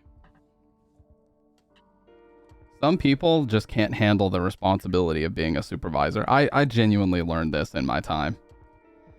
Some people are not capable of being that because for some reason they go on these power trips and they just fucking start ordering people around and they come in like they're gonna take charge and they're just gonna fucking get these people in line. Nobody ever liked those types of managers. the whole yelling match and him threatening to fight me happened. Scheduled to work on his shift, I right away put a slip in to have those days off, and the manager was like, "What's up?" I said I refused to work with him. Yeah, dude. I didn't say he threatened to fight me. Anything, I didn't say shit. Yeah, there was also, I had a situation where I got promoted from third shift to a day shift manager of a department that was essentially like people picking up items that they had ordered online. They gave me no training whatsoever on how to run a register, which I had never done before. I was supposed to be trained by someone on days who worked in that position, but the problem is they were jealous, or I don't know, pissed off at the fact that I got that job because I was third shift and they wanted it. So their solution was just to not train me and hope that I failed. Yeah, I tell you, dude, retail is cut fucking throat. It is cutthroat. People that are supposed to train you won't do it. There's a lot of jealousy. There's a lot of backstabbing. And it's over like minimal amounts of money per hour that people will do these shady things. Everybody wanted the support manager position overnight because it looked like the best position, because it was.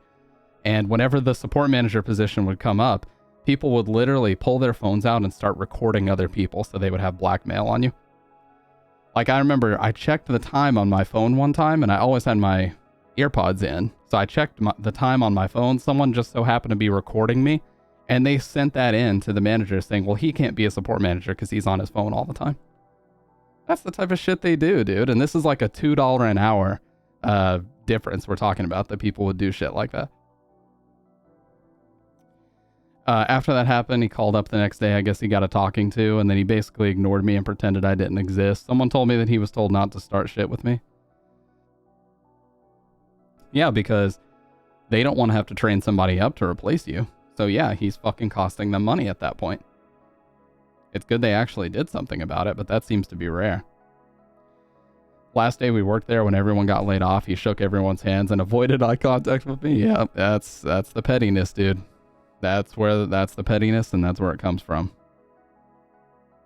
I was like an entry level. It's sad that there are people who act like that. Well, the good thing is, I had a very good relationship with the assistant manager. Her name was Denise. I say this all the time, but Denise, if you ever see this, you probably won't, but if you ever see this, I love you. And I mean that seriously. She did a lot for me and taught me a lot about how the world works, and a lot of good traits and things that have really helped me. But I had a great relationship with her, a working relationship, and she purposely did not even entertain the idea of promoting the people that did the shady shit either, because you don't want to promote those people, because then it rewards that sort of tattletale behavior. You know what I mean? But yes, she taught me a lot, and knocked this really stupid I'm smarter than everyone in the world mentality that I had. She knocked that shit right out of me, and it was the best thing that could have happened for me. Because she was always known as the really nice manager. She was always known as the absolute nicest manager, and she got fed up with me one time. She's like, I'm just letting you know your attitude is shitty, and we would have fired you already if it wasn't for me. And that conversation we had, it was tense, and I was obviously defensive during it. But after that, I just had this moment of clarity where I was like, damn, if a manager that nice was that upset at me, I really got to change the way I behave. And that was pretty much it. That changed everything, man. I changed my whole outlook on that job. I changed my whole outlook on work and life, and it has been nothing but beneficial. I've kept that mentality. I always remember that night and how shitty I felt after she talked to me. Because I deserved it. I was being a little fucking bitch. And I was being really disrespectful. I was like 19, so this was almost 10 years ago. I just want to be clear. Obviously, I'm not like that anymore. All other coworkers I had decent relationships with. The manager I never really talked to is kind of a douche and didn't seem to know anything. The other 3 people on my team, all the other people. So basically the other 8 people I had a decent relationship with. Yeah. But yeah. I still have, I don't talk to her as often as I would like, but I have messaged her a couple times. We don't even live in that town anymore. But I have messaged her a couple times and just been like, hey, just so you know, you really did a lot for me, and you taught me a lot of things. And she's always been super nice and kind of reciprocated that respect. So I appreciated that a lot. Remember, if you hear my mic suddenly cut out, it's because my noise gate has really high attenuation. So as soon as I stop talking, yeah, see, you can't hear anything as soon as I stop talking because it cuts out immediately after I'm finished. There was a chunk of people on other shifts I didn't talk to, but I didn't have beef with anyone but Mr. Biker Dude. Yeah, so at that point, it's like, well, nobody else has a problem with him, so what's your problem with him? You know? Anyways, guys, let me re-up on coffee, and how about we get back to it, okay? Hell, I could have these conversations all night. This is what's funny. I really want to make a video called What I've Learned as in the past 2 years of streaming. One of the things that I've learned is that some of the most rewarding parts of this stream have been just chatting. Like, by far. Like, the other day, I shared the story about, you know, the food dependency and stuff like that. I'm not even going to get into that again because I'm going to get way too upset. But the other day when we had that conversation, that felt really meaningful, really kind of poignant, and you know, kind of put a lot of things in perspective for me again. I love those types of conversations with you guys. I really do. And that's the type of shit that I really value. Like, it's not even about the games most of the time. I love trying out new games. But I feel like that there's a little bit of a disconnect where I have to pay so much attention to the games, and I miss just talking. You know what I mean? I love the just chatting parts. But anyways, I'm going to go re-up on coffee, and I'll be right back. If I had more people to talk to when I was into streaming, I probably would have streamed more often and shit. Yeah, like I said, these are some of the most valuable parts. Absolutely. It's just when I'm in a game that requires a lot of attention, it's hard to kind of bounce back and forth, and sometimes I just like straight up doing nothing but talking because there is nothing but interaction. Like, the interaction is the stream. But, let me re-up just a sec. Hey, I totally feel that, dude. That's something. I'll talk about that as soon as I get back. But I have a lot to say about what you just typed, I promise. Just a sec.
Yeah, so kind of along the lines of what Dr. Red said, this community here, including the, like, which I can't even believe this number is real, like 64 people in the Discord. This was all grown. This was all grown completely organically. I mean, there's the stream YouTube channel, but it has like 25 subs. There's my own YouTube channel, videos that get a couple hundred views, and sometimes I'll advertise the Twitch channel over there. I don't do a lot of advertising outside of Twitch. Like, this channel was completely grown just by me being live a lot and playing a lot of different horror games. It's like one person, like Faye came in during Fatal Frame, Doc came in during Street Fighter, Sky came in during Lost in Vivo. I remember all this, by the way. I'm swapping headphones. Yeah, most of this community was built during a 72-day live everyday run, where every single day I was playing a different game. And I think that consistency is what helped a lot in the beginning.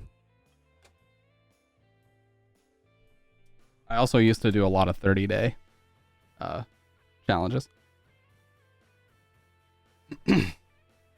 Because obviously, the more time you're live, the more opportunity it gives people to find you. However they end up doing that.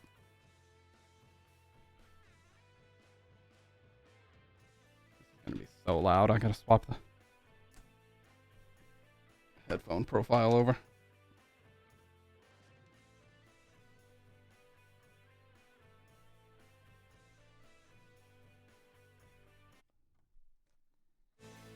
But yeah, that's the majority of what I have to say is like, it takes a lot of time.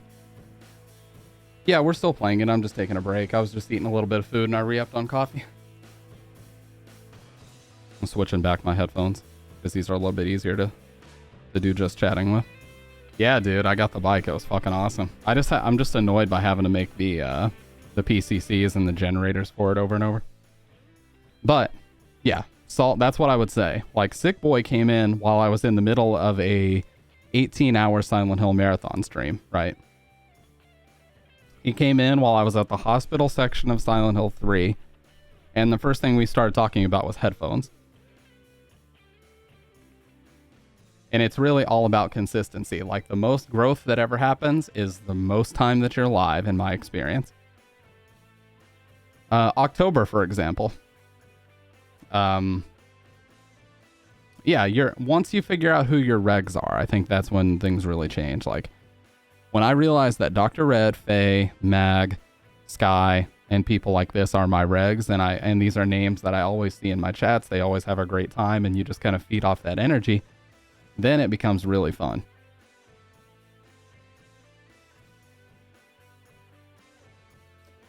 But I have that fear. I have that fear all the time that I'm going to go live and like just nobody will show up or give a fuck for hours and hours. And, you know, of course there are quieter nights than others, but in almost 2 straight years now, it's never happened. So I don't really have that anymore. I just kind of go live. And if nobody's, you know, here within the first couple hours, that's fine. I'll just sit here and talk and just chill out, watch some Mr. Nightmare, sip some coffee, and then, you know, eventually people are like, oh shit, he's live, and then they check it out. So I just don't tend to worry about that anymore. And I think, you know, I got my Twitch wrap up today. I went live 200 times in December, which is less consistent than I would like, but it's over half of the year, which is good. And every single one of those times was like the exact same start time, either 7:30 to 8:30 in that range. So that's not the consistency that I would like. Oh, not in December. 200 times in 2022. And there's still a few more days, you know, before the end of the year. So, yeah. That's the thing, is it's like, it takes a long time. Yeah. No, I know what you mean for sure. I think something else that really factors into it as well is you have to not worry about what other people are doing. Like the instant you're... here's another thing that I love to do. Here's something else that I love to do. And I show this all the time because it's so true. Never ever look at your viewer count or your sub count. Don't ever fixate on these two numbers. Just hide these altogether. The only thing you should be focused on are the names in chat. That's it. Don't focus on anything else. Just worry about the names in chat. And if you do that, it helps you focus and not grade yourself constantly, because what'll happen is inevitably you'll like go take a piss or something. You come back and like 3 people leave, and then you give this feeling like, oh my God, 3 people didn't think it was worth it to wait on me. I'm doing so shitty. And like you just do all these mental gymnastics and you fuck yourself over. So don't even give yourself a viewer count to fixate on, you know? Just look at names in chat, just talk to them, and you're fine. Like, you don't have anything else to worry about. It helps you stay so focused on what really matters, which is the interaction. The interaction is what really matters. Felt shitty about not having people and stopped again. Every now and again I do some public domain movie nights, which gave me something to do other than mindlessly play a game. Yeah, it was Pitt that originally gave me the idea. He's another reg, by the way. That was the idea to just do a just chatting stream. I, for some reason, was like, no, I can't do just chatting streams. Like, that's just not something I can pull off. And then it turned out that, yeah, I can pull it off just fine. And we had a really great conversation about a lot of shit. And, you know, that was the night that I realized just chatting is just as crucial to your interaction as anything else. And I would say, like I was just talking about, the just chatting portions of this stream have had some of the most meaningful interactions we've ever had here. That's my opinion, sure, but I can't. There are some games that have been very great, like the first time I played Convenience Store and the first time I played Lost in Vivo. Those are experiences I don't remember. Or those are experiences I don't forget because they were so impactful for the community and the growth of it. But, you know, just talking to you guys and like getting that sort of feedback loop of me putting this energy out there, you guys giving me all this great feedback and support as well. Let me be clear. You guys have been insanely supportive this year. And that was part of the headphone giveaway, was to give back, because I actually bought those specifically with Twitch revenue so that I could give back. I just want to make that clear. I don't take that and just do whatever the fuck with it. I did that specifically so that I could give back to you guys, because without you guys, that wouldn't have happened. If I could manage to stream movies more often, it would be awesome, but I'd have to get a big fucking library of movies that don't get hit. Yeah, we gave away a pair of these, brand new. And they went to Jordan, otherwise known as Wang in my zipper. But yeah, these are $100 headphones, and I just straight up gave them away. I didn't open them. I didn't use them. Kept those babies completely sealed. Yeah, there he is. Yes, these right here. I put a little personalized note in there for him. And it was just, it felt great to be able to give those away. It really did. It didn't feel right to spend that money on anything else. You know what I mean? For that.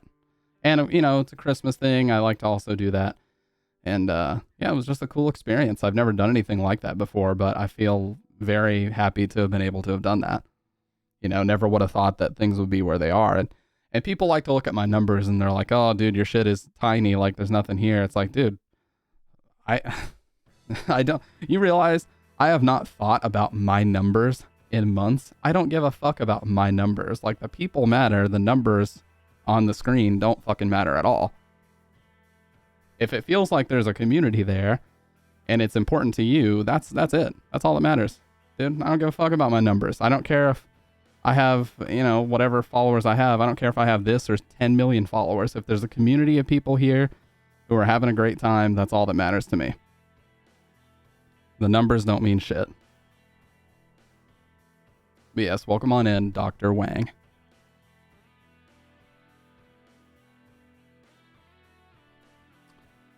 Oh yeah, I've actually never used or owned a pair of planar magnetics. I've only ever used dynamics.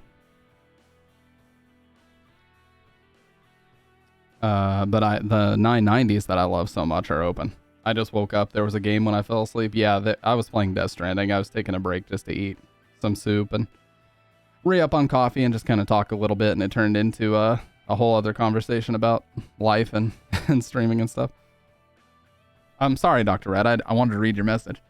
My brother used to think I was weird talking with no one watching, but even if it's just a lurker, just do commentary as if it's a YouTube video and you get more comfortable with it. People start showing up. It all started with Dr. Dex.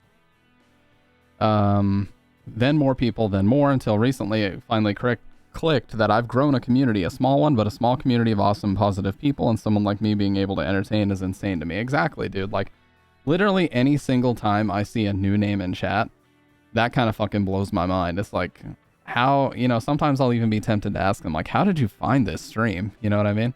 Because I just have such a dedicated group of people, it seems like. You guys are tenacious as fuck, by the way. Like, you guys come out and you watch for hours, and you have no idea how important that is to me. I appreciate the fuck out of that.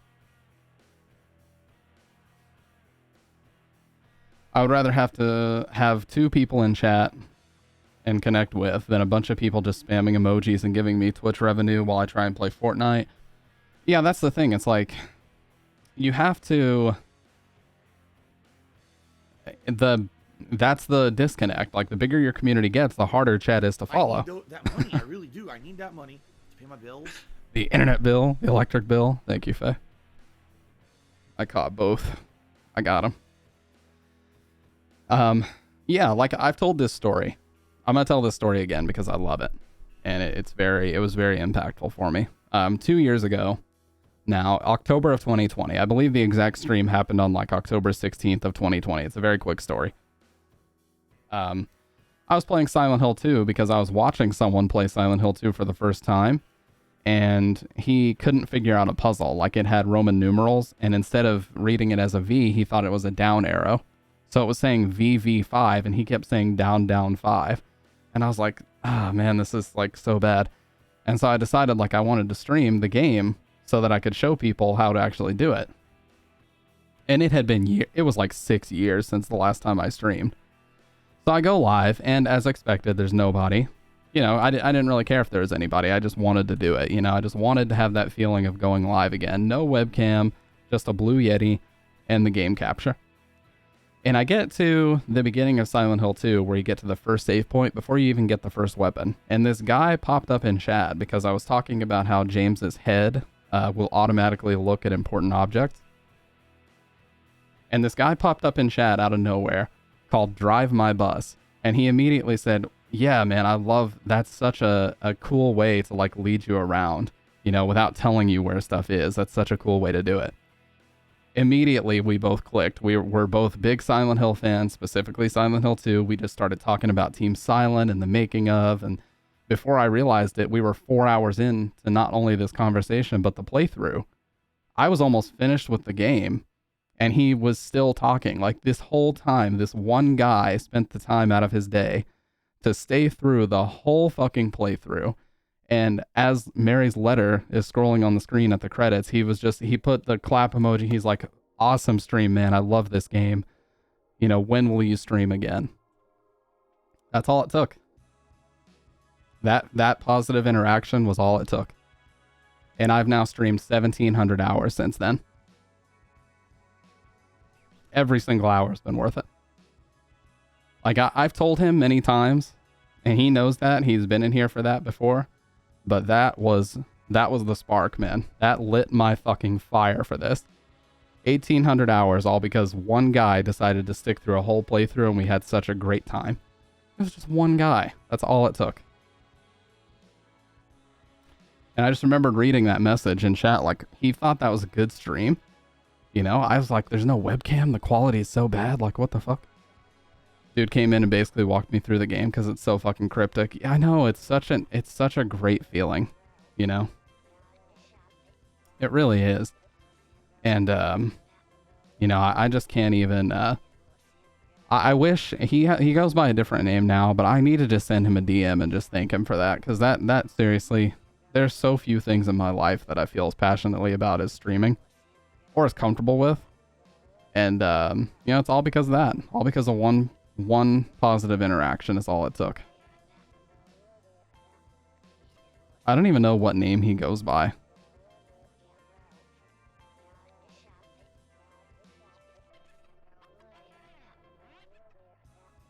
Siren is so fucking ass, but it has... Well, it was made by Keiichiro Toyama, who made the first Silent Hill.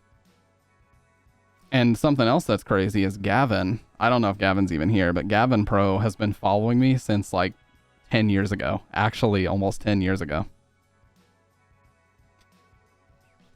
Hearing someone say they enjoyed your stream or something, it's like the best possible feeling. It's like I'm so unmotivated and feel like everything I do is not good enough than to have some person you never met going out of their way to say they had a good time.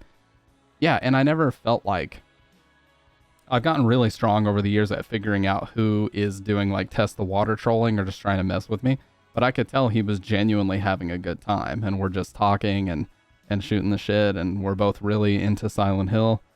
And it was just such a great great feeling. You know, I finished that stream and I had like a body high. I was like, damn, I should stream again. I should stream more Silent Hill. Fuck yeah, I'm gonna do this. And then that was it, dude. I've been fucking in it, and I have not stopped ever since that happened.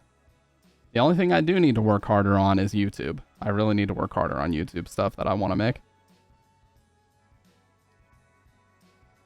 Yeah, the gameplay is very cryptic. That's a good way to describe it.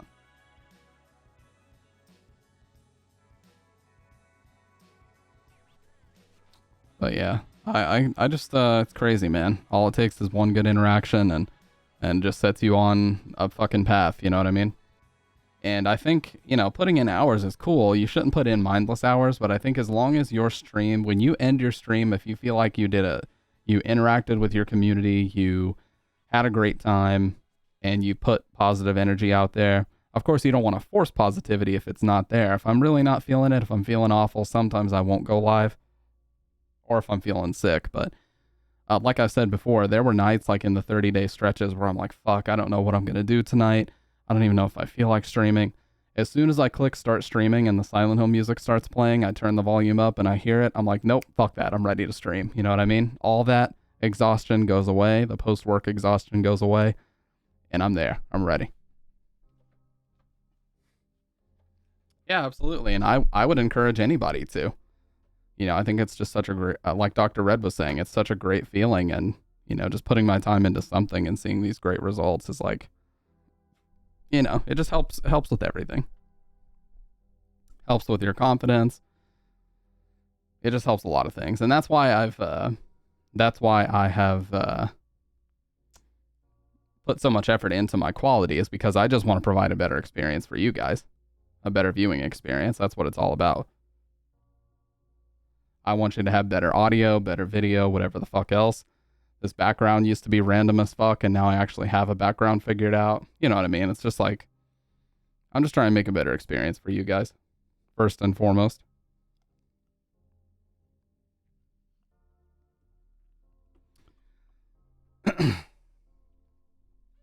Like when I started, I sat and streamed RE2 Remake almost every day, talking to myself. Then a Chad Dr. Dex was always showing up. He came for SF4, but still joined even when I couldn't play it anymore. It was like that for a long time. Hope he's doing well now. It's been a while, but obviously that's understandable. He has a life. Can't expect him to be joining an RE fanboy stream all the time. Yeah. And, you know, I remember that about you too, Dr. Red, is, I was surprised some nights. It didn't matter, dude. Some nights it was literally just me and you going through these weird ass indie games before like anybody else had really even stumbled upon this stream, and I still had a blast, dude. I had a fucking blast. You know, Faye came in during the initial entrance building of Fatal Frame 2. Faye came in and said that he loves the game, and ever since that night, he's been here.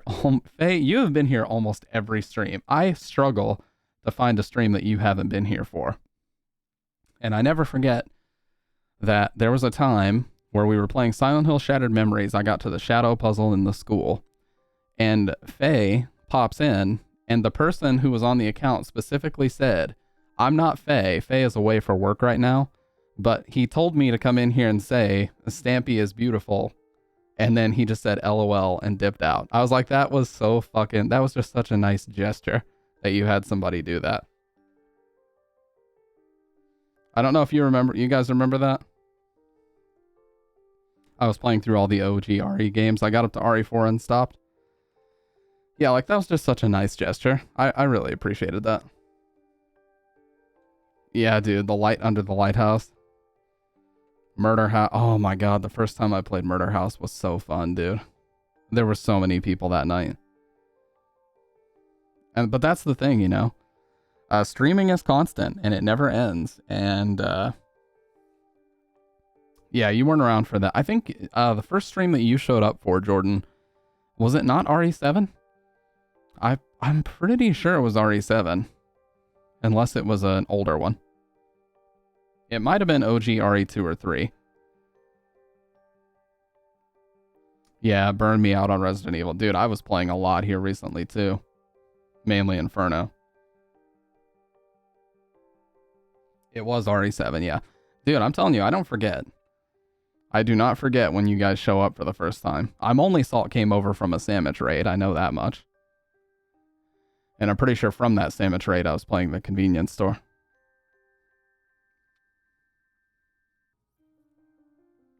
Probably around January, yeah. Heck, you're the one who inspired me to stream, and it's been one of the best decisions I've made for mentality and stuff. I know, Dr. Ed, and you told me that. And at first I felt pressure. I was like, oh god, like people are inspired by my degenerate fucking ass. Like that's not good. People are going to get my bad tendencies and stuff. But you do work very hard on your stuff, man, and I respect the hell out of that. I really do.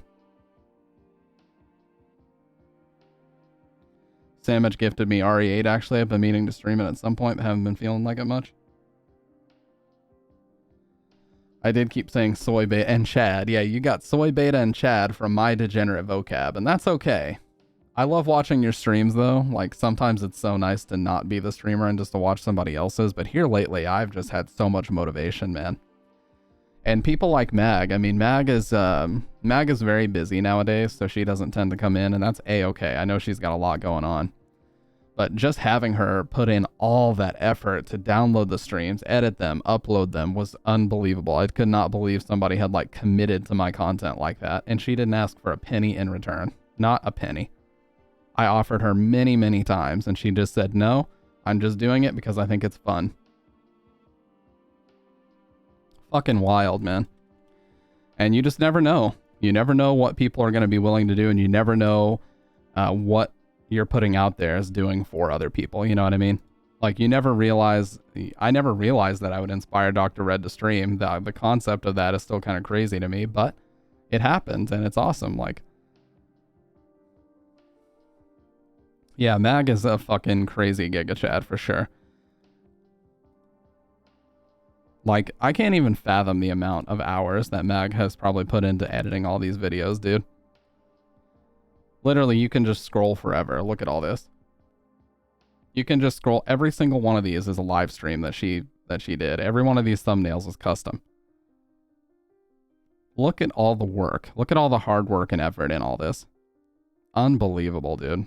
There are hundreds of hours worth of content on here. And now all these streams are archived, and I can go back and watch these and just kind of relive these memories whenever I want, you know? Like Metal Gear Solid, dude. I miss when I did this last stream. It's been so long. 6 months ago since I played this game. I played Street Fighter on this night too. I didn't even realize that.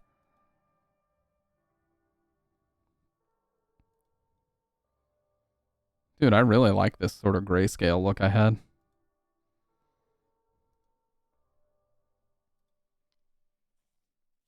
I remember when I made it to 50, I played RE2R 5 times in one stream. Yeah. Yeah, man, it's crazy. And you have, you know, but yeah, that basically what you said, Salt, is what kind of got me on that conversation of like, dude, you just gotta commit. Like, the thing about streaming that's also hard is that I have a full-time job, so it's very difficult for me to compete with people who do stream as a full-time job and can be live every waking hour that I'm working, you know what I mean? So in that sense, it's literally impossible for me to compete with them, so I just can't even think about it that way. I just have to think about it in terms of, you know, I just go live when I'm live and I can stream as often as I possibly can. That's the best that I can do, and that's totally fine. So, you know, anytime that you're not working or you're not live, somebody else is going to be live, and that's just the reality of it because so many people are on this platform.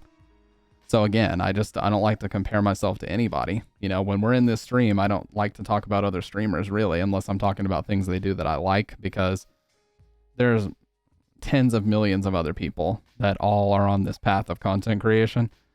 And at this point, it's just not it's not good to compare yourself because there's always somebody who's doing better numbers than you. You know what I mean? So you just can't even think that way.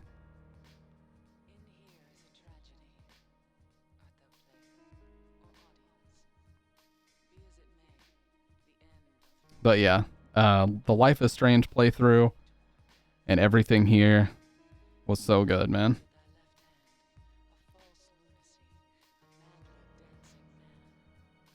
I'm so glad that we didn't lose these streams. Even though these streams are from 9 months ago, I'm so glad we didn't lose these. Because now when I reference something or I talk about it, or you guys just want to go back and watch it, it's still there. And that's huge. Like, this stream is from a whole ass 12 months ago. Look what my face cam used to look like, by the way. Look what my face cam used to look like. I was a soy in the distance, dude, and I had no foam panels up. I just had a Silent Hill 3 poster up. Like, that looks so bad at the end, this angle. What was I thinking?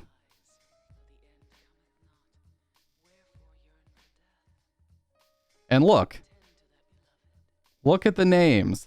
What are you seeing? Faye, Dr. Red, Samich. Like, dude. The same names that you're seeing right now. And that's fucking awesome. I love that chat is on screen too, so we don't lose any chat, we don't lose any streams. I love that. Although some of these thumbnails are a bit disturbing. I'm kind of hot though.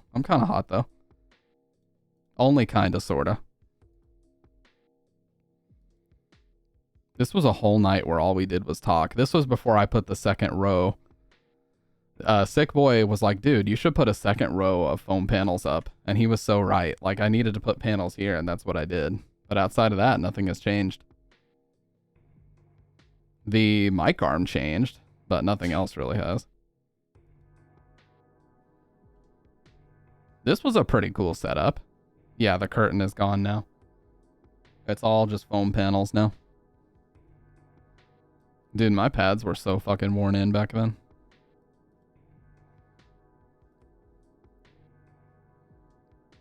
Oh yeah, oh my god, dude.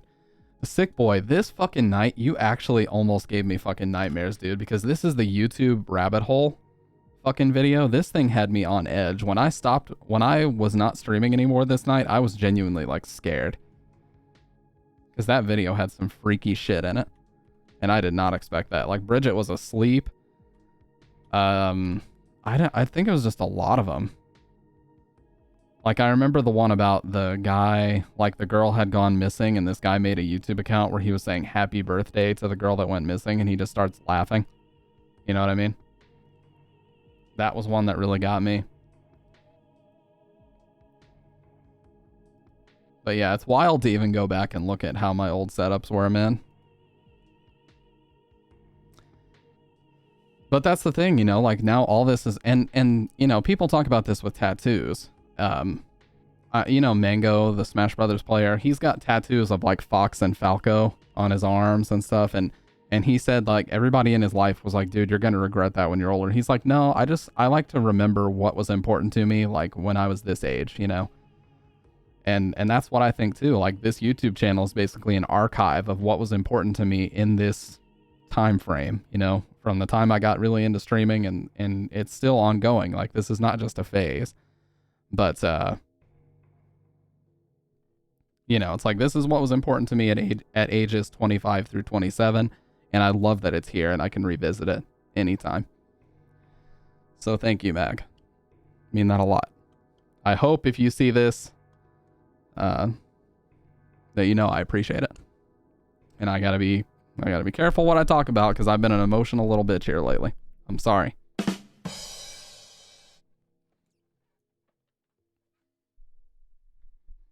I'll send her a message and tell her I appreciate it, because you know, it's like unfathomable how much work went into this.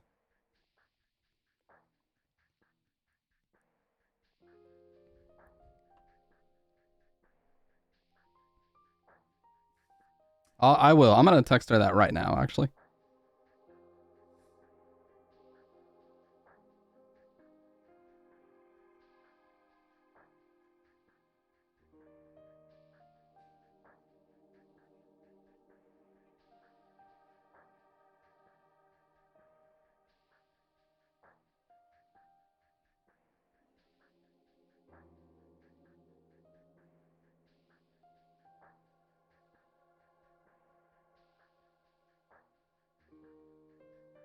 Okay, here's what I sent her. Focus, you bitch. Oh god, please focus. Just letting you know, everyone is saying, including me, how much we appreciate all the work on the YT channel. We're going back and reminiscing on the earlier January videos.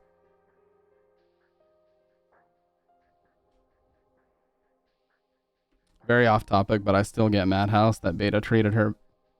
Oh, yeah, dude. I know what you mean. But yeah, that's the thing, man. It's crazy what people are willing to do for you sometimes. And when she was looking for a job, you know, she left her old job because they were kind of mistreating her, and I did everything in my power to help her get another job. And thankfully, we got her set up at a place that she loves, making way more. She's doing so much better, much healthier, you know, work-life balance now. So that's what I love to do. I love to give back to people that do things for me. So I absolutely went way out of my way. Some people thought I was crazy, but it was totally worth it in my mind because of what she had already done for me. So I'm happy that she's in a better place now. Now, unfortunately, that makes her way busier, but it's for the best. I'm super happy for Meg and where she's at right now. And that's what's crazy, man, is none of this would have ever happened if she didn't just randomly pop in my stream one night while we were playing Resident Evil 5 because she likes the game. Fucking wild. It really is. Oh, by the way, this thumbnail's fucking disturbing. Like, look at this shit. Same 3 photos of me, by the way. World can be pretty crazy. It is fucking crazy, man. This was when I first got fiber. Yeah, this was the first night I was on a fiber connection, so I actually started streaming at 1080. Look at the quality. Look at the quality.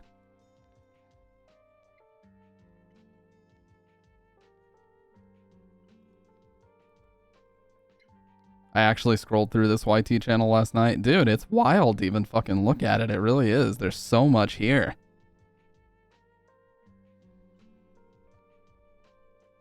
Was looking for the SH2 remake reaction. Yours was so funny. No, it's here. It's definitely here. Let me see.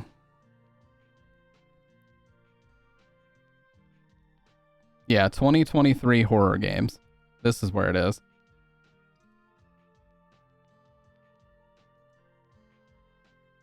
Wait, is it?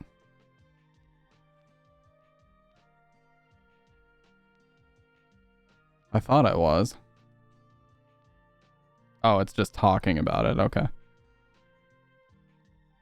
When did that stream, or when did that announcement stream actually happen?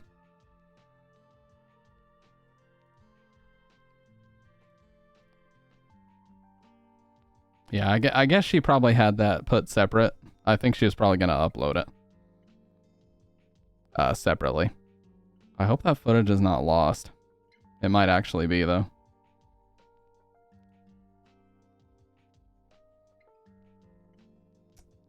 Day 14.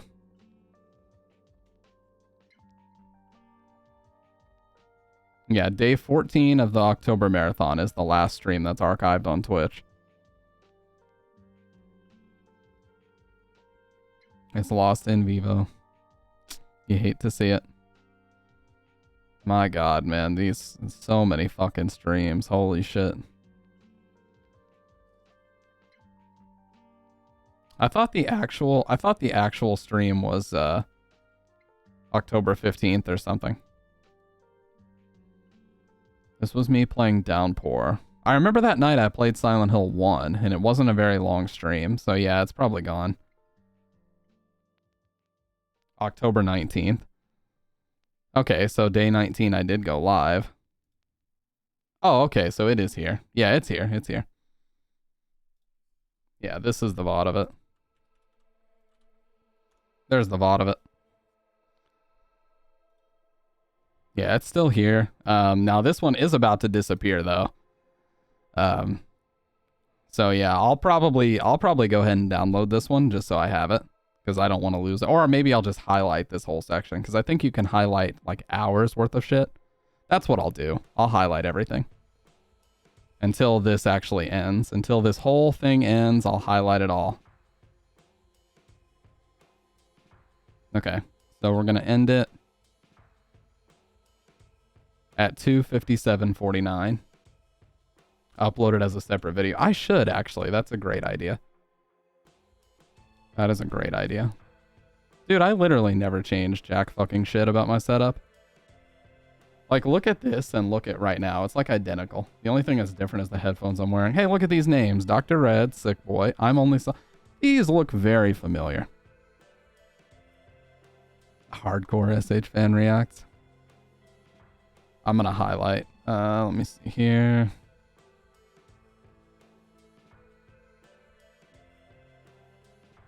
Clip it and ship it. Can you just put the fan on one, please?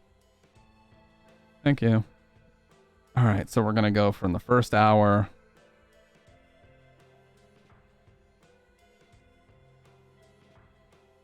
I'll wait until I at least went live.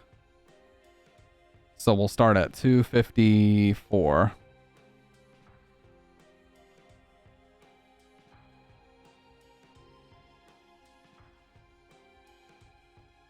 Dude, I was so exhausted when this first started. Holy shit.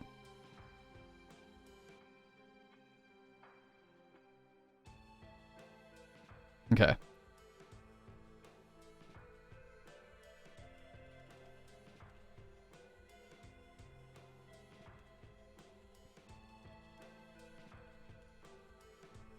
Okay, so I published the highlight. Dude, I'm so glad you mentioned that, Sick Boy.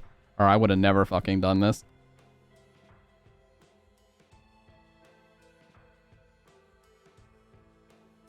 Is it worth trying to put Linux on my Chromebook to do stuff? Because Chrome doesn't let you do Jack Baker.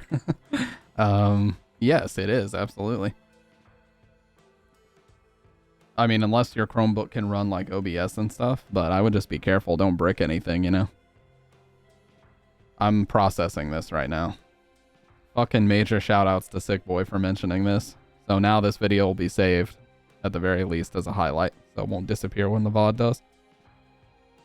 And I can download the highlight and upload it to the YouTube.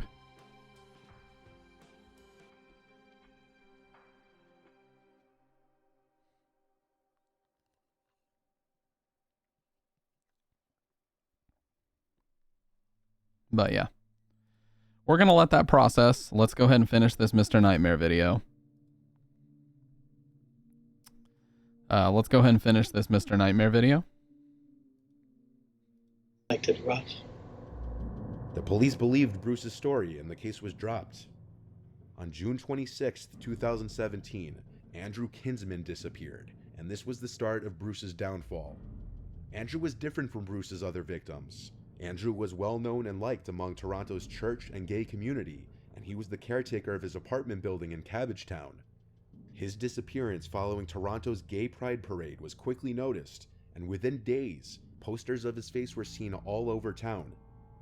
Andrew had become the latest addition to the disturbing disappearances of gay men that had been plaguing the community for years. Andrew's friends and colleagues knew he was interested in true crime and serial killers. A colleague noted that he had an occasional hookup with a man very into the psychology of serial killers and how they functioned. When police searched Andrew's apartment, they found computer files on the serial killer and necrophile Dennis Nilsen, otherwise known as the Kindly Killer. Dennis Nilsen's methods of murder were eerily similar to those of Bruce. They also found a documentary on U.S. serial killer John Wayne Gacy and 10 pictures of Bruce taken on September 11, 2010, using Andrew's camera. The name Bruce was scribbled on Andrew's calendar, eerily coincidentally for the day he disappeared. It's possible Andrew suspected Bruce was a killer and was doing his own investigation. Police discovered CCTV footage showing Andrew getting into Bruce's red 2004 Dodge Caravan. They finally had a suspect. In September of 2017, while Bruce was under surveillance, police took a coffee cup he discarded in the trash to obtain a sample of his DNA. 2 months later, Bruce dumped his caravan at a scrapyard, which was seized by the police and forensically examined. They found blood and semen connecting multiple victims to Bruce, including Andrew Kinsman and another victim, Salim Essen. This evidence allowed police to obtain a warrant to enter Bruce's home covertly without him being there. Covertly? Forensic experts discovered photographs of Andrew and Salim on his computer, taken after both men were dead. The timing of this discovery was impeccable, because Bruce was likely about to commit another murder. The next day, police witnessed a younger man arrive at Bruce's apartment building in Toronto. The man was likely to be Bruce's next victim. They raided Bruce's apartment, finding the man who entered his apartment naked and handcuffed to the bed with a black bag over his head. None of this was done with his consent, and he was screaming for help. Bruce was arrested and charged with the murders of Andrew and Salim. A deeper search of his apartment revealed files on each of his 8 victims and souvenirs from each of his crimes. Jesus They Christ. included ropes and a metal bar used in the strangulations, jewelry from multiple victims, and a notebook from Salim. They also found a file he'd already prepared for the man they'd saved, confirming that he was close to having the same fate as the other 8 known victims. Police checked 75 properties that Bruce had worked on, and at one client's property in Leaside, they found body parts from the 8 victims in large planter boxes and an adjacent ravine. Karen Fraser, the homeowner, was shocked and stated that Bruce was the best friend, neighbor, relative anyone could want, a similar description many others used for him in the past. But one major question still stands. Were there only 8 victims? Probably Bruce not. entered a guilty plea early in court proceedings, but showed no sign of remorse. He was given a life sentence on each murder charge. Between 1975 and 1978, 14 men from Toronto's gay community were murdered. The method of killings varied, including beating, strangulation, and stabbing. Police solved around half of the cases, but the rest remain cold cases. It seemed likely that Bruce was somehow linked to these other murders. For a seemingly jolly mall Santa to be capable of such atrocities makes you realize you never really know what kind of person somebody actually can be behind closed doors. Jesus Christ, man. Both those Bruces were fucked up. And the fact that the police had that guy multiple times and just let him go. Now that's really fucked up.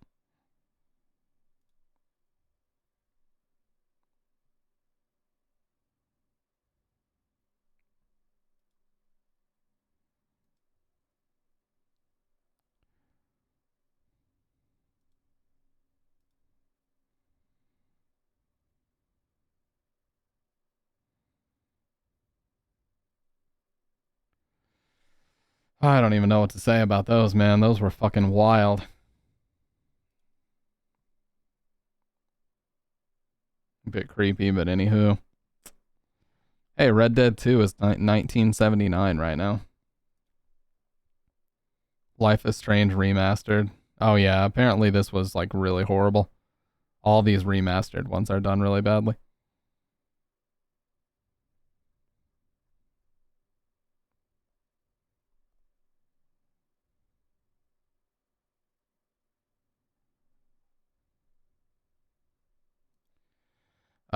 They're just missing animations. A lot of stuff is just not done correctly. Like, they're just really bad. Your reaction is priceless for the SH transmission. Dude, it was truly incredible. I remember that day. Oh, wow, you can actually pre-purchase this. Wait, this is going to be on PC.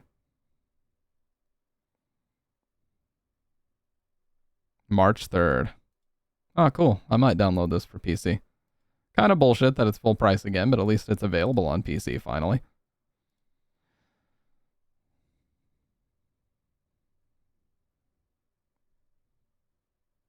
A lot of TBDs on here. They'll bring everything except Bloodborne. The first of us.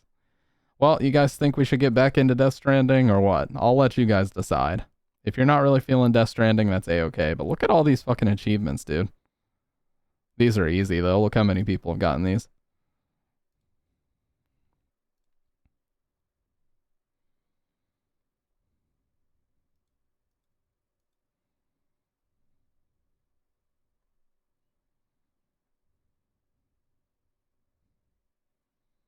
Death Stranding or Mr. Nightmare? Oh, if you guys just want to continue watching videos? Yeah, I'll put up a poll. Pave Paradise and put up a poll. I'm sorry, I don't know, that randomly popped into my head. I felt the need to say it.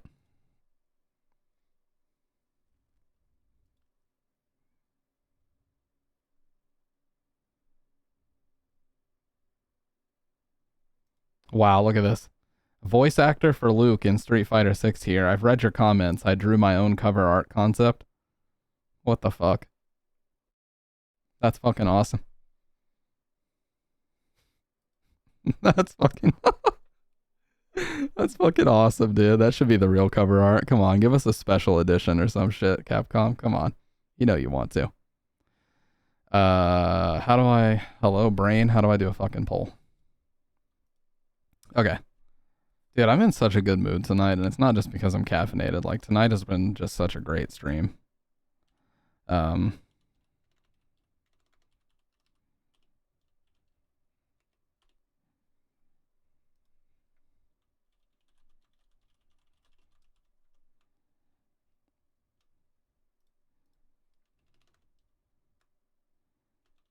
just going to call the poll, what do?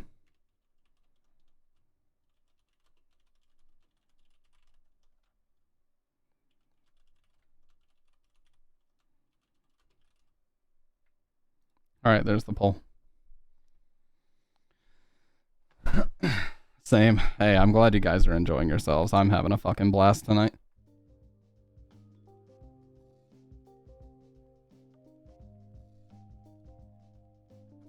All right, poll's up. It should just say what do at the top. You can't see the poll?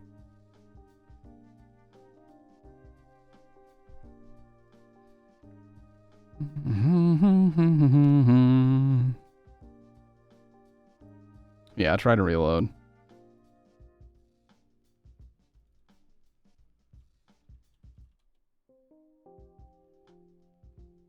Oh, that's weird. It says a poll's already active.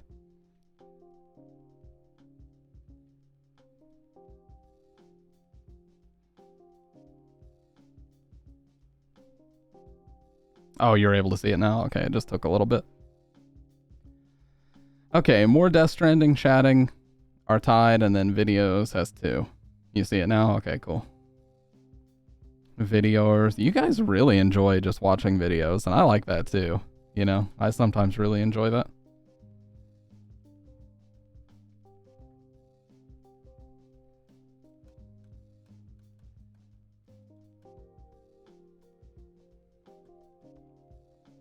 We gotta start doing channel point betting, dude. That is something that has to happen in this stream.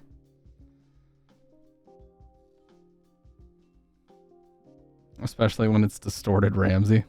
Yeah, like channel point betting would be so fun. Like Street Fighter matches would also be really fun to do that with.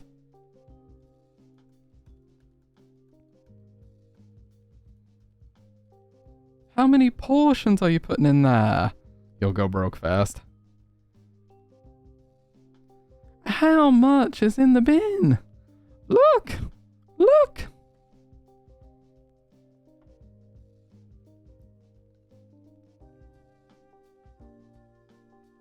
Your luck sucks. Nah. Videos wins. Wow, you guys. Wow, dude. Well, what kind of videos? Do you want to watch older streams and like clips from them or what? It was so high pitched. Well, you know we got to bring it up again, dude. You know that it's time.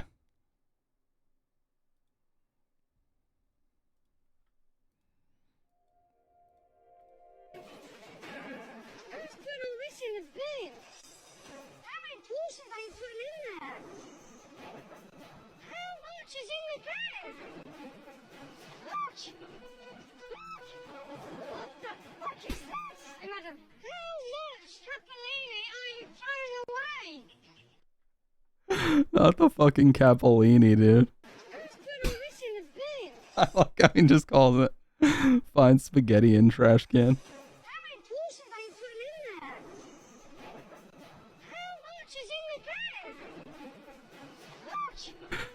Oh my god, dude.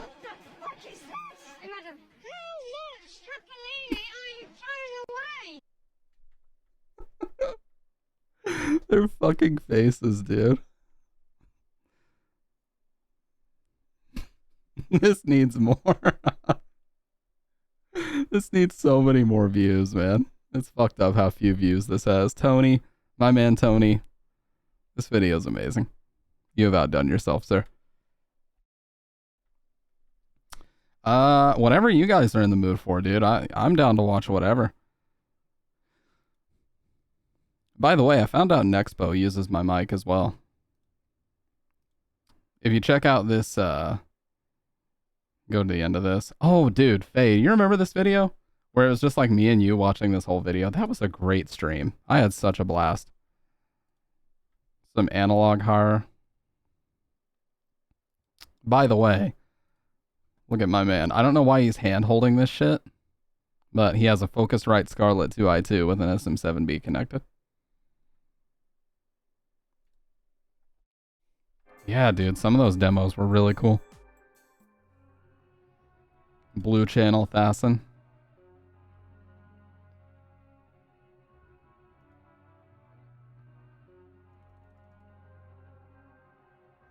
Use a CAD M179. I know about the CAD E100S. CAD M179. Oh, what the fuck? This mic looks really weird, actually. I like it. This looks like a KSM from Shure. I like it with the shock mount on it. This reminds me of a KSM32 a little bit. You know? Very similar, actually, with the shock mount. I like the black version, too. Markiplier used the KSM32 for a while. Fully adjustable pickup pattern. World's weirdest animals.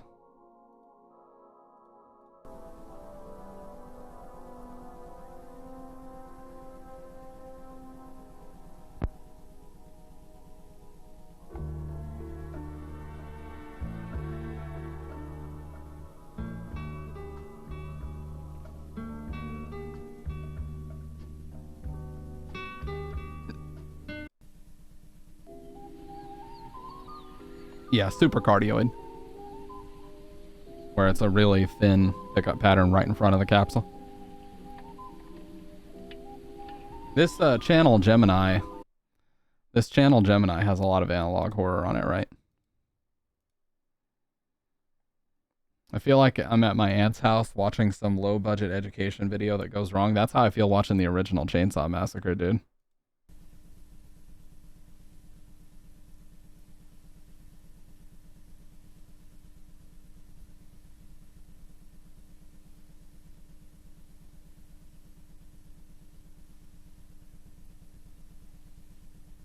I don't like how quiet this is, dude. I'm really not a fan of that.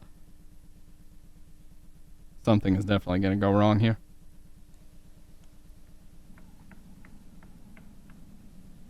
Oh, it's past super cardioid, damn.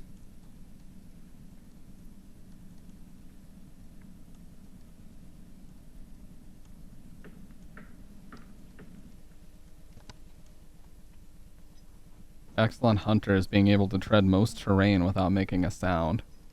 Just like the BTs, dude. Bat chest. I heckin' love BTs.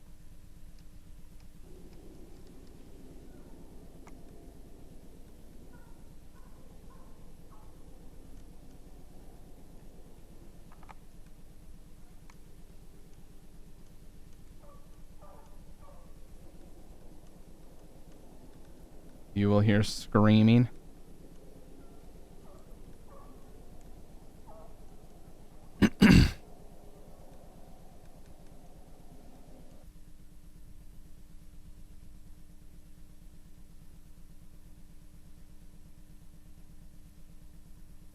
Into bidirectional, yeah.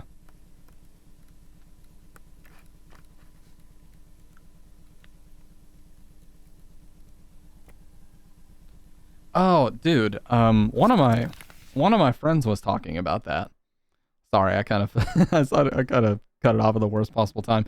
Yeah, one of my friends was talking about that. I think that's one that I really want to watch in the yes. This is one that I really want to watch in the watch party here very soon. It is very analog horror. In this house.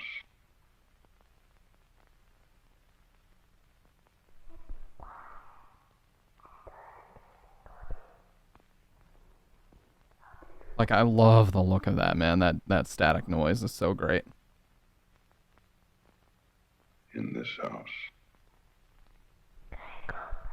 I don't even want to watch anymore because I don't want to spoil anything. I don't want to spoil anything for myself at all, but it looks great. It's coming to Shudder in 2023, but it says it's in theaters January 13th.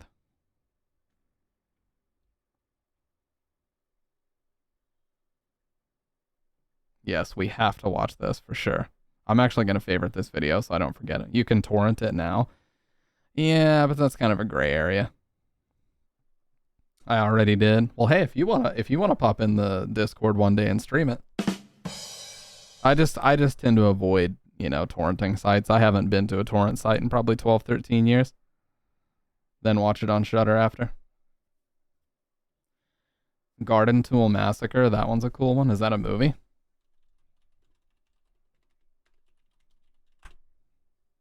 Oh, it is. 1997. What the fuck?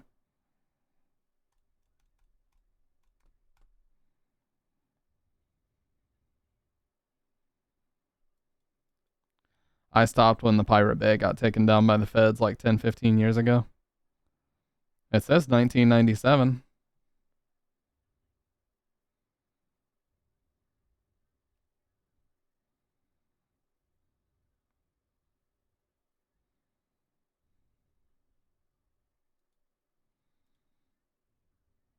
Dude. This is analog horror before analog horror could even think to exist. Look at this shot right here. Look at all the noise on it. It's so beautiful. Anytime I even see a single frame from this movie, it makes me want to pop it in and watch it. Got to the point where you had to use VPNs and shit and never got back into it until recently. Picked up an 8 terabyte HDD. Look at that. So beautiful, man. Was true. This just makes me want to watch it. I gotta relax, dude. I can talk about this movie forever. Without a doubt, the scariest movie I've ever seen. The primitive cinematography made it scarier, as did the music. A horror classic that will never be replicated. Great comment.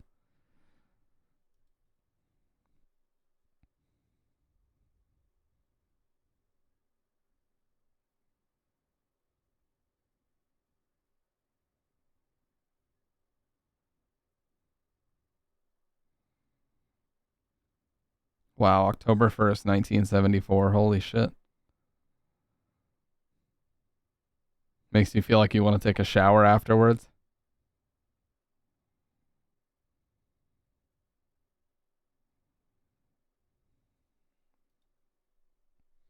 Guys, we have to watch this again. We have got to watch this again. Yeah, man, the fucking ending.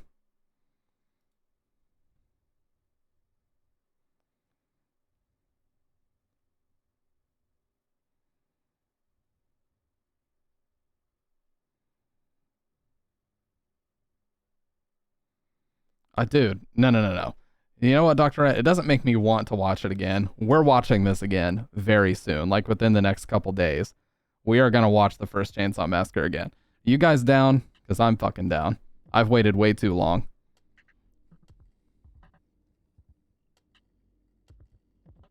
I have the fucking 40th anniversary Blu-ray. I will pop that bitch in and we will watch it.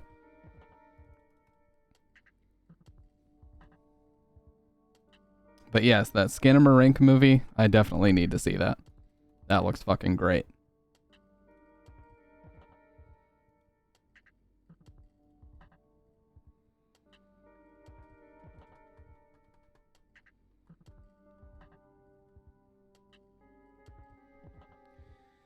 Yeah, and The Hitcher. Dude, have you guys ever...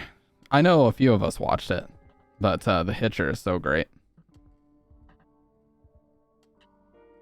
The Hitcher from 1986. That is a fucking great movie.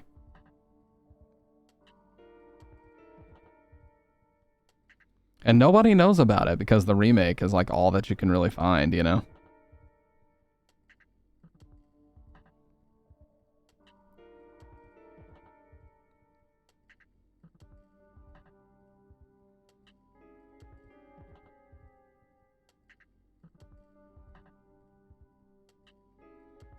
I know, dude. And the whole thing was just a fucking...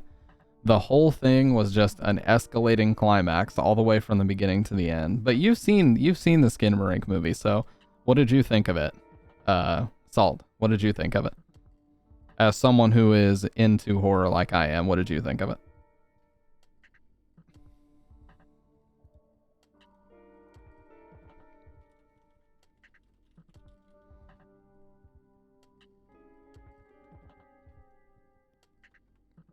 Oh, you haven't seen it yet.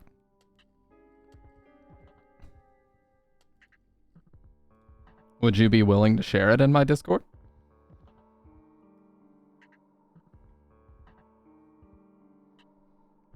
Like screen share it? And then we could do a watch party sometime? I don't know where you are in terms of region. You can? Oh. Dude, you're a fucking real one for that. Holy shit. You're Central Time now? Okay. Well, hey, we'll work out a time. Dude, I'll DM you on Discord and we'll work out a time that is fine for you, and we'll get a watch party together and we'll watch it. How about that? Shout outs to my fucking man Salt.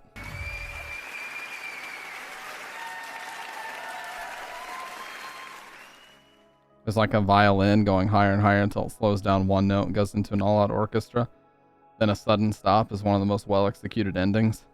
A torrent is basically just like a key file that allows you to download files from other users. It's called seeding and leeching.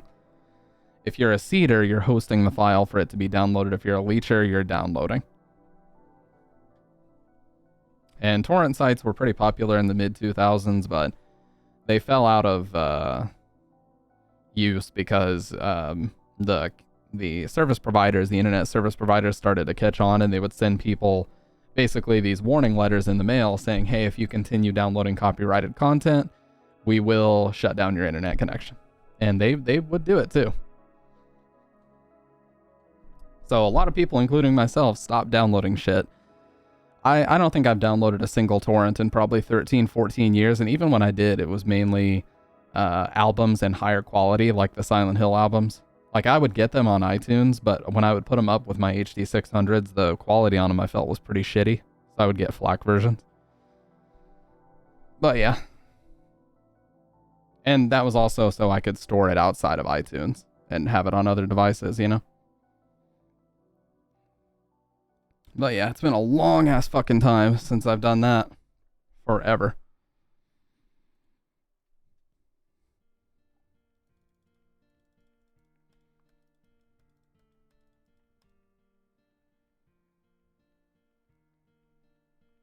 Yeah, nowadays I just use Tidal for everything.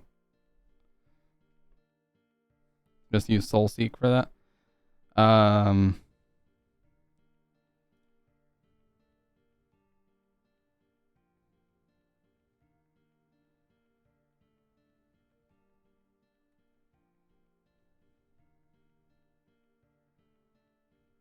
Wait, the lost real Blair Witch documentary? Hello? 2 days later, she would...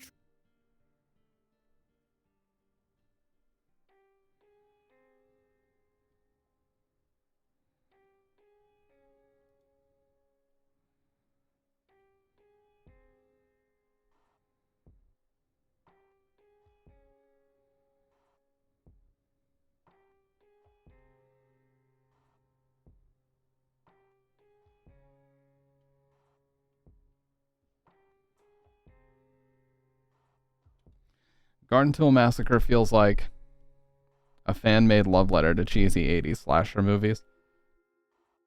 Barely an hour long, but fun and genuinely enjoyed it. Isn't it funny how the really, like, the seemingly insignificant small horror movies are the ones that really, you know, stick with you?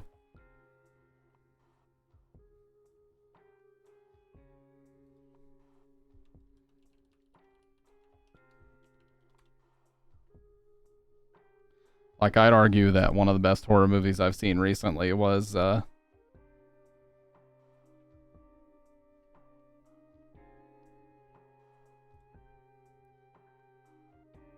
wait, hang on a second.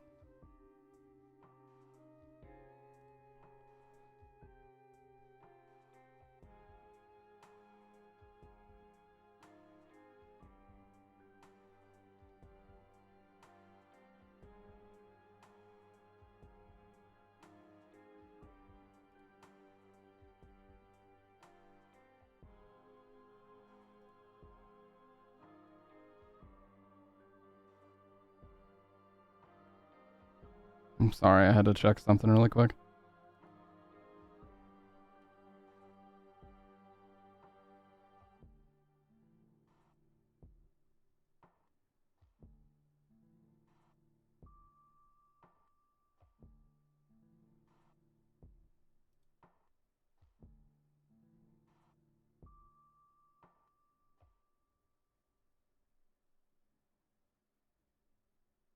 Okay.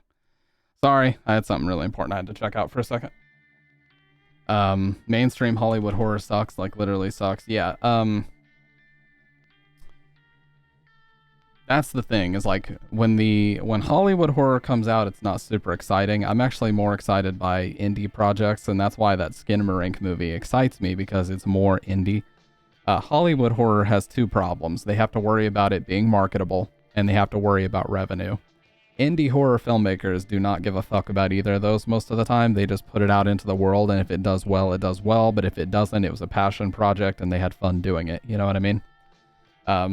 If you're trying to make a Hollywood horror movie, that is now going to include a big board of people that are like, well, can we make our money back on this? And who should we hire? And can we pay them enough? And it's all about money and all the fucking wrong reasons why you would put out a horror movie. It's all about budgets and can we make our money back, and who's going to come and see this, and who's our target audience. I think every time you start considering those factors, you just neuter the concept of your movie further and further, until by the time it comes out, it's just this corporate bullshit, just, you know, mass appeal type movie that is not even half of what your original intention or design for it was, you know?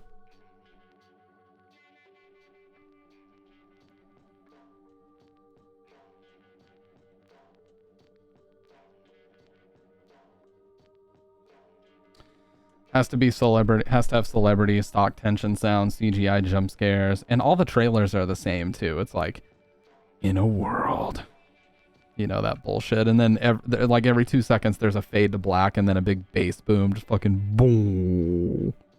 And you see the fucking like the It trailer. The new versions of It, those trailers were so goddamn cliche, it's unbelievable. Like the part 1 and part 2 from like 2019 or 2017 and 2019 or something like that. Fuck that It trailer, dude. It was so generic and shitty.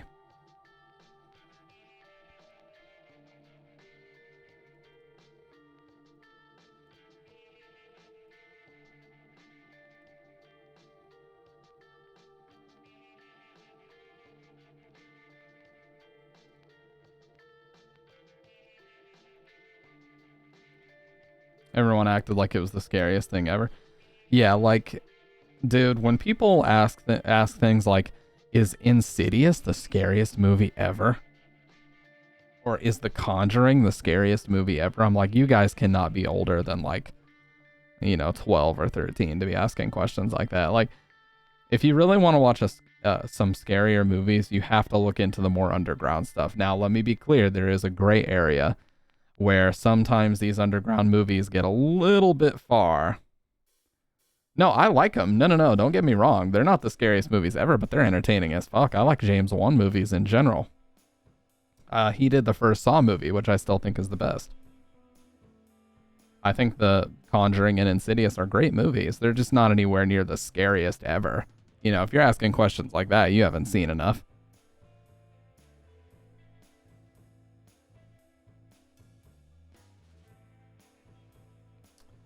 Those Ali Aster movies, yeah. Like, there are some indie directors that have gone a little bit... Scariest movie I've ever seen. That is a great question.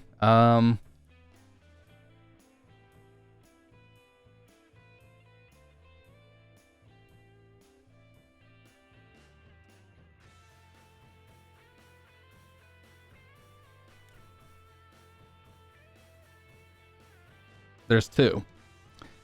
Number one, and I don't know if it'll ever be changed because I personally have a problem with this, is Slaughtered Vomit Dolls.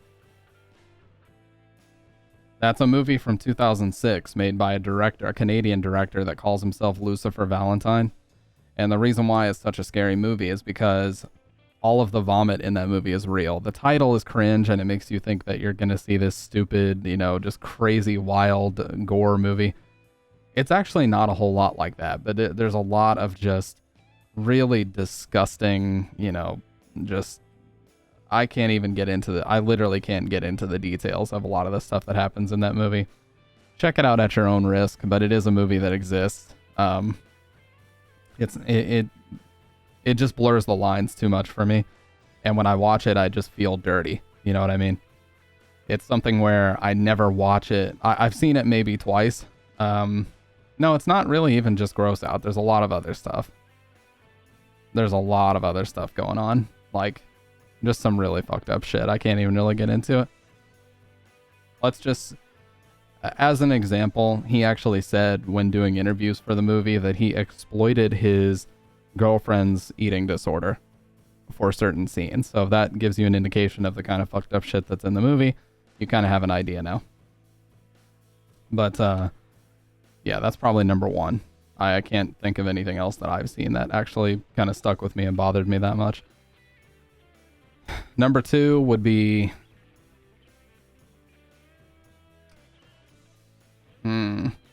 That's a great question, man. It's tough, like, even to narrow it down to two. I almost have to just rank these by how much sleep I lost over them.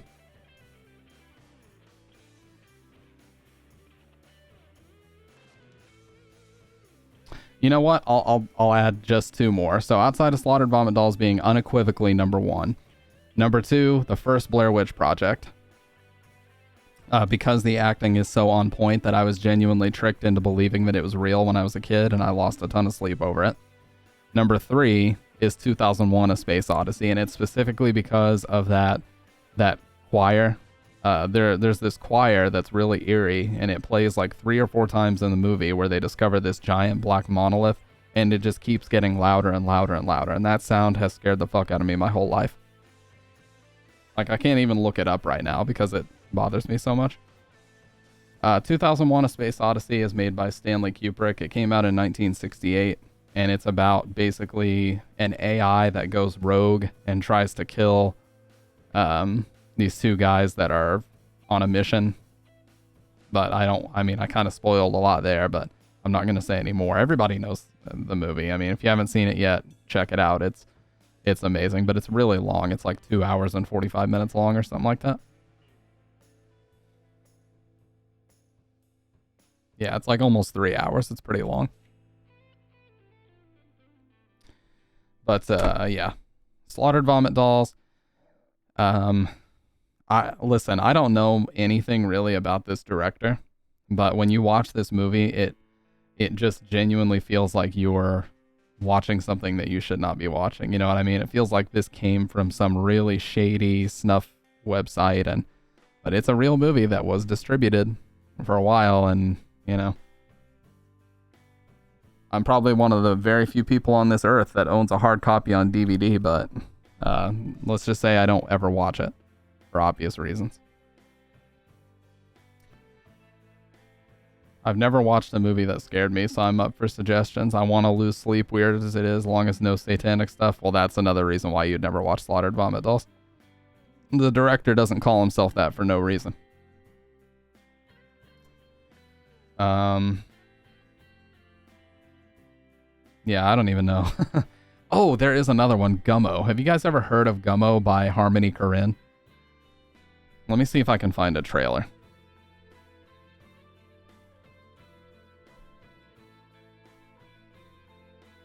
It's called Gummo from Harmony Korine. This is also another really fucking scary movie. Hopefully there's nothing in here that's like NSFW. Yeah, Gummo is weird. Yes, it is, dude. Yeah, this is a movie that stuck with me for a while, too. Yeah, the cats.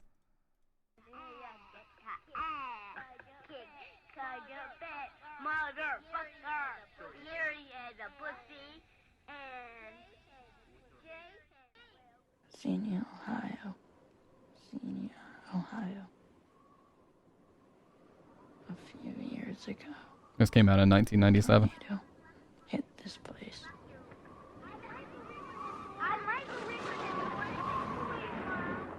It killed people left and right. Yeah, that scene. It killed people left. that where there's a scene where I don't know if they really did this, but if they didn't, it's a hell of a convincing effect where a kid is carving the word Slayer into his arm with a razor blade. I don't know if they did that for real or if they didn't, but if they faked it, that's one of the most convincing things I've ever seen in a movie. Turned right. Dogs died. Cats died. Houses were split open, and you could see necklaces hanging from branches of trees. People's legs and neck bones were sticking out. Oliver found a leg on his roof. A lot of people's fathers died and were killed by the Great Tornado. I saw a girl fly through the sky, and I looked up her skirt. The school was smashed, and some kids died. My neighbor was killed in half. He used to ride dirt bikes and three-wheelers. They never found his head. I always thought that was funny. I'm telling you, dude, this movie is fucking weird. People died in Kenya.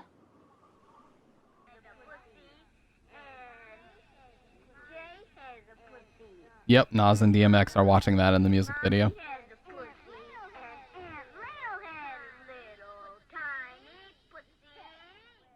Xenia, Ohio. Xenia, Ohio.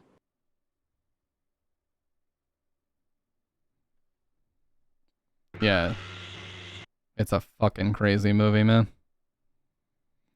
So Harmony Korine is the director, and he described this. He went on like a few late night shows describing it when it came out. And he talked about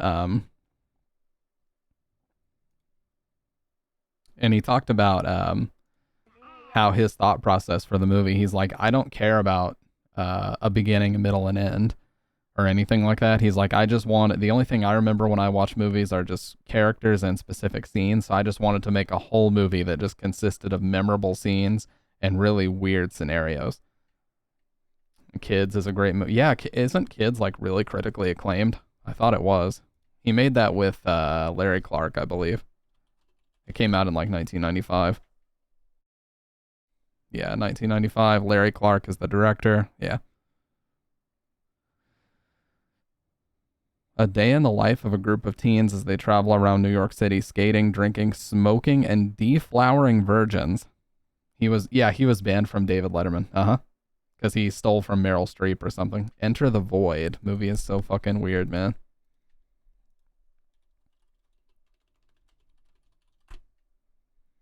Uh, 2010. You know another really fucking weird movie is wait, is this that movie that plays all in reverse? No, but there is a movie that plays in reverse. Why can I not remember? Fear and Loathing in Las Vegas. Fear and Loathing in Las Vegas is another movie that's like that, where the whole thing legitimately feels like you're tripping and you don't understand what's going on and why furniture is in different places and how they got to different areas. Like, it's such a crazy movie, man. And on Blu-ray, it's gorgeous. God, the colors in it are so great. I wish Panda were here because Panda's a big movie buff. He would have a lot to say about that, I bet. This movie's like an out-of-body experience for like at least half of it. Yeah, I'll definitely have to check it out. Hunter S. Thompson, yep.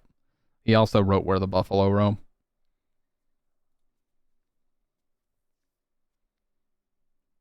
But yeah, Fear and Loathing in Las Vegas is pretty much Hunter S. Thompson just talking about him and his lawyer going on crazy trips in Las Vegas.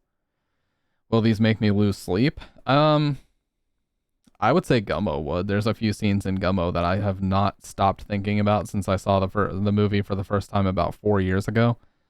And I still, like, sometimes I'll just be sitting there. I'm like trying to go to sleep, and out of nowhere, I'll just randomly think about one of the more fucked up scenes from that movie. And I'm like, oh, well, I'm not sleeping now. Goodbye. So yeah, check out Gummo. Just that tornado footage in the trailer, man. That tornado footage in the fucking trailer messed me up.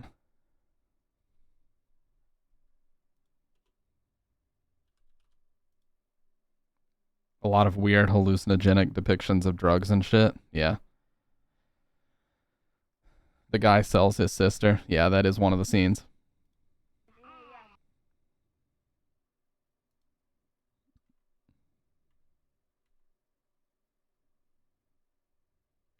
This. Oh god, I hate this. I hate this shot of the tornado, man.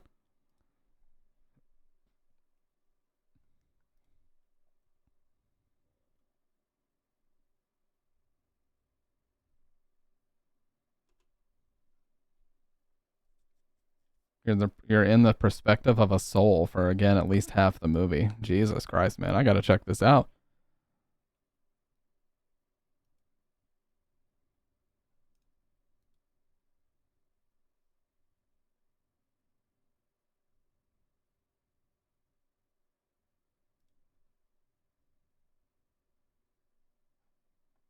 Yeah, selling cats to the Chinese restaurant.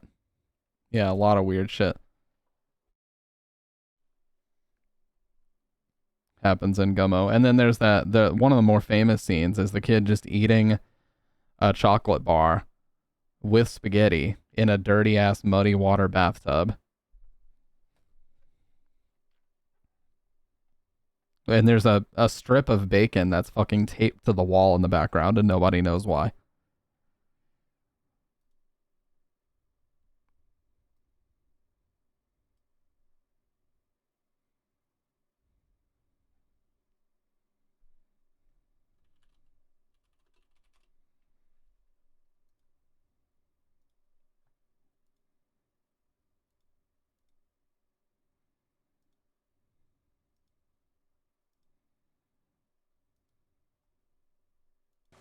Like, look at this shit, man. Spaghetti.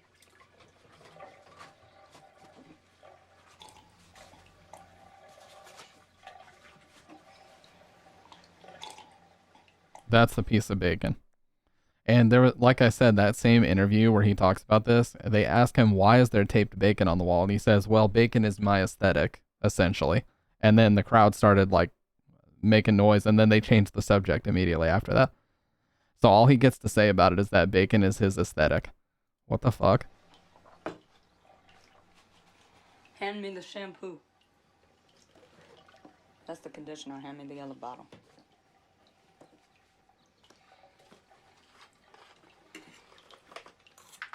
Oh, the sounds. Fuck that. Like scraping on his teeth sounds, dude. And on the plate.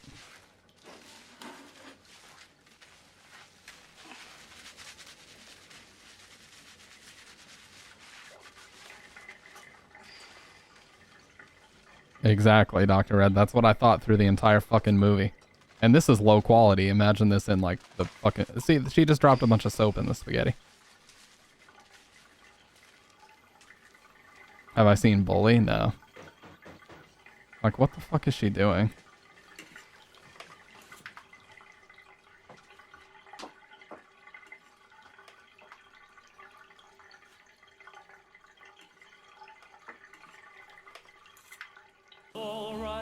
But yeah. Yes, I know that's a random cut in, but still. The damn pool water looks cleaner to take a bath in than the nasty ass water in the tub. Cleanest bath in Ohio.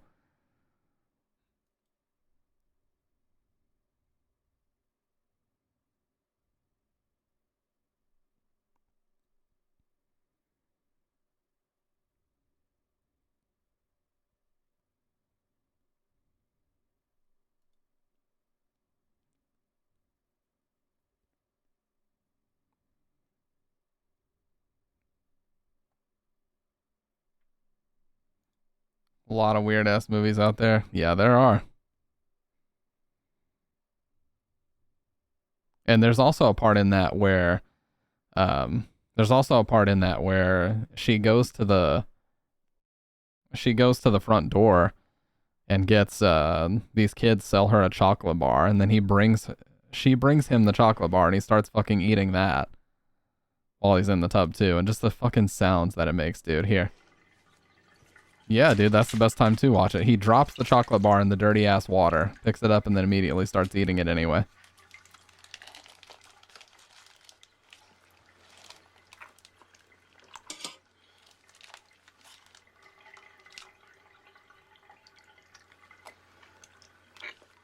Oh, the fucking sounds, dude.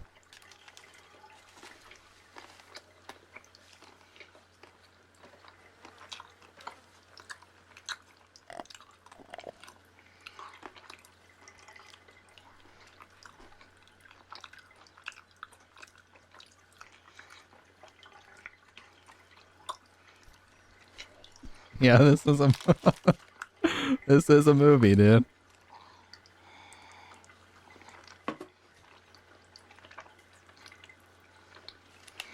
Man, we be making all this money. Yeah. Imagine eating chocolate and spaghetti at the same time and drinking milk with it.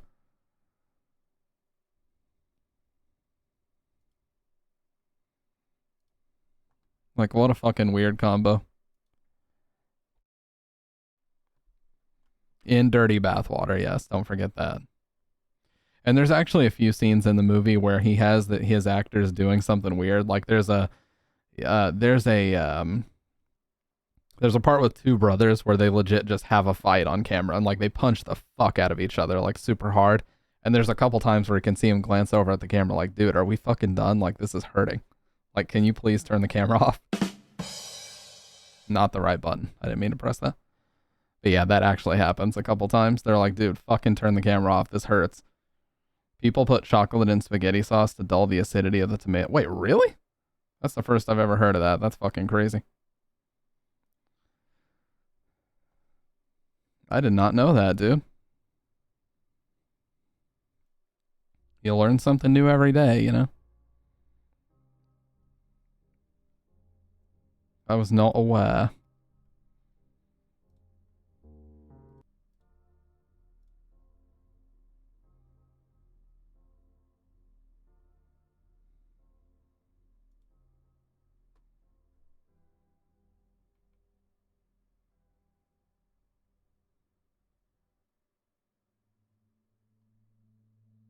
Wait, what?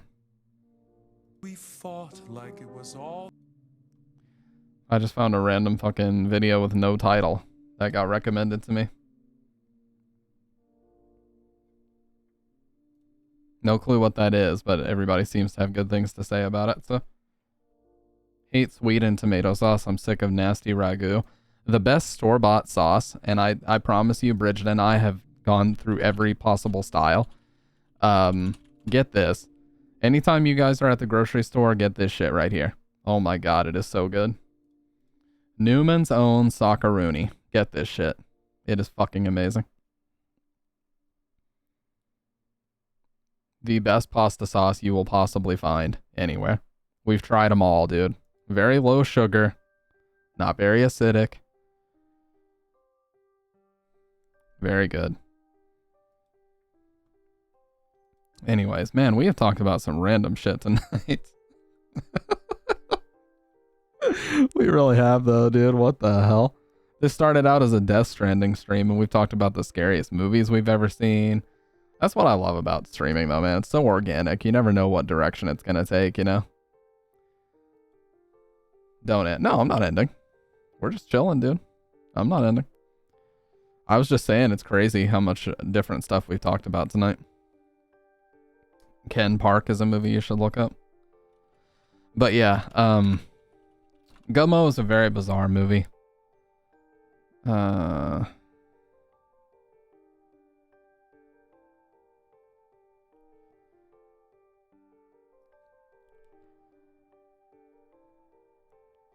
Wow, this is really hard to find. The Bully is from 2001.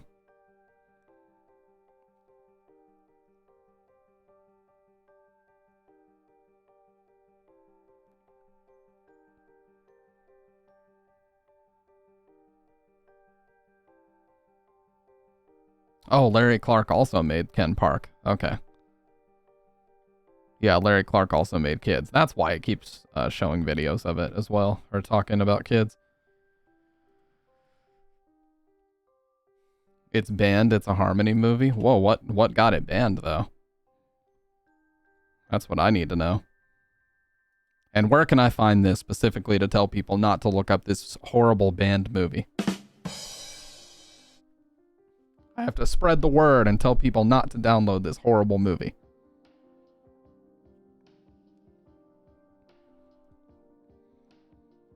Oh, okay. Gotcha.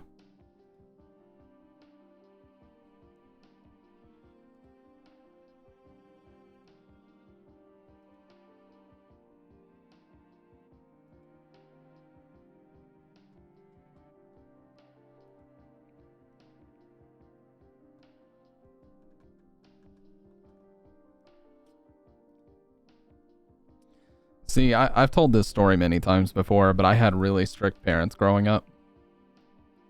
So pretty much as soon as I was old enough to break away from that and start looking things up on my own, I did. And I basically found all this shit way back when. Like, I found Gummo way back when. I found Fear and Loathing in Las Vegas way back when. Cannibal Holocaust was one that I found early on. American Psycho. A lot of things, man. A lot of them.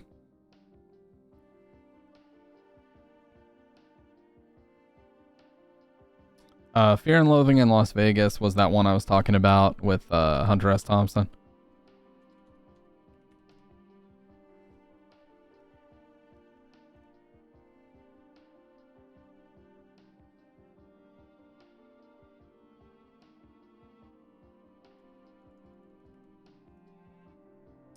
I'd have to find a trailer because...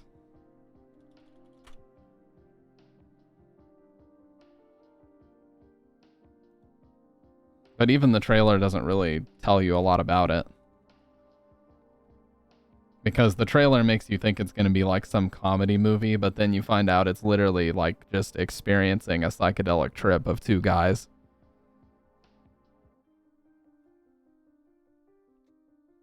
Remember the first night I saw it, I watched it on Blu-ray.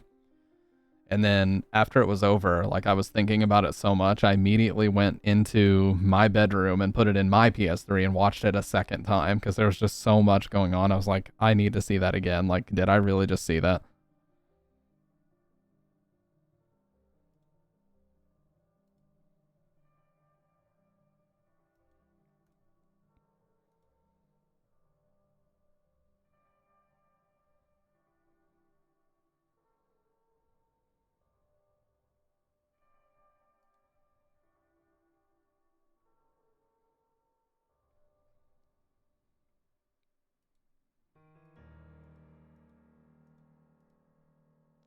But yeah, not a whole lot to say about that, but you just gotta watch it, dude. It's impossible to really summarize what exactly happens in it. You just have to watch it. Because if I were to try to talk about it, not only would it spoil stuff, but it would take away from that mystery vibe that it has of just not understanding. That's kind of part of it, is being able to piece together shit. And I do respect that movie a lot. I like it. So. But, yeah, I mean, I don't, I just don't tend to watch a lot of movies these days.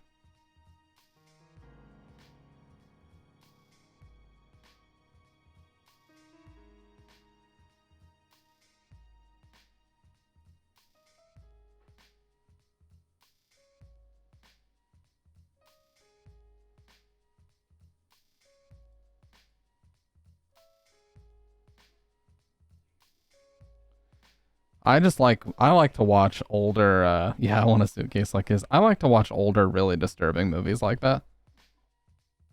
You know, the ones that are really underground and really fucking just out there and weird. And those are ones that I find more impactful as well than the Hollywood horror. Like, me and Tusk watched this movie from James Wan recently called Malignant, which is a full-on Hollywood horror movie. It's got professional actors and it's got everything. It was so shit, dude. It was fucking horrible.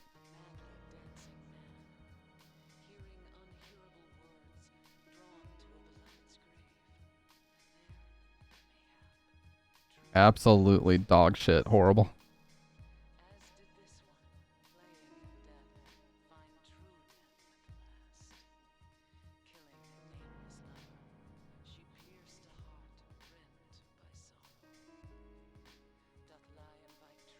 Wonder if that clown movie that made people faint. Oh, you mean Terrifier?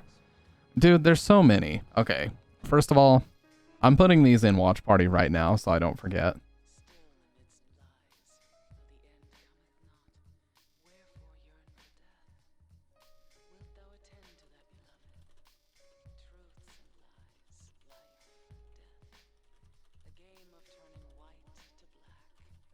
I'm just putting it here so I don't forget. Skin, what is that title of the movie again?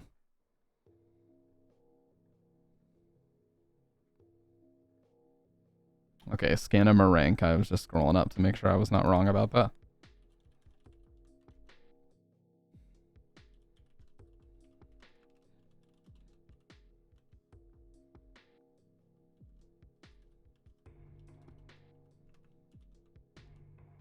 Alright, Terrifier 1 and 2, Texas Chainsaw Massacre Round 2, Skinamarink. And then what else for the watch parties, man?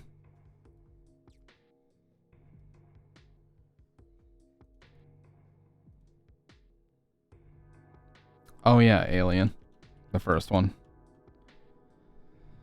I don't know of a lot of horror movies like that, though, is the only problem.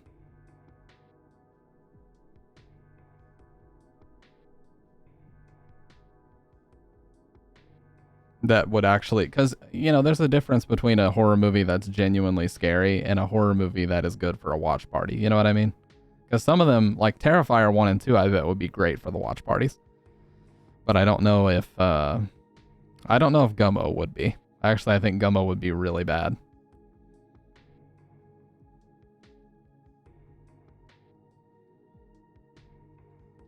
Because Gummo goes a little bit too far. But I'll put it here anyway.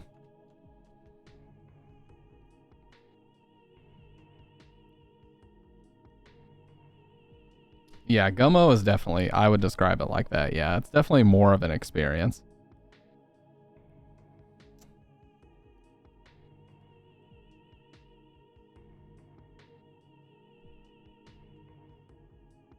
Oh, Blair Witch, what the hell?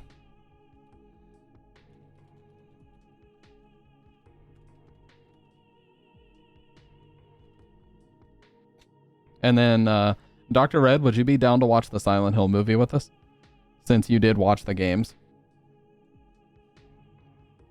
Not sure how you felt about the games, but would you be down to actually watch the Silent Hill movie?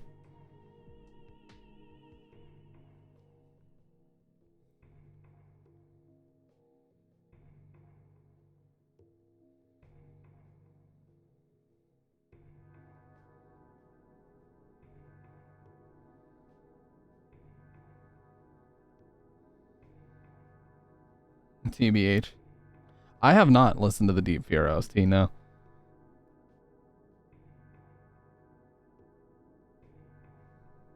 Trying to think, what else would be good?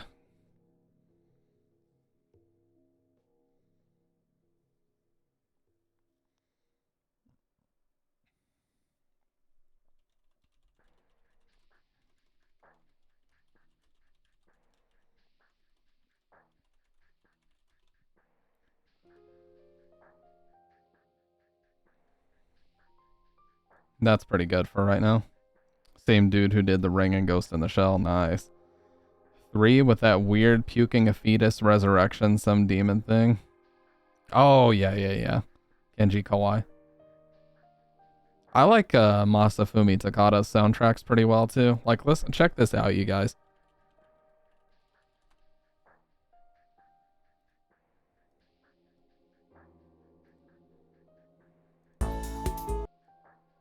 This.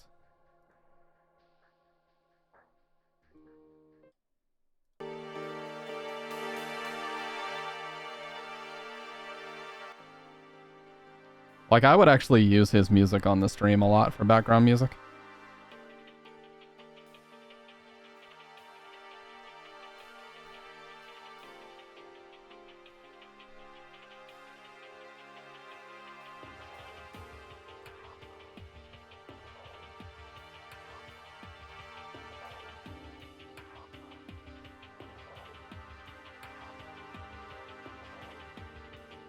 Yeah, Masafumi Takada. This was the Danganronpa soundtrack, and it was great.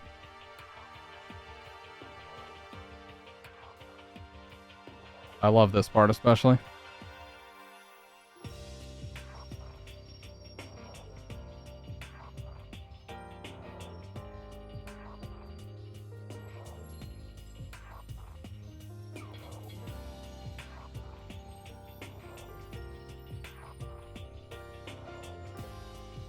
The sequel also had some really great stuff in it.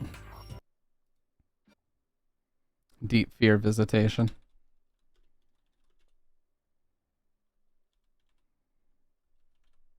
That's the track title. By the way, Dr. Red, I thought it was funny the last time I did the Silent Hill Marathon where you were like, it's crazy that you can say all of the track names from the soundtrack. I tell you, dude, it's a lot of years. Ooh, I like this cover art here.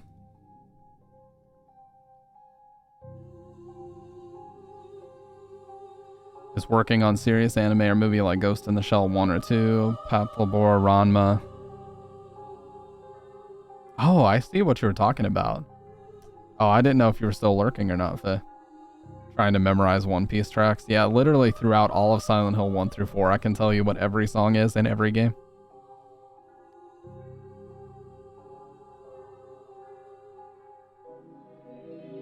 Oh, yeah. Yeah, that's just... That's too good right there.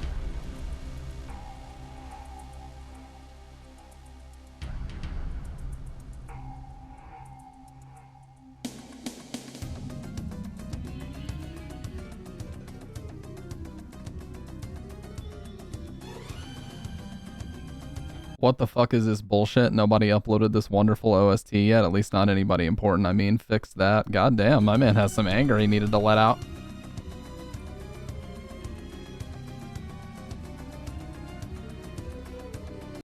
My man had some fucking anger he needed to let out. I actually feel like I've heard this before.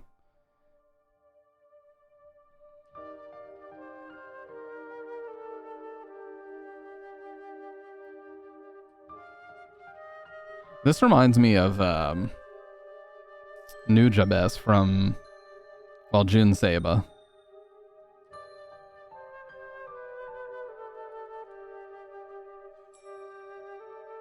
This reminds me of this. Dude, I used to, this is called a homework edit. I used to use this video all the fucking time to study and stuff. Yes, RIP, the legend. This is an amazing video. This was kind of the start of my interest in lo-fi, was music like this.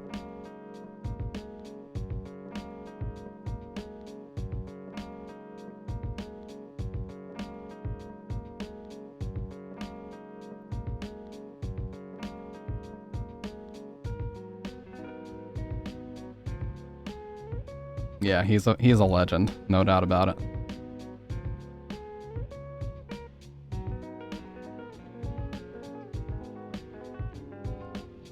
This was the original lo-fi beats to study too. 2011, baby.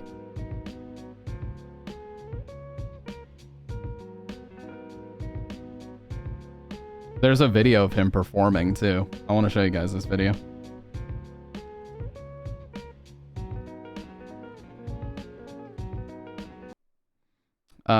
This is a video of him performing. Watch this. This little move he does here is so sick. Right here. Oh, why you gotta spin like that though, dude?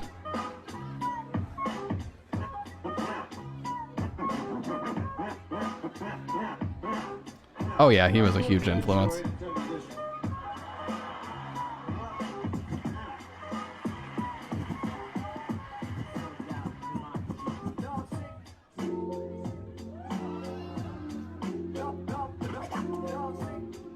Yeah, I just always thought that little move was cool. He like spins around and you can watch his hand on the record here. Watch it. That's so cool.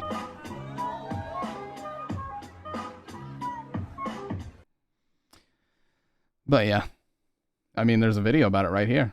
How he influenced lo-fi hip hop.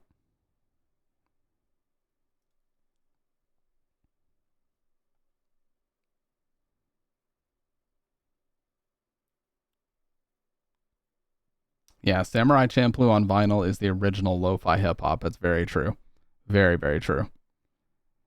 And then we have people like Jin Song, who are very inspired by Nujabes, and they make songs like this, which they sound like a very slightly higher quality version of Aurelian Dance or anything that you would find on that OST. If you guys don't know about Jin Song, by the way, you got to check into it. This guy's incredible. Amazing lo-fi artist.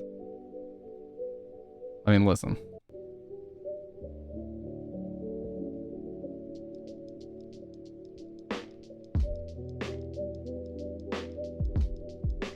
This guy was heavily, heavily inspired by Nujabes.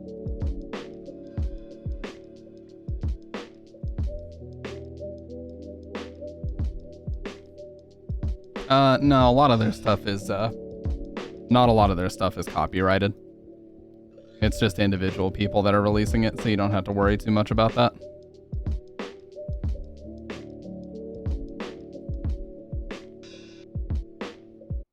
Like, if it says Universal or Warner Music Group, then you need to worry. Like, if it's like a big band that's signed to a large label, then you need to worry about it. Otherwise, not really.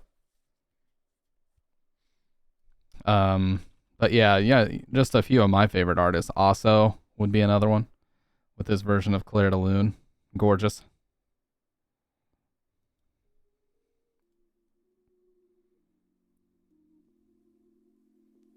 Like this photo. I remember I found this while I was working at that shitty job where I was being lied to. And this just made every day so much easier. I'd come in the morning and just loop this a little bit, just close my eyes and go somewhere else. You know what I mean?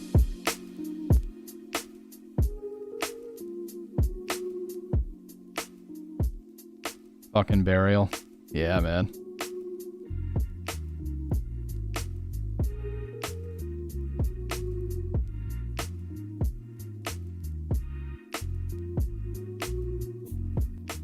And then what's that, it's kind of like an offset of lo-fi, but what's that music that's like specifically designed to give you nostalgia? You'll know what I mean.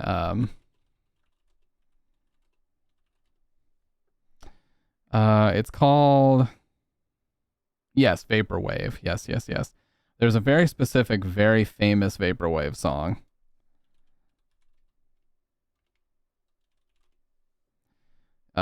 It's one of the most famous ones.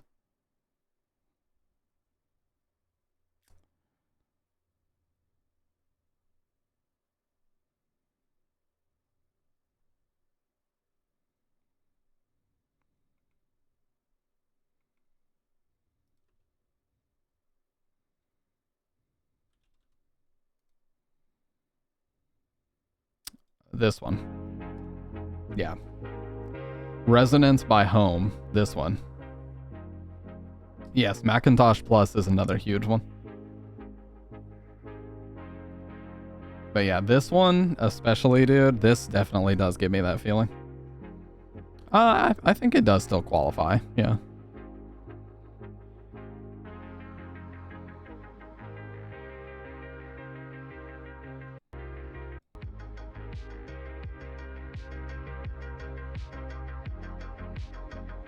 I'm just gonna copy your message.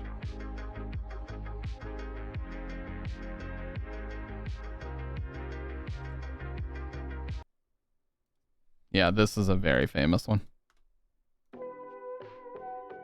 Yeah. Dude, this was used in so many meme videos for a while too.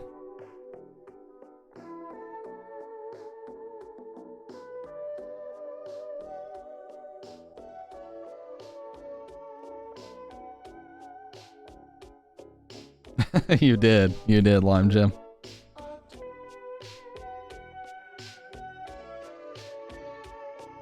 I know, dude. Like 2017 was when this stuff really like blew up, which is weird.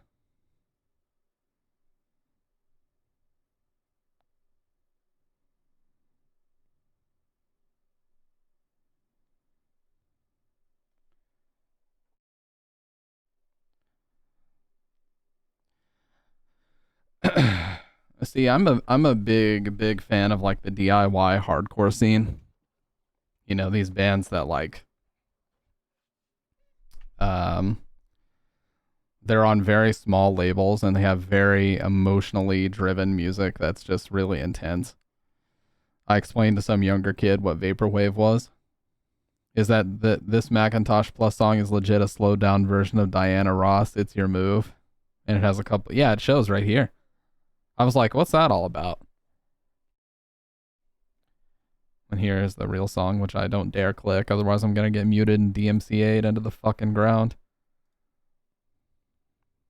You're in a bathroom at a 2011 summer party? Oh no. Okay, I really can't show that because that's fucking party rock anthem.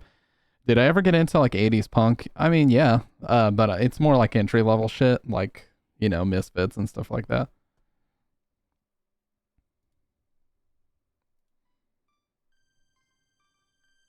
Yeah, this is classic. But I was way more into late 90s hardcore stuff.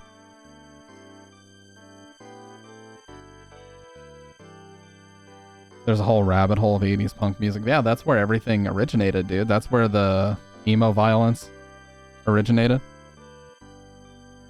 This is like Lavender Town, dude.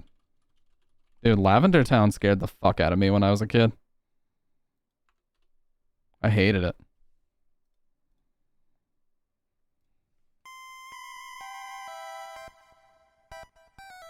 No, not this. This. This shit scared the fuck out of me.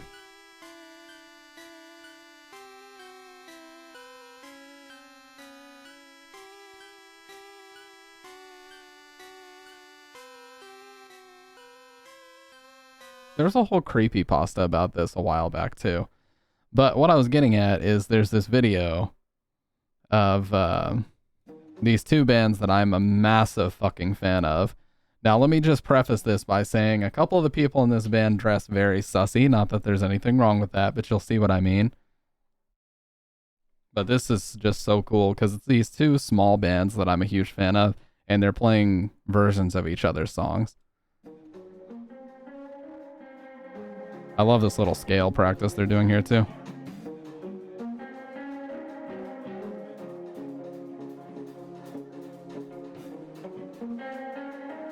I won't play much of this. I just want to show you guys.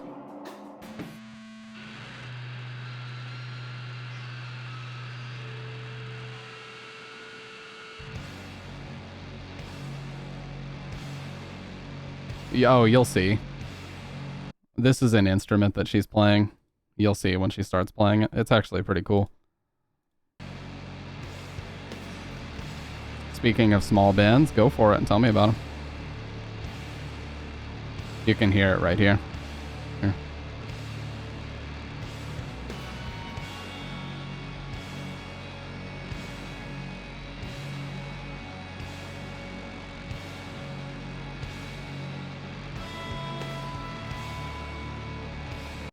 But Verta on the run's got some banging trumpet. Oh, dude. Yeah, Swick showed me some trumpet shit, and I never thought I'd be interested in it, but when we talk about emo violence, I'm a big fan of like Page 99 and Orchid. I've shown this video on here before, but Page 99 used to play this song called By the Fireplace in White, and there's footage of them playing this in a skate park. It's fucking crazy, man. They're actually still around.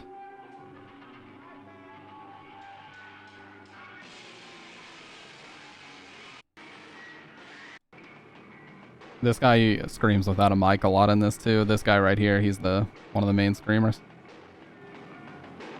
This video looks like it's taken from another fucking dimension, by the way.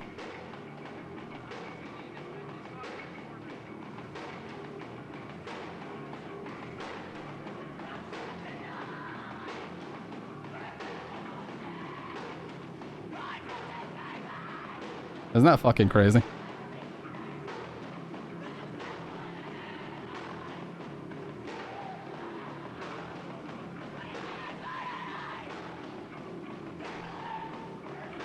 Yes, and these bands were super inspired by those bands, which I love. The noise punk band era, and like those two on the ground crying because they dropped. No, dude, watch this. Watch.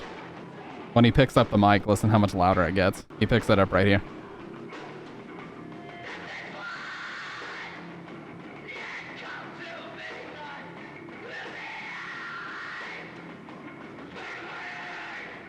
Jesus Christ.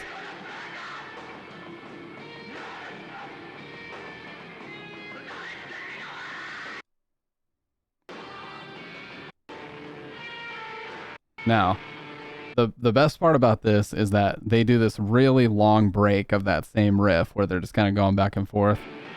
And then, out of nowhere, it just starts to build back up into this crazy fucking crescendo, and they just destroy this place. Watch this. This is the guy that was screaming. He's now hanging upside down like a fucking bat. See? He used to do shit like this and had no regard for his own safety.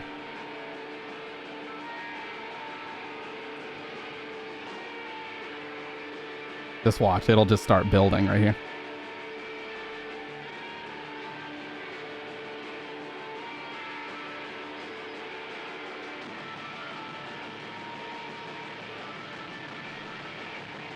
You'll see in the back when he falls off and runs back to him.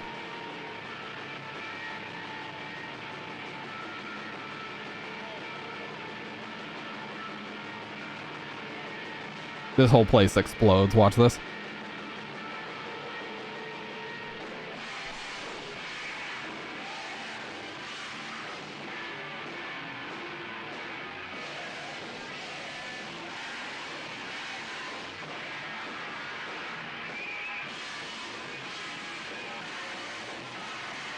Reminds me of Eddie Vedder climbing stages and shit, yeah.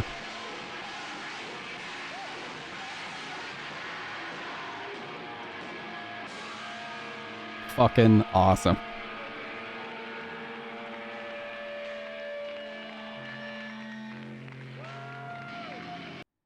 Jesus. And the Beach Boys gets recommended to me. Do not fucking play it. Okay.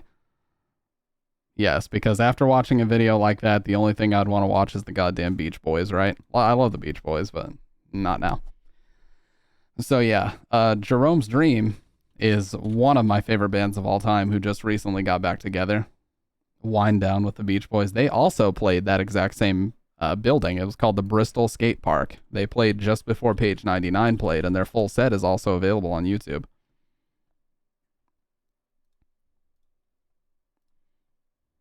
This is the exact same skate park, it's obvious. And this is Jerome's Dream playing here.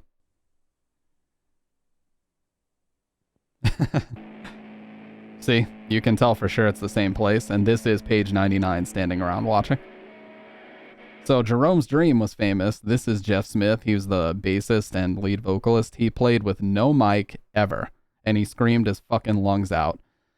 There's even stories of them going on tours in 1999 and 2000, and his throat would bleed into an Aquafina bottle, which he would give out at the end of the show. That's how fucking crazy this guy was. Those are the rumors. I don't know if they're true, but those are the rumors.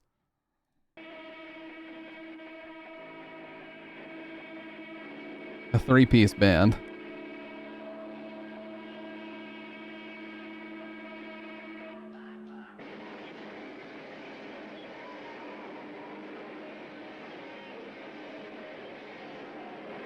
Listen how the drums echo here. Yeah, I'll show that, Dr. Ruth. Oh my god, I love how the drums, they just... Psh, psh, and then you just hear them echo out forever, you know? Imagine the acoustics in this room.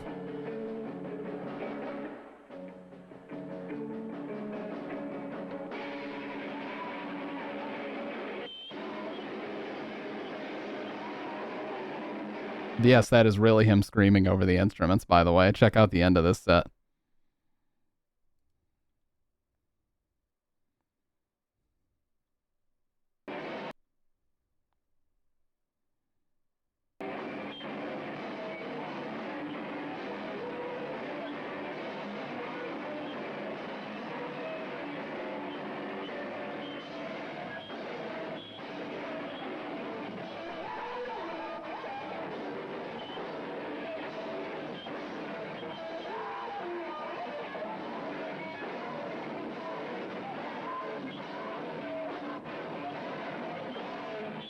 Jesus Christ, man. Fucking, this place got detonated by both of these bands.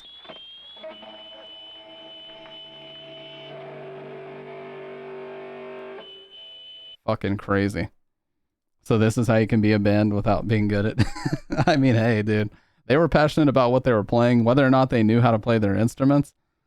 Hey, people showed up to watch them. That's all I can really say. Start a no-wave band. Now listen though. Listen, this is Jerome's Dream live. Let me be clear. Listen, this song title is a little bit weird. A well-documented case of severe autism is the track name, but they had some beautiful shit, man.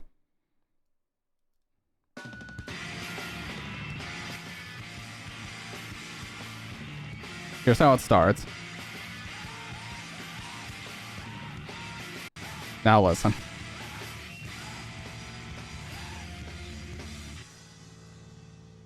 This is gorgeous. The same band that we just watched, by the way. This band taught me how important bass is. I always used to say I can't fucking hear it, but you can hear it here.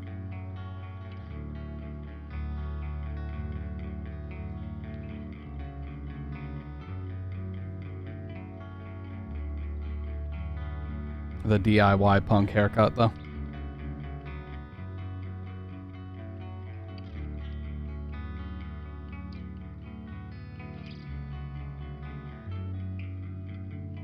Turns into American football, yeah.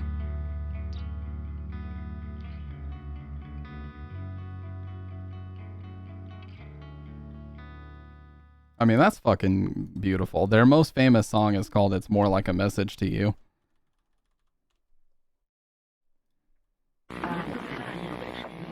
And it is, this has one of the best, like, this is one of the most copied riffs in all of emo music. I'm not even kidding either. Like, so many people have copied this. Right here.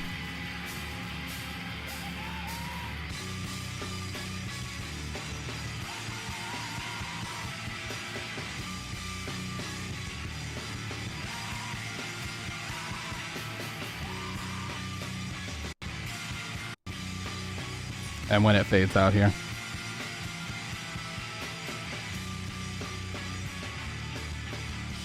I love this feedback.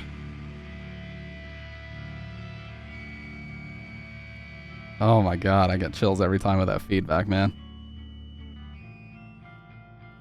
I love that they use feedback in lieu of vocals right there. It's so crucial. And then the outro.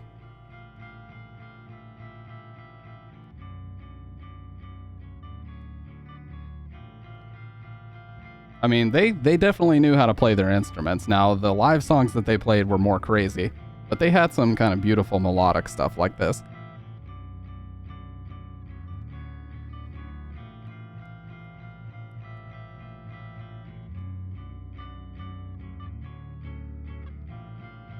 Yeah, just depended on the song.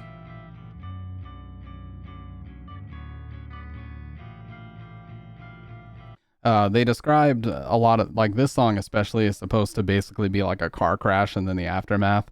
And it actually embodies that really well, because in the beginning you hear like news footage talking about that. You hear news footage kind of talking about the aftermath, and then the song itself is like the incident happening, and then this is the aftermath.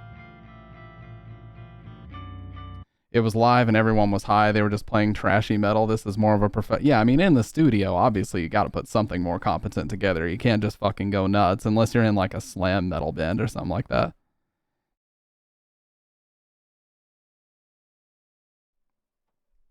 But yeah, they had some wild shit, man.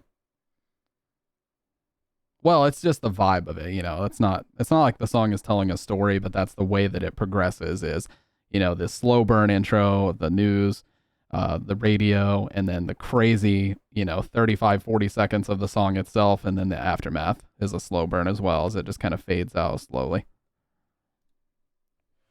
This is another one that looks like it was shot in a different dimension. What is it? Salty.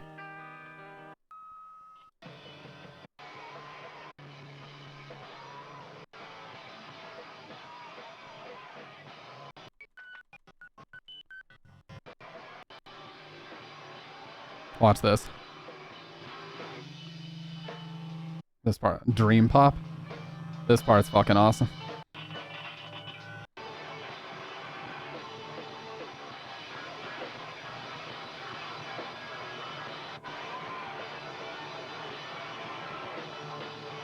Right here.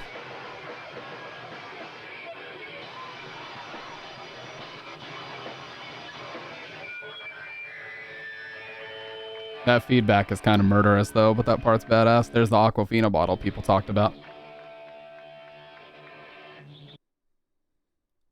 Yeah, this is like some live from the back room shit. But yeah. I like how this is a full set list and it's 8 minutes long, by the way. But they actually recently got back together. And this is footage of them playing in 2019. Oh yeah, I'll show the pin in the hand guy after this, but this is footage of them after they got back together.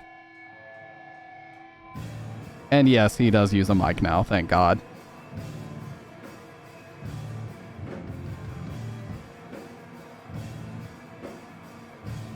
It looks like every kid that came here is high, by the way.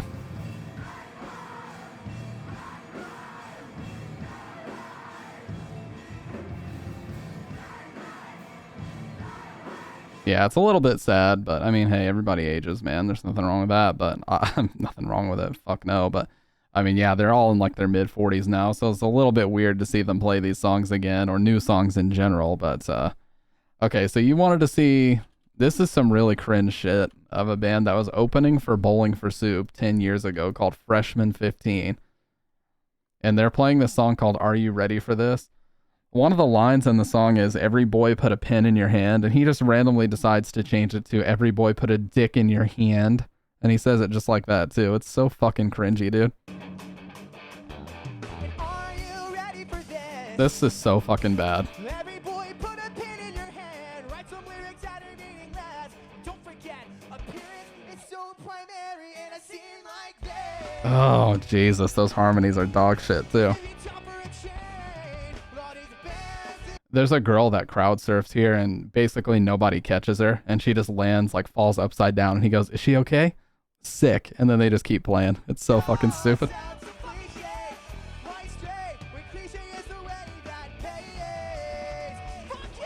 Oh. That guy broke his guitar strap and he's desperately trying to put it back on.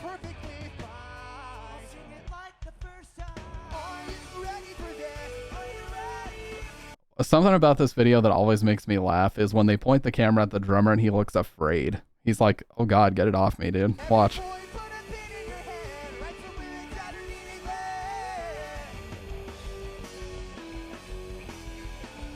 That synth is so fucking shitty. It's so bad, dude. Like, what the hell? Yeah, look how scared he looks.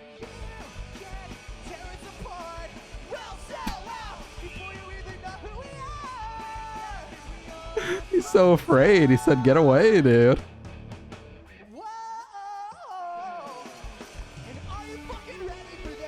Oh, he said fucking. Alright. Now listen to this fucking sick breakdown right here. Here's the girl that crowd surfs. Watch this. Wow, they are chugging. Now watch this. Nobody catches her. She falls upside down. And watch how they time it.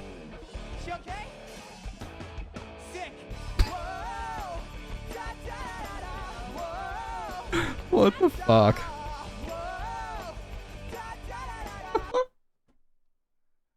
He just integrated it right into the song. Is she okay? Dun dun dun. Sick. And then they just keep playing.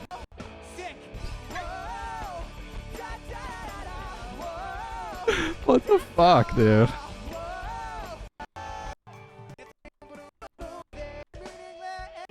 Here it is. Here it is.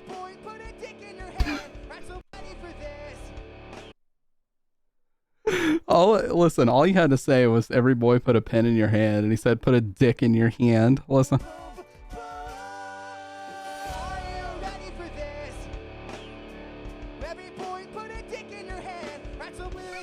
Why?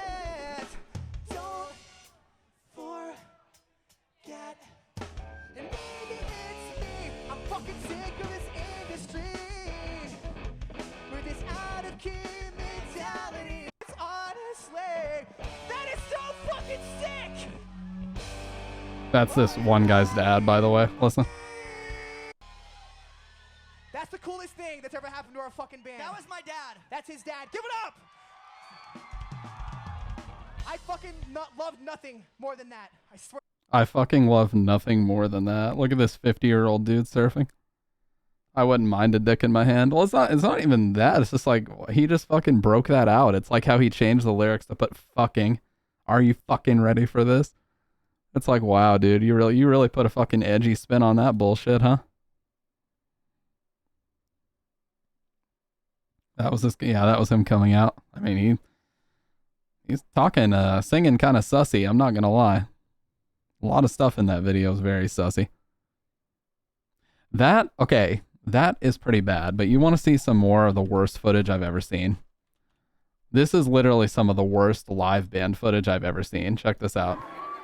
It's a band called Capture the Crown that are literally, they were the definition of like a time capsule band where they just did chug chug breakdowns a lot. This is one of their first shows ever, to be fair, but this is so dog shit. Look how this starts.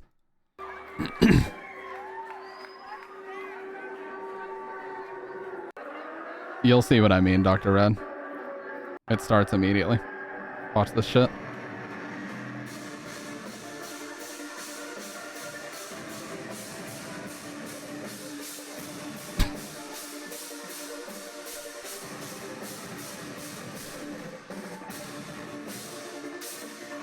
They're all doing the same fucking thing, too.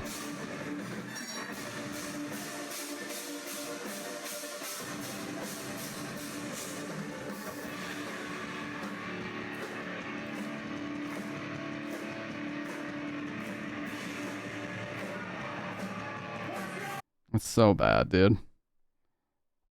A Japanese band from like 2008. Yeah, that was the time capsule. Like, all the bands were dressing the same, acting the same.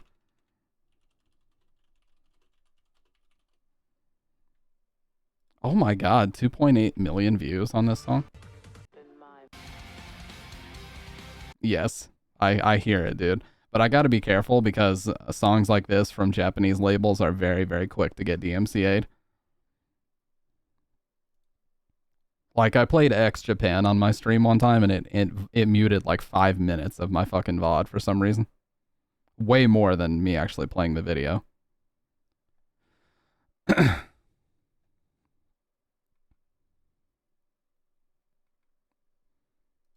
But yeah, listen, I'm not one to talk shit about bands, but dude, I've seen some genuinely horrible footage in my time. And those are two of them. The Freshman 15 video and that one. God, they're so bad, dude.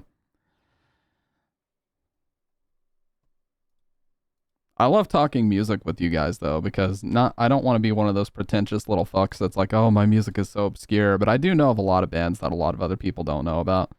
One of them would be I Wrote Haikus About Cannibalism in Your Yearbook, which I've talked about before. I've talked about them a lot, actually.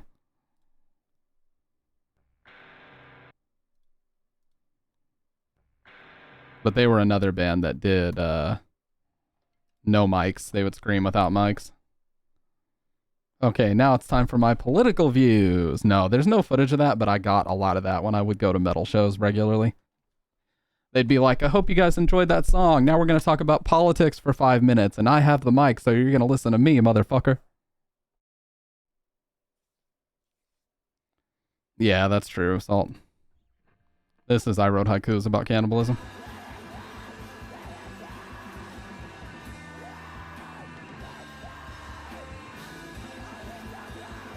I think this has the lyrics. I mean, look at these lyrics, dude. Hey, 7 years ago, look at this. 7 years ago was when I discovered this band. Proof right here. But yeah, very, very emo lyrics. Hold me to your chest because I need your heartbeat since I can't look in your eyes. Hold me so tight that my ribs break so I can die in your arms. Like, Jesus Christ, man.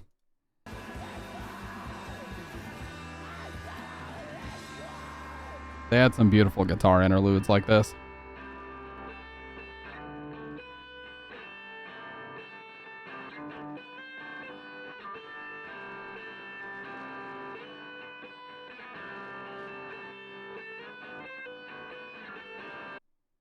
That's the most emo 14-year-old white girl thing I've ever heard. Exactly, dude.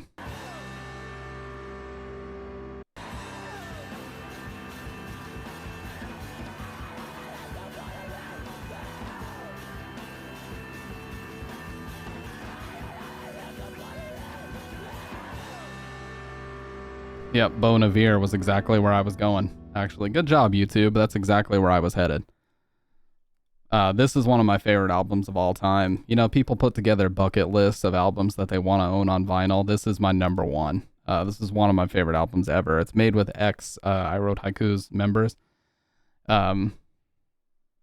This song title? What? This is an album title. But yeah.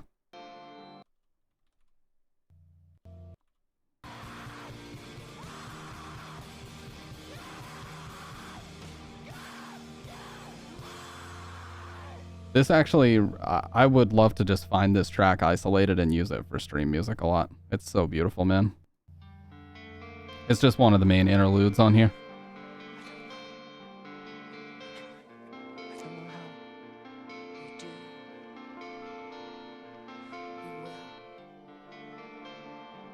And they use a cello a few times in this album too.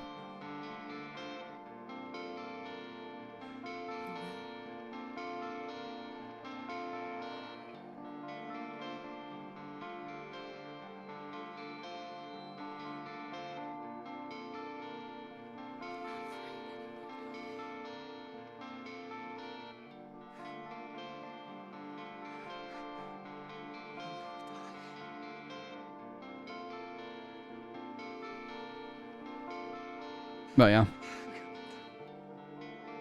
Fucking amazing album. Everything about it. And it's their best album. It's not on any streaming service for some reason. They only have their album that came out after this. So it's kind of tough to track it down. God, I would love to get that on vinyl though. Just sit down, just let it play, and just go somewhere else. You know what I mean? Never knew emo violence. Oh yeah, emo violence really started with bands like Orchid. Like New Jersey versus Valhalla. I'll have to show you guys a video in a second. It's my favorite live show footage of any band like this ever. These guys really started that in 1997 with this album.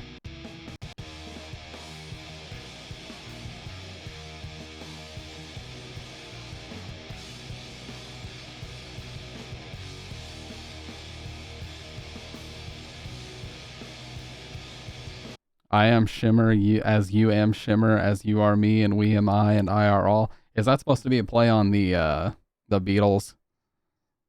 I am we as you are he, and you are me, and we are all together, or something like that.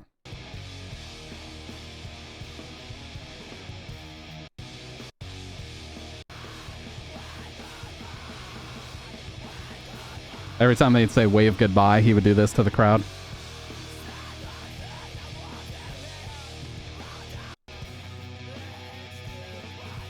This line is, it's too quiet, everyone means something different, we'll recover like a brick to the face.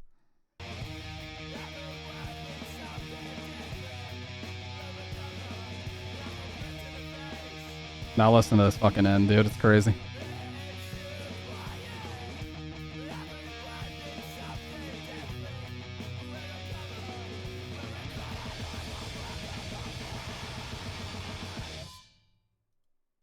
Fucking awesome.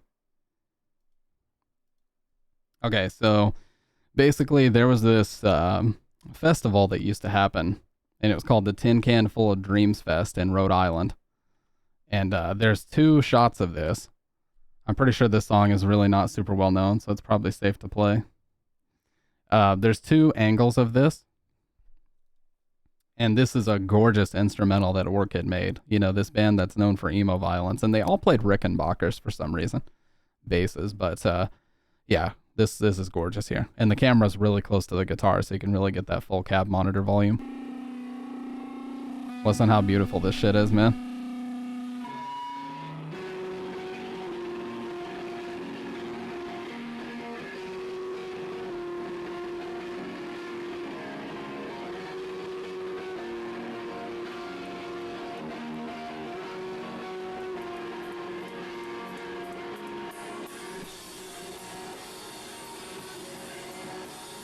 Oh, let me permit you, Salt, so you can post that link.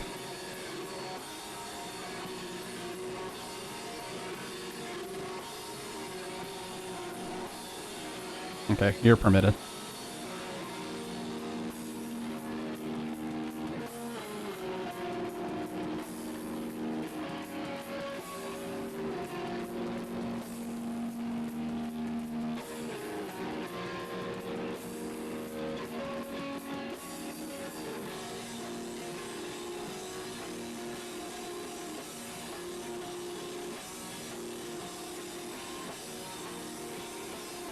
I just love that bands that are capable of so much chaos are also capable of beautiful stuff like this, you know what I mean?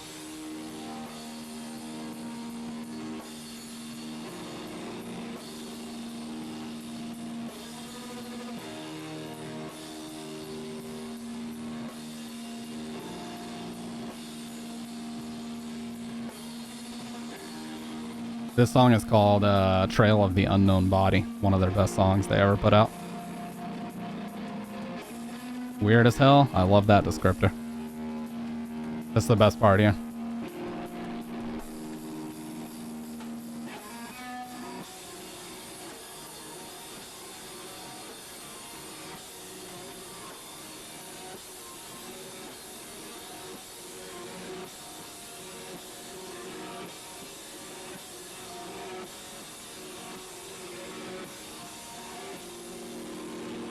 I mean, that's just beautiful, man. That is gorgeous. An instrumental. By the way, he's wearing a shirt that says Orchid sucks.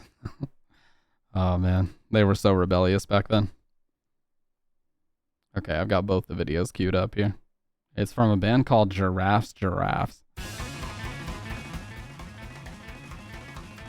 More Skin with Milk Mouth. Hello.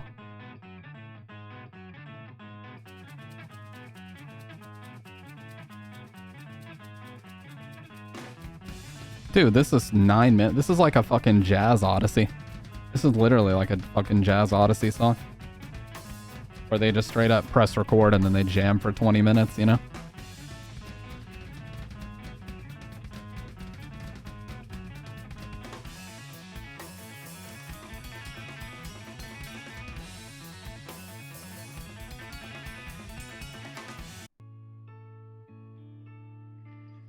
Oh, dude, that took a turn. Yeah, how do you even come up with this, dude?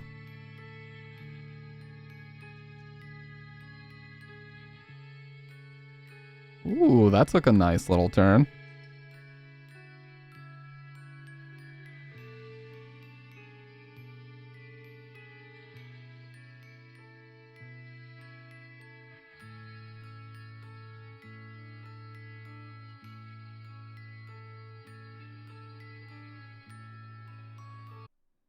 I'm impressed.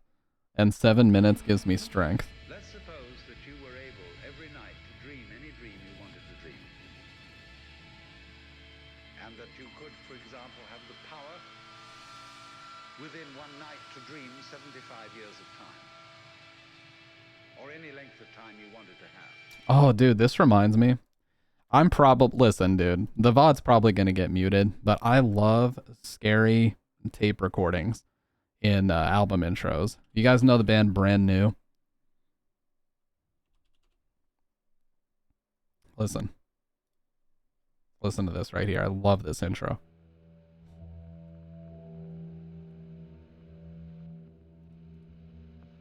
In this album artwork, if you stare at it, This tape recounts a dream. It always makes me feel like there's something in the distance that's going to start running toward you if you just look into this void on the right here. Which occurred close to the termination of approximately 400 hours of intensive individual therapy. You know what I mean? Now the patient recounts her dream.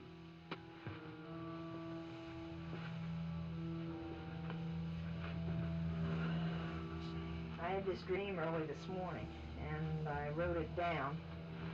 The dream is that I'm in some sort of and I'm in a hotel, and I'm like at a convention or something.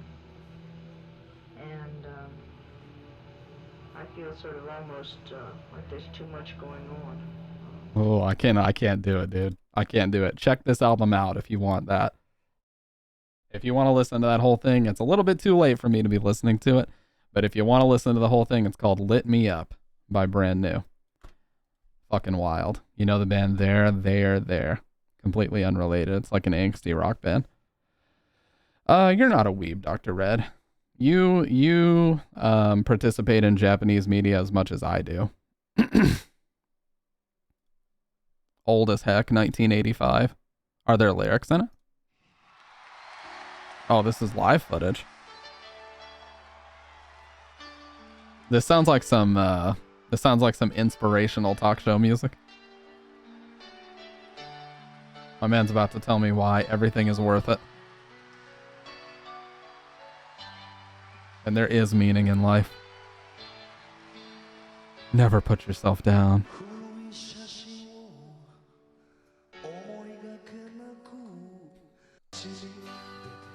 My man's about to sing me, he's about to sing me Dream a Little Dream right now. Dude, all these comments are Japanese.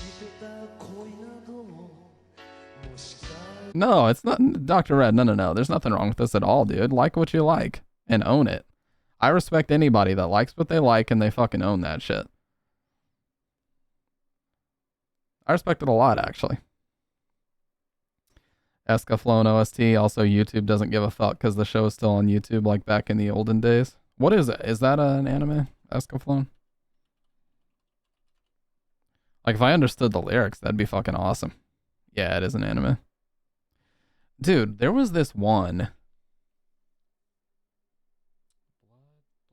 Blood Plus. Have you guys ever heard of a show called Blood Plus? There was a show called Blood Plus on the fucking, I can't remember if it was Adult Swim or what. Oh my god, I loved the intro so much, dude. I used to have to look up, yes, dude, I fucking loved that show. I used to look up the intro. No, there's nothing wrong with that at all, Dr. Red. Yes, I fucking love that show. I need to watch that again, man. I have got to watch Blood Plus again. I used to watch, that was one of the first shows that taught me that the Japanese subs are always better. Escaflowne Dance of Curse. Dude, that's so sick that you actually know about it, Faye. That's awesome, dude. I've watched more Stampede streams than TV/movies this year. Same, man. Stamp is peak. I appreciate that, you guys. You guys are way too nice.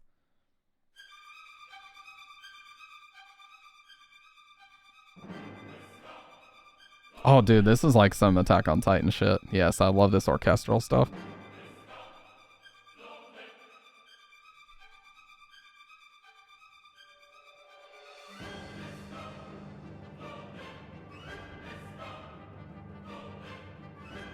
Yeah, this is like Attack on Titan before that show made this type of anime music popular.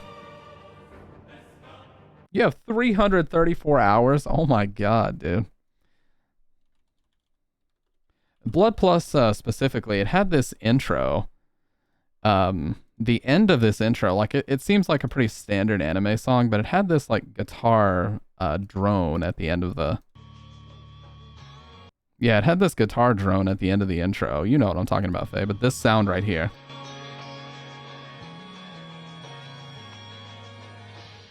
Ah, I loved that shit, man.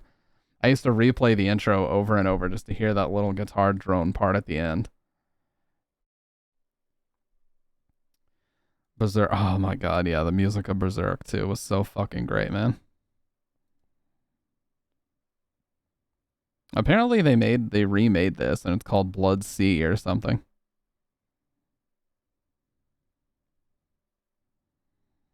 But yeah, fucking shout outs, Faye. I'm so glad you knew about Blood Plus so I didn't sound crazy. It was in my Twitch recap. Yeah, RIP to the creator of Berserk, man. That fucking sucks. You guys know something that I really want to watch with you guys in the watch party, but I know it's not horror. I want to watch Akira. Akira is one of my favorite movies or anything, dude. Akira is so great. Has to be the Japanese version, because if you guys didn't know, Japanese version of Akira doesn't use flaps. They don't use mouth flaps. They actually use the actual sounds and the shape of your mouth that you would make to form Japanese words. They don't use flaps so that they can dub it easily. I don't, you know what dub I like? I like the 1990 dub where it has the Teenage Mutant Ninja Turtle actors in it. That's fucking hilarious, dude. I'm willing to wait until you watch party it because I've been planning on watching it. We'll do that soon. I've also got a Blu-ray of Akira. But yeah, dude, just you mentioning that you're a weeb, Dr. Red, absolutely not true. But yeah, if you get a chance, Blood Plus is a great show. Just watch it. Do yourself a favor and watch it in Japanese because the dub is not good. Fooly Cooly is also a good one, or Furikuri is what it's actually called. Again, watch in Japanese. Yeah, just blood and then the actual plus symbol. Watch that. It's pretty fucking sick. And then me and Bridget. Bridget was not, she was kind of into anime, but she was never into watching whole series until we got together, and I showed her Trigun, Gungrave, and Hellsing Ultimate were the first 3 that we watched together. And she enjoyed the fuck out of all 3, and I was like, I like this girl quite a bit. Know what I mean? The fact that she fucked with it and thought it was really cool. And plus, hey, Trigun is where I got my name. Vash the Stampede is the main character. That's where I get my name, and that's the reason why my color on Twitch is red. You guys have seen the show, you know what that's all about.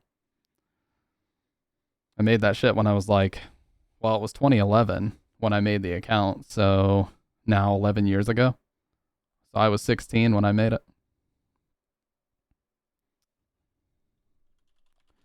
But yeah, this is the reason why I like the Johnny Bosch dub. It's not bad. No, the Johnny Young Bosch dub from 2001 for Akira is not bad at all. I just think the Japanese one does it a little bit more for me, but they're not bad. This is where my name comes from. Is this guy. His coat color specifically. That's why my color is red, yeah.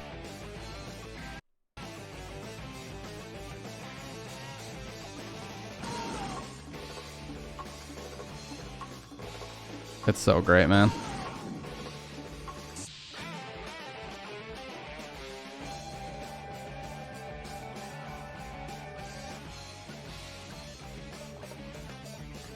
Yeah, very Western, as in like cowboy Western vibes to it. It's basically like it's in the future, but the story is that like they've traveled to another planet. Humanity had to travel to another planet, and so they're basically back to like the Western, you know, having to but instead of oil, it's water. So like everybody's after water because it's really hard to like build a city. So they keep finding natural water sources and building cities around it and shit. It's a really cool idea.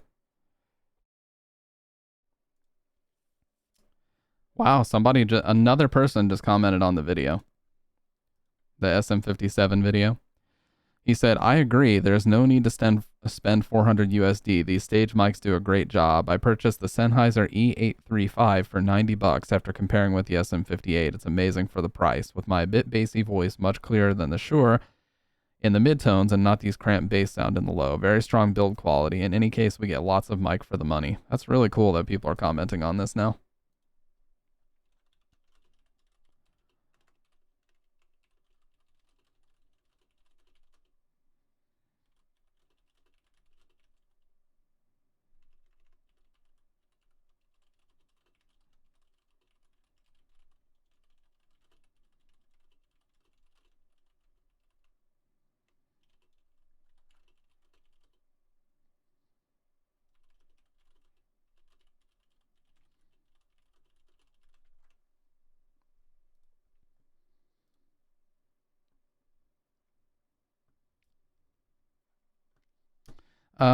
Cyber 6. I have not heard of that, no. As a Canadian, Japanese, Argentinian, Italian production.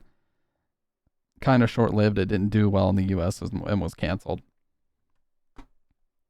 Yeah, I learned of, Toonami, of course, was my introduction to a lot, but mainly it was when Adult Swim started, and I learned about Cowboy Bebop.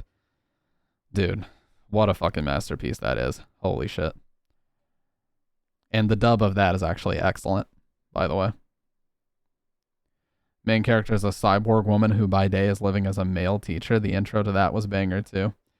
Guys, you guys are just making me go on a fucking nostalgia trip tonight. There's so much shit that I haven't thought about in years, especially with anime, because I haven't watched any anime in years, to be completely honest with you. I think the most modern one that I've seen is probably Attack on Titan. Attack on Titan Season 1, which was like 2013. That's the most recent one that I've seen. I'm a huge, huge fan of Hellsing Ultimate as well. Hellsing Ultimate is fucking great. Oh, let me go ahead and...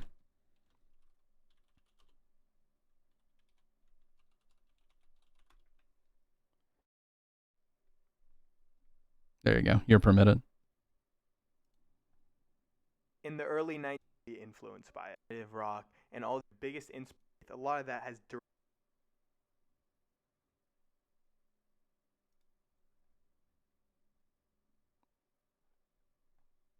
This is like the only copy of this intro on YouTube. Fox Kids, wow. Wow, it has 72K views. Not a lot of people forgot about this, man.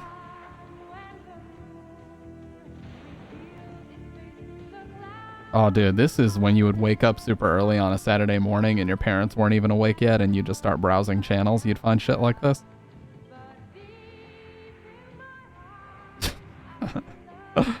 Wow, typical Dr. Red.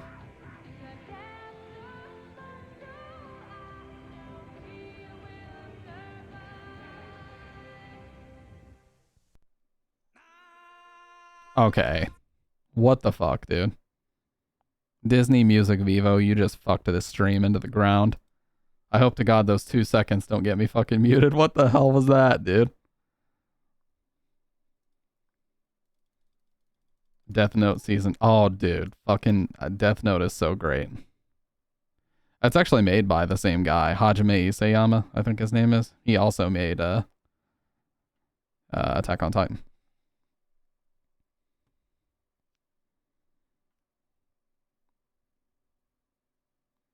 Death Note. Dude, the cat and mouse. You know what I'm talking about, but like by the time that he tells that one girl that he is, I'll just say X, and then that happens, like the cat and mouse that happens there between him and L is just fucking amazing. I love that shit.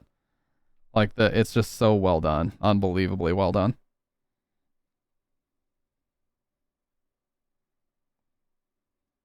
Hajime no Ippo. Yeah, that's the boxing one. I've heard great things about that too. Would you guys judge me if I played a JRPG on stream sometime? Because I'd really love to play Persona games on stream. Like Persona 3, 4, 5, maybe even Innocent Sin. I love Eternal Punishment and Innocent Sin. But the Persona games are really great, and, you know, I like to play those in Japanese as well, so get a nice little weeb vibe going. Because who the fuck cares, man? Yeah, I'm a horror enthusiast, but you know what? We're branching out. In 2023, that's my goal. I'm just going to play everything. Play whatever the fuck I want to play. I only judge you for being so... Oh my god, dude. That caught me off guard. Play anything, your chat commentary would enhance... Oh my god, Spooky Mansion was one of the shittiest games. And that was Tusk's fault, by the way. So literally everybody just direct your hate toward Tusk. Just direct your hate toward Tusk immediately upon... Okay, never mind. Don't do that. I can't say that because Tusk is going to let me borrow his PS5 to play Silent Hill 2 Remake. So if I say too much, he might rescind that offer. Me and him need to play more Dead Rising. Those were really fun streams as well. Imagine having a PS5, seriously. I don't have one. The only consoles I own are a 2013 Xbox One and a 2008 PS3. That's all I got. I've been looking for one, so hard to get. God, it's out for like almost 2 years, huh? And it's still really hard to find one. How the fuck, man? Got your PS5. Oh, did you pre-order? Were you like one of the bot competitor pre-order guys, or did you just get lucky on your first day? Yeah. No, I mean competitor. Like you had to compete with all the bots that people were programming to go in and fucking, like you had to beat the bots to the punch or whatever. Yeah. Dude, that was so horseshit. I hate whenever they do, like, these companies do these exclusive drops. You had to do it on a French website? What the fuck? I know you're Canadian, but damn.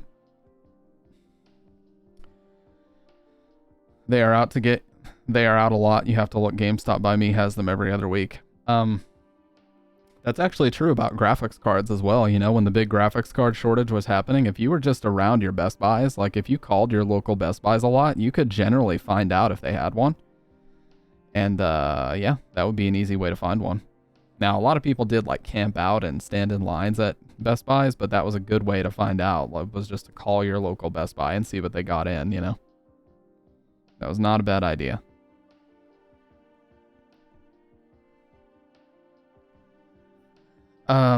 But yeah, dude, I think that's going to be my immediate, that's my goal for the immediate future, is to kind of branch out and just play.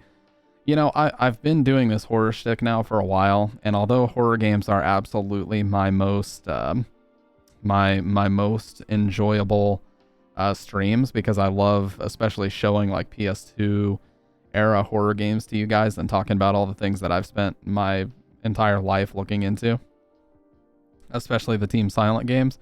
There are other genres that I love too, and I would love to play the Persona games on here. I really would. Now, I heard, this is just what I heard, that there's some kind of rule from Atlas about Persona 5, like you can't stream it past a certain point. That's what I've heard. However, I would love to play Persona 3 and 4. Especially 4. Like Persona 4 Golden, I would love to play that on stream. Yeah, it's something Atlas made a really weird rule about. Let me look it up. Streaming ban. Persona 5 Royal. We also... Okay, as a basic rule, streaming and gameplay of Persona 5 will be allowed. We strongly prohibit video recording and live streaming of the game prior to its global launch. We also ask that you do not upload background music tracks. Now here's the streaming guidelines. Please respect your fellow player. However, to allow as many users as possible to enjoy Persona 5 Royal, we ask that you refrain from posting the following segment of the game from December 12th to the ending. We also ask that you do not, like, so you literally, you can stream the game until you get to this point, and then if you stream after this, they'll take your stream down. It's very, very weird.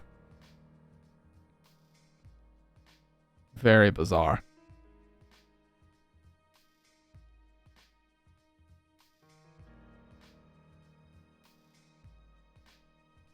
So you can't even stream the entire game. Now, I'm pretty sure Persona 4 has no such thing.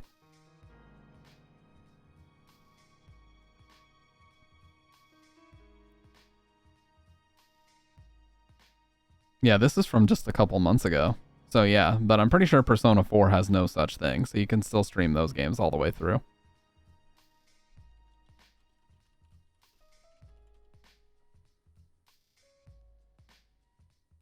Yeah, there's nothing about it whatsoever. But they do just ask that you label spoilers. That's okay.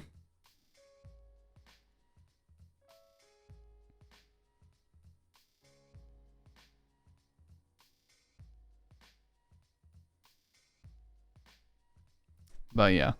Oh my god, Guns the Duel. Fuck yes, I remember that, dude. I used to watch montages of people doing 1v1s on that game.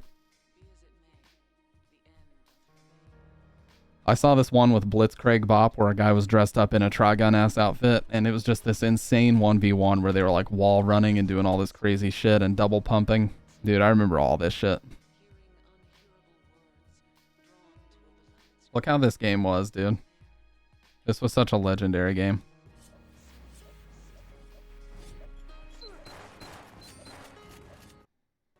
Okay, I gotta be careful about this music. But this is how the game was played.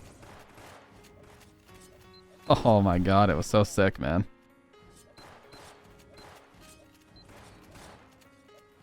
And I heard this sentiment from a lot of people, which I absolutely agree with. There's very few games that gave me the sense of freedom that this one did in the movement, because you could just dash everywhere. You could do everything. Oh yeah, definitely. Here, I've got here. Let me just keep permitting you, dude. I'll just go up and press enter because that's the last message I typed anyway. Yeah, it just gives you such a sense of freedom. You can dash in any direction. Yeah, the sequel is not nearly as good. Or whatever they tried to do to, like, bring it back. But the original one had such awesome movement. And I love the sound effects, too.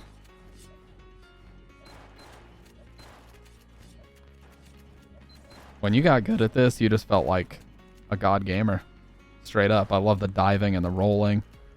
It's such a cool movement system.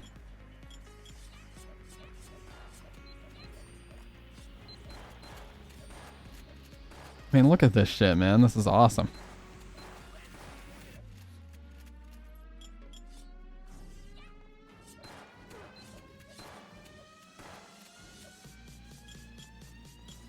I installed this on the school computers one time, and a few of my friends saw me playing it, and they all fucking got into it.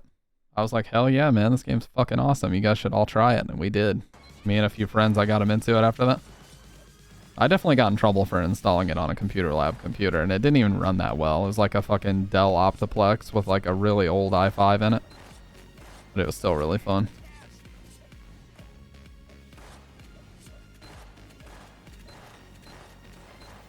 Okay, it's harder to find a good... No, that's fine, dude. I like the outfits, too. Damn.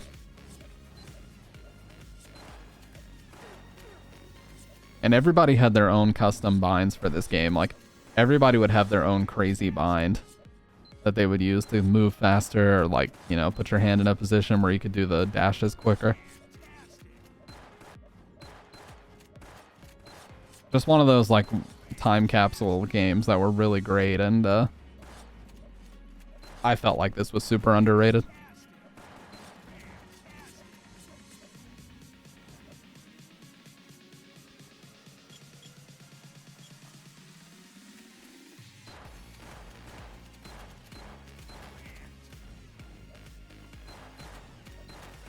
Damn, nice. Dude, that's so fucking cool. Yeah. It's definitely a you had to be there type game.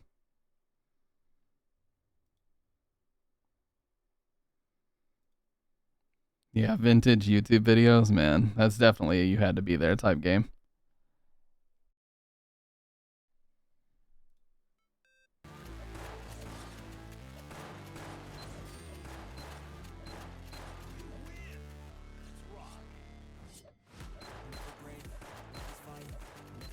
Oh yeah, dude, Clan movies.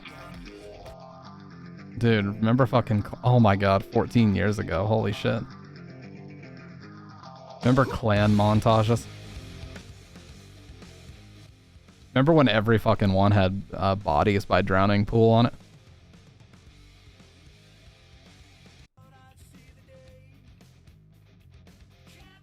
Dude, this footage is so bad. This is some unregistered Hypercam 2 shit right here. You guys remember unregistered Hypercam 2? Where it would always say that in the corner because everybody would fuck up the first one when they would illegally download it. It was so bad, dude. Or Fraps. I remember using Fraps to record my screen back in the day, and it was actually worse quality than this.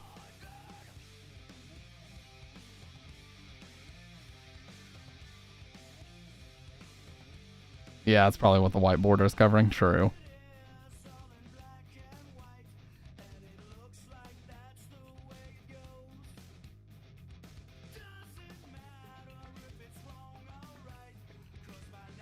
You can barely even tell what's going on. It was, dude. I'm so glad you guys have... Like, Blood Plus and Guns the Duel were things I never thought we'd talk about tonight, but I'm glad we did, because I fucking love both of them. If you're talking about RuneScape, no. But if you're just talking about Rune, no. I don't know about either one of those. I knew a bunch of people that were super into RuneScape, but I never played it. And by this time, like 2006, I think, was the first time I ever played Counter-Strike Source. I was so into Counter-Strike, I couldn't even fathom. Like, my whole life got consumed by Counter-Strike when I was that young. And then shortly after, it was Street Fighter 4. But, yeah, my whole life was consumed by Counter-Strike Source for a while. I played on quite a few clans. The best I ever did was I went into the open division for Cal, which was Cyber Athlete League or whatever. And we went 8-8 in the regular season, so we went, you know, even. And we did not make the playoffs, but we almost made the playoffs, which was pretty cool. But that's the best that I ever did.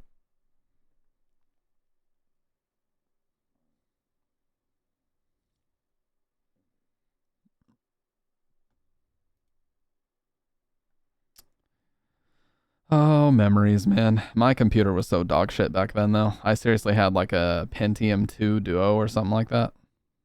And it got hot as fuck. I think I had an 8800 GTX was my first legitimate like gaming graphics card, and that was a legendary card. The 8800 GTX got me through everything, man.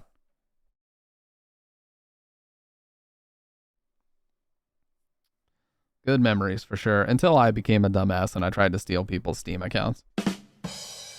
But it's okay. I got caught quick and punished quick. And that's my current Steam account, is when I stopped being grounded from that shit and I made a new Steam account.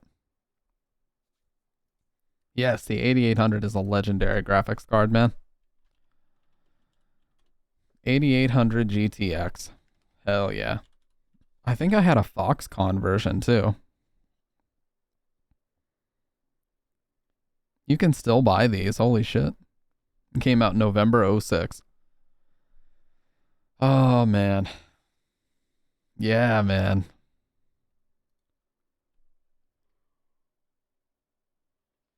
Yeah, I think I had a Foxconn version. Mine was very, very third party.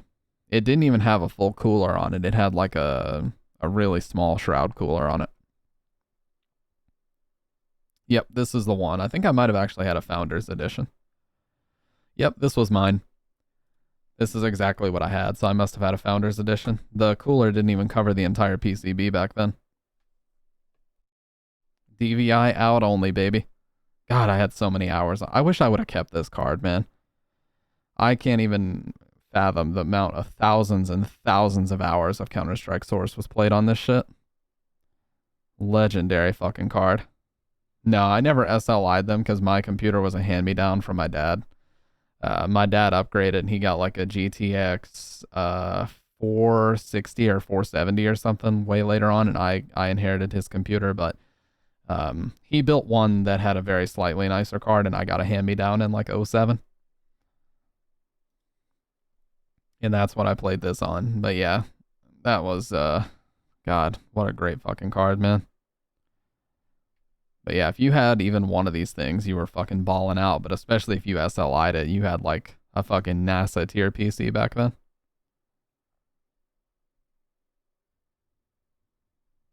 "65 nanometers. Holy fuck. What are we on now? Like 14 nanometer? No, lower than that. I think for graphics cards, it's like 7 nanometer. This is Rune. I played this shit back in the day so much.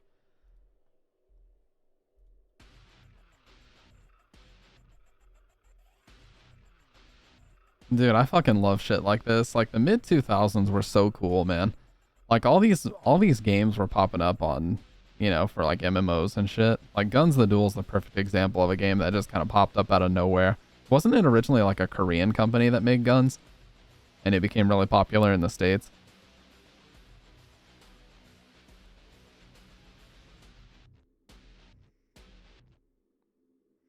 I knew of a friend that was super into... Oh, here's Fraps, dude. I knew of a friend that was super into Asheron's Call, if you guys have ever seen that or heard of it. It was a Microsoft MMO from the mid-2000s.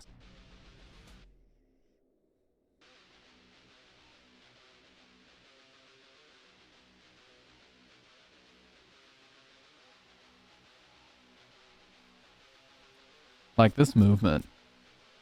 This is an Unreal Engine 1 game. I was just about to say it reminds me of UT99. Like a third-person version of UT99. Korea makes the best MMOs. Well, I've actually, confession time, I've literally never played an MMO. I've never played WoW. I've never played EverQuest. I never played Final Fantasy 11. Although Final Fantasy 11 is the closest I ever got to playing an MMO. Was Final Fantasy 11 on the PS2, but I've never played one outside of that. I'm in a Discord server. Sometimes like 4 people are online. Oh, for Rune? Yeah, arena PvP games, man.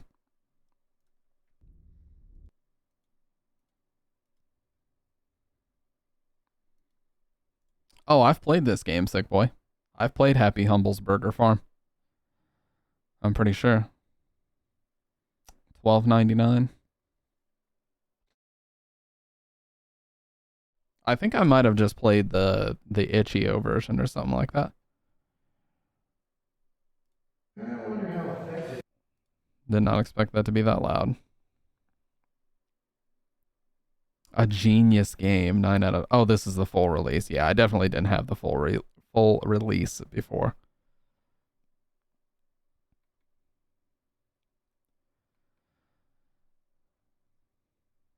Tiny build vintage sale. Nice, nice, dude.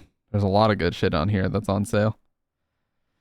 What are some like really old nostalgia games that not a lot of people know about? I was really into this game on the DS called Hotel Dusk.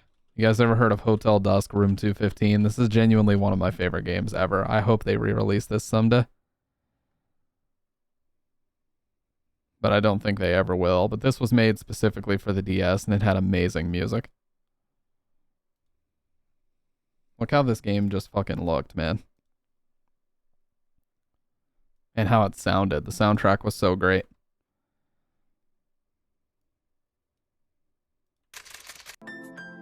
Watch this. So beautiful, man. This is genuinely one of my favorite games of all time here.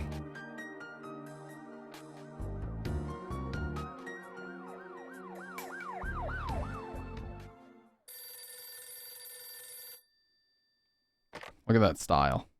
That's the main character, Kyle Hyde.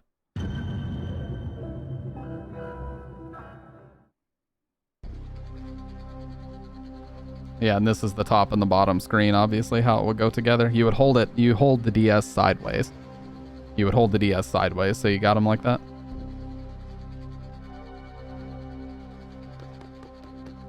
I mean, isn't that fucking cool?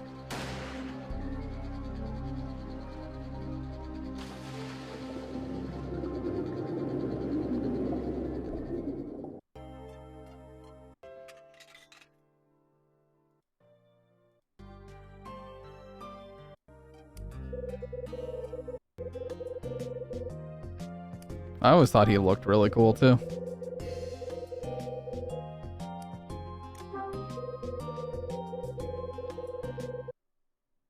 But yeah, great fucking game.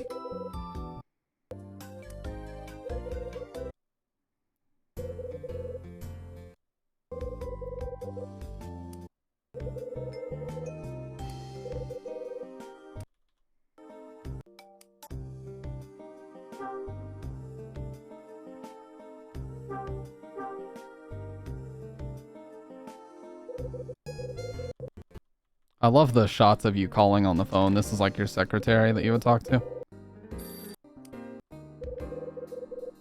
She's easy on the eye. She doesn't pull her punches when she speaks, though. I love this game, man. I would love to stream this sometime.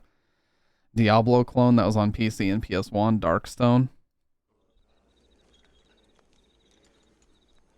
I like how the only comment on here is, why did he kill them? This is so early 2000s, holy shit. What the fuck?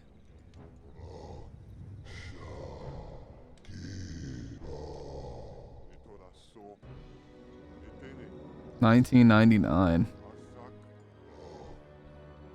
What is happening, dude?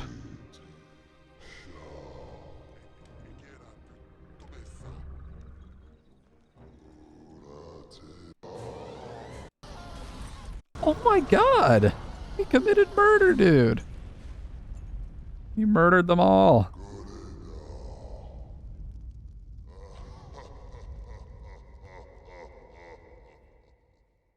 Wow. Why did he kill them? It's a fucking dragon. Like, it doesn't... It's a dragon. It doesn't have a moral compass, dude. It's just gonna murder whatever is in its way. I tell you, man, this is such a great game.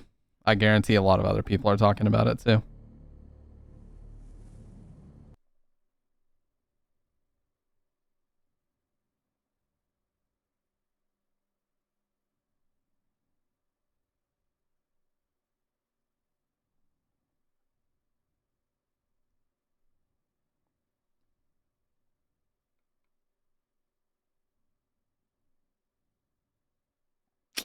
Amazing. What a great game. And nobody knows about it, man. Nobody talks about it. Nobody knows about it. Well, some people do, but it's not very common. I remember Fate. I'm trying to think of like PS1 games. I remember a PS1 game called Jumping Flash that I was into, but that's just like a more standard platformer. I'm trying to think of like obscure stuff.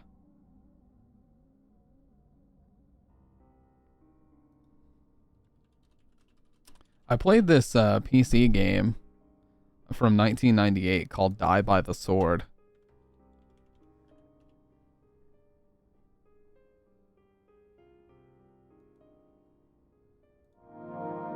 I don't remember Devil Dice, but this was one of the earliest games I remember playing as a kid. This was one of Treyarch's first games.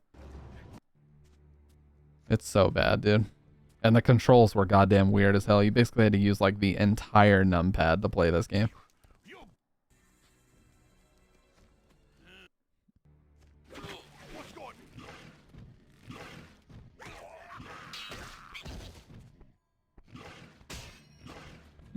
It's like shitty Rune. Yeah, this was 98, I believe. And like, there's no, everybody knows about this, but this was one that really just changed my outlook on everything. Everything about this, this game when it first came out on PC, and I think 2000, this just changed my outlook on everything, man. I thought to myself, wow, like this is the first game I've played where I really feel not just scared, but like this is such a unique take on an established world, and like it's just such a great game.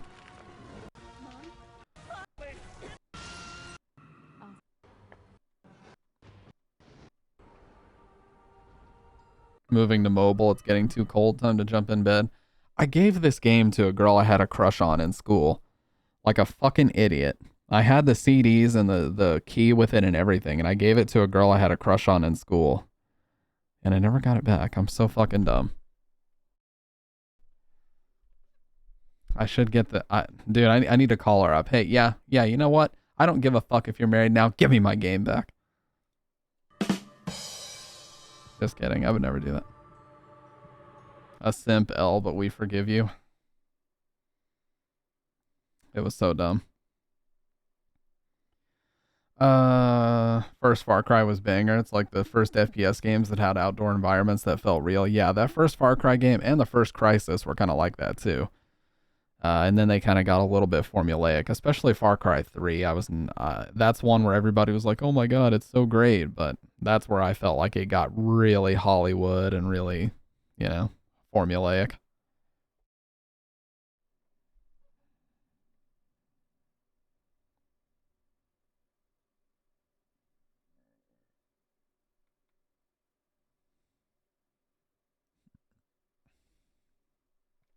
Man, I love these nostalgia trips. I love these nostalgia trip streams. I really do.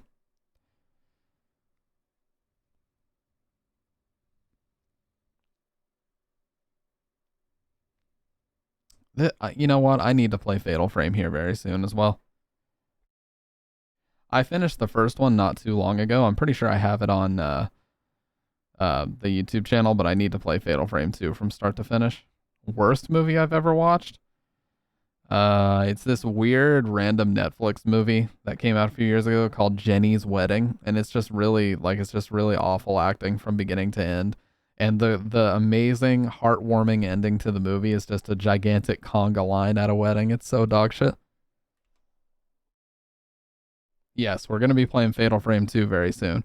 The problem is I don't remember a lot of the games I used to play. Yeah, we'll be playing Fatal Frame 2 very soon. I have it on my PS3 and I'm just feeling like it. Been waiting for 1.5 years. I know, Faye. I'm sorry.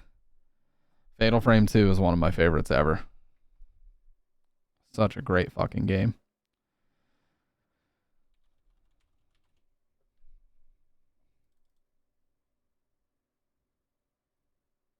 Oh yeah, Neo Tokyo, you mean like from 09? Oh, dude. Oh, speaking of that.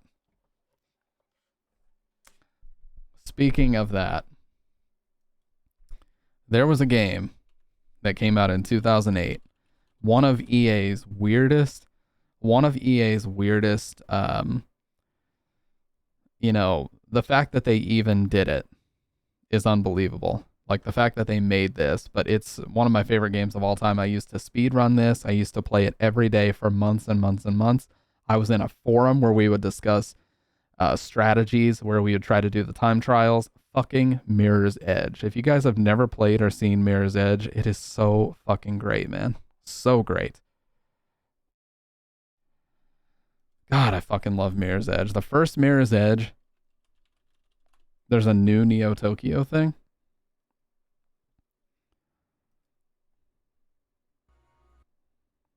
Look at this fucking game, man. Once the city used to pulse with energy. Dirty and dangerous, but alive and wonderful. Now, I'm definitely playing this here very soon. I fucking love this game. came slowly at first. Most didn't realize or didn't care and accepted them. They chose a comfortable life. Some didn't. I used to do this on PS3. I was part of a very small community of people that speedran this on PS3 every day. There was this guy named Prilt. His YouTube channel was called Oven Donkey 186, and he had a lot of world records. He actually ended up getting hired.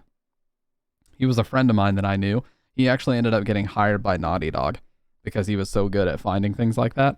They hired him as a quality tester, which was really cool to see.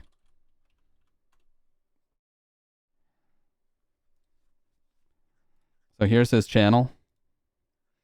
A lot of his Mirror's Edge world records got a lot of views. But one of the more, let me see here.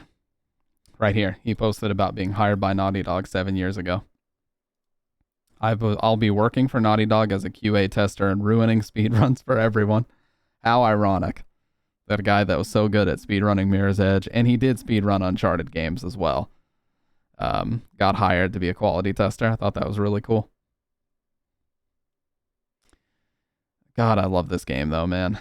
Every single day I would just fucking get on this game. I would just find a chapter to grind out. This was one of the only games I ever enjoyed speedrunning.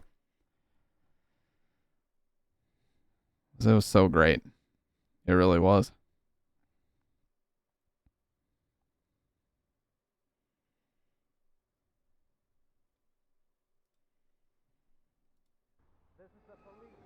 And the sequel was nowhere near as good, sadly.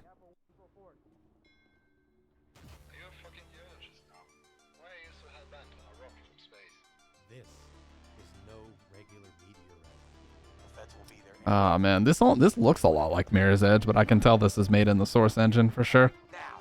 I'm very, very used to Source engine assets, and I can see it from a mile away.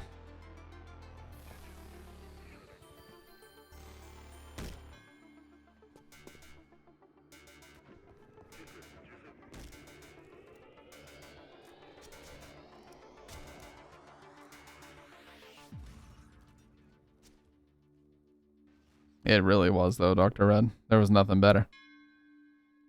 Looks fucking awesome, man.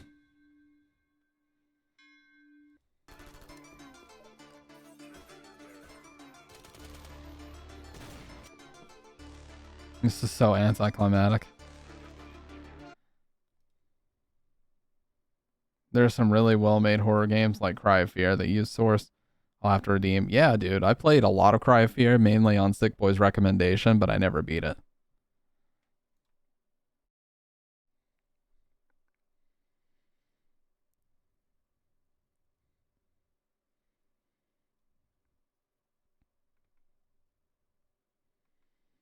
I mean, Neo Tokyo was dope. I'm sad that game died. Yeah.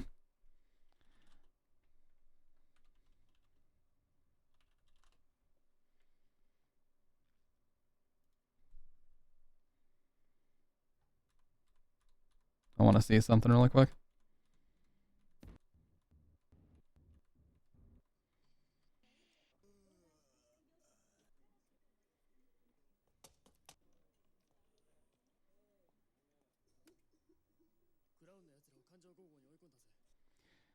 I want to show you guys. I want to show you guys something really quick. Just the intro of Akira. For anybody, Dr. Red, I know you haven't seen it either. Yes, Shadow of the Colossus remaster. The newest one I have is the PS3 collection. I'm just going to show the very, very intro, just so you get an idea of what this looks like. But Shadow of the Colossus, one of the best games ever made. No, I never showed the whole intro before, I don't believe. Just you saying Neo Tokyo reminded me, because the tagline for this whole movie is Neo Tokyo is about to explode.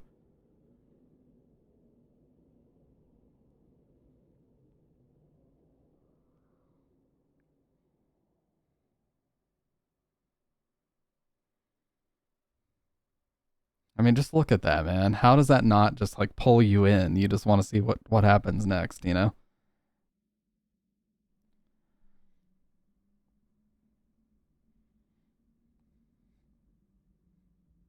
Yeah, that's what fuck.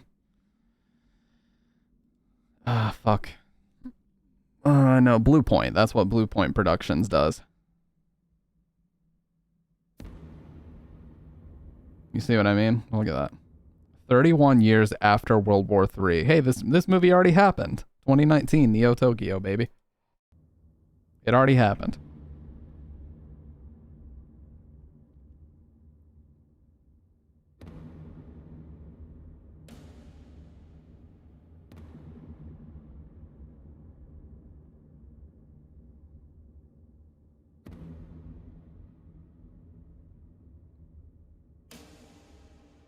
Look at that, dude.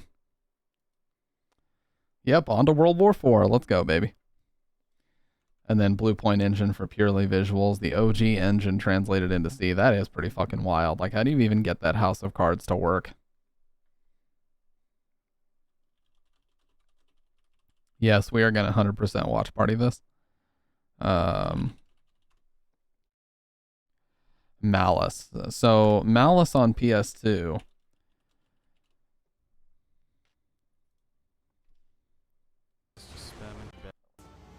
Oh, this guy has commentary. We're not going to watch that.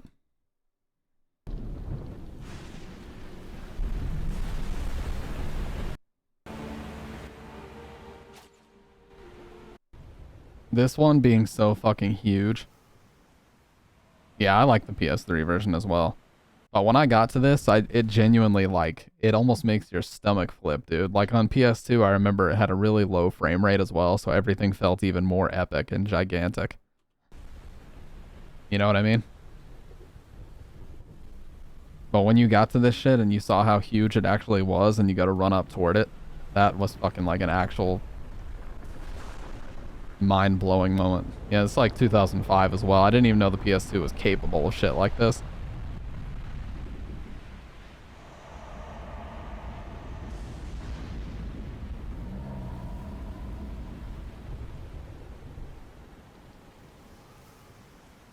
Yeah, I know. Look how huge. Just look at the perspective here.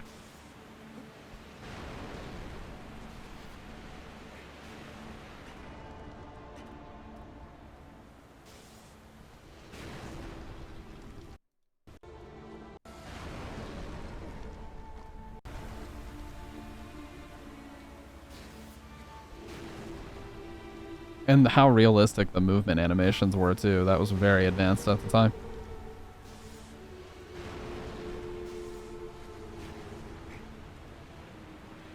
Even now, these movement animations are crazy good, man.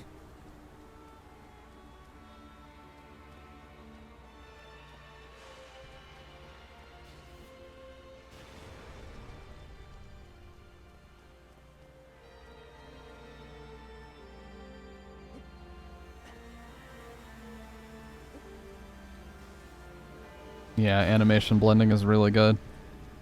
That was one of the most advanced parts of it, you know. And the horse animations, too, I remember were very impressive.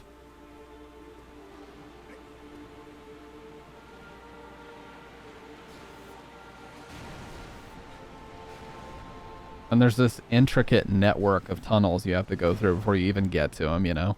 Or before you can even attempt to climb up on top of them, you have to get through all these tunnels.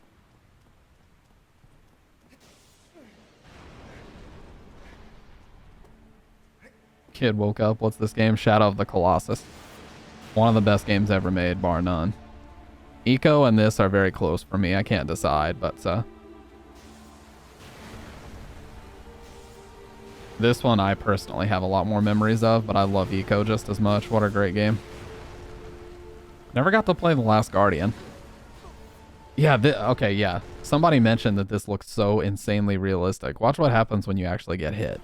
It hits you, you get blown back into the wall. You flatten, you basically splat against the wall, and then you fall. Look how realistic that all looked, man. This was 05, by the way.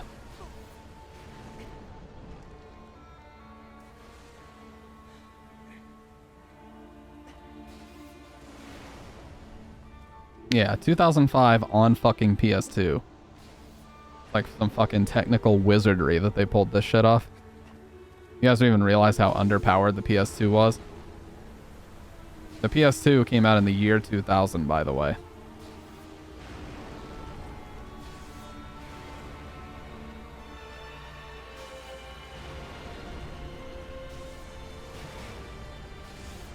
Yeah, he starts shooting those faster when you get closer to him.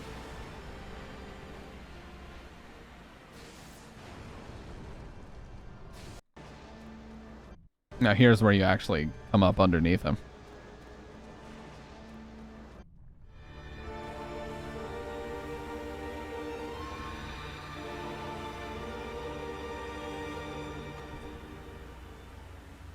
Yeah, higher frame rate, yeah. Yeah, the PS2 version had a super low frame rate, which I know it's technically not good, but it did give it a very epic feel to it, you know? Everything was like 20 FPS or less here. Oh my god, look at that animation, dude. Of him like slowly tipping over. What the fuck? He even takes a couple steps, you know, to try and keep himself upright. Watch his right leg here. What the fuck, dude?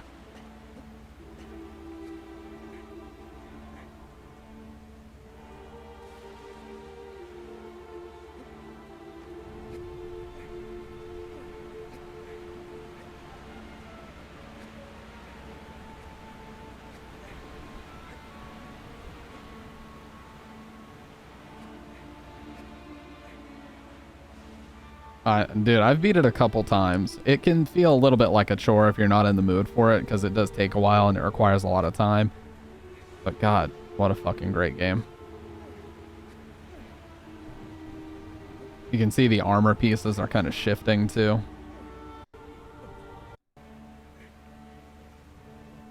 Yeah, he had the demo, so he fought the first one 100 times.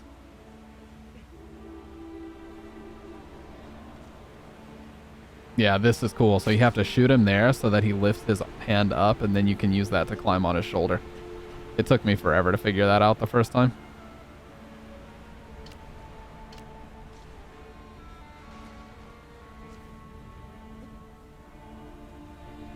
Oh, he definitely should have fallen right there.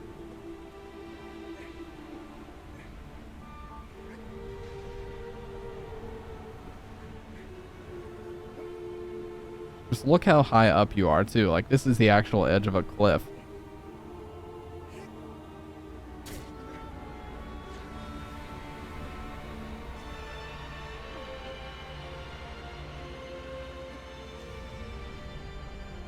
Oh, God, that's almost like a nauseating camera angle. You're so high up this way. There's so much distance behind you. Like, fucking crazy, man. That depth, you know, the sense of depth that they got here. It kind of triggers my fear of heights, even though it's a fucking video game. I love that about it.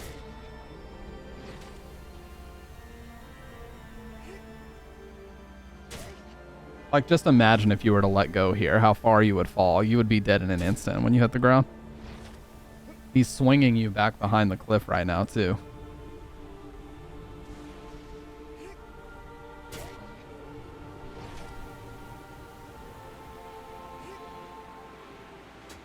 Yeah, it is.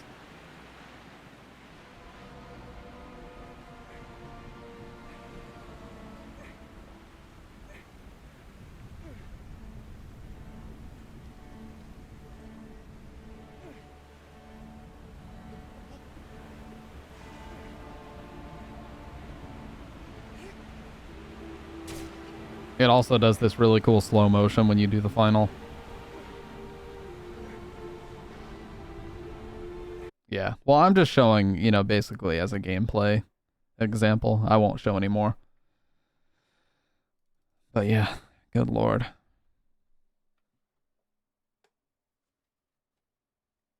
Man, we were very lucky. We were very lucky to have grown up when we did playing these type of games. you know?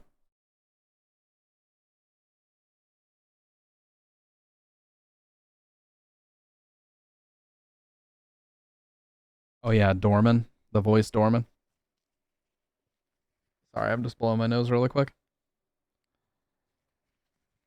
Well, I think there are still good games, but you have to search for them a lot more now. You know what I mean? Like the PS2 in general just was a very influential system. It is still my favorite console of all time. Just the amount, if there's any genre that you were into, it had it. Like if you were into shooters, it had them. If you were into survival horror, it had probably the best of the best. It had Silent Hill, it had Fatal Frame, it had Kuon, it had Rule of Rose, it had Haunting Ground. Games that people still talk about and endlessly play to this day. It had Eco and Shadow of Colossus. Like it was just such a huge. It just had such a massive install base that every genre and every type of game you could imagine was on it. And so if you owned a PS2, you had the best of the best, really.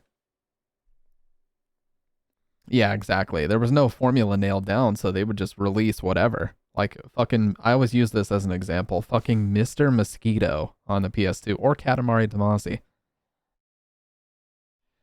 These Japanese games, like one Mr. Mosquito, you're literally just flying around and sucking the blood of a Japanese family. Gitaru Man, yeah. Like there were so many just wild and fucking crazy concepts because there was no like pitch meeting. The game industry wasn't as corporate as it is now. Nowadays, if you want to get a weird quirky game like that greenlit, you got to go to like an Activision board meeting, or you got to go to some distributor board meeting and pitch to them why this game will print them money. And if you can't convince them that it'll make them money, it just doesn't get released unless you do it on your own, which is really hard.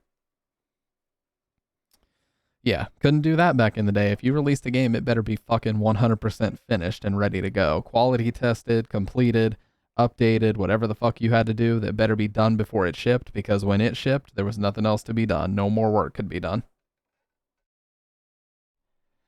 Nowadays, they'll print the copies, and then they'll put them in the stores, and they'll still be working on a fucking 20 gig update. So I pop the game in, and it's like, oh, that's cute that you think you're going to be able to play this, but let's go ahead and download the day one 35 gigabyte patch first, and then you can play.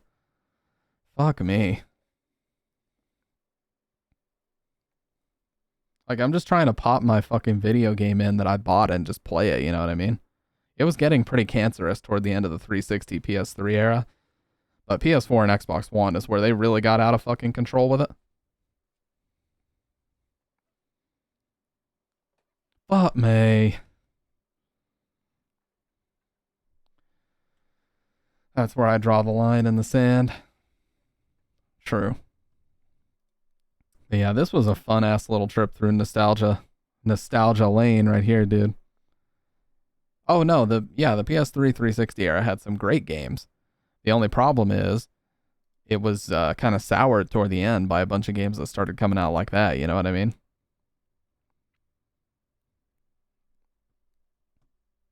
But yeah. It all started with the Oblivion horse armor too, by the way. But yeah. That's really, that's all I got for tonight, you guys. I'm starting to get pretty tired.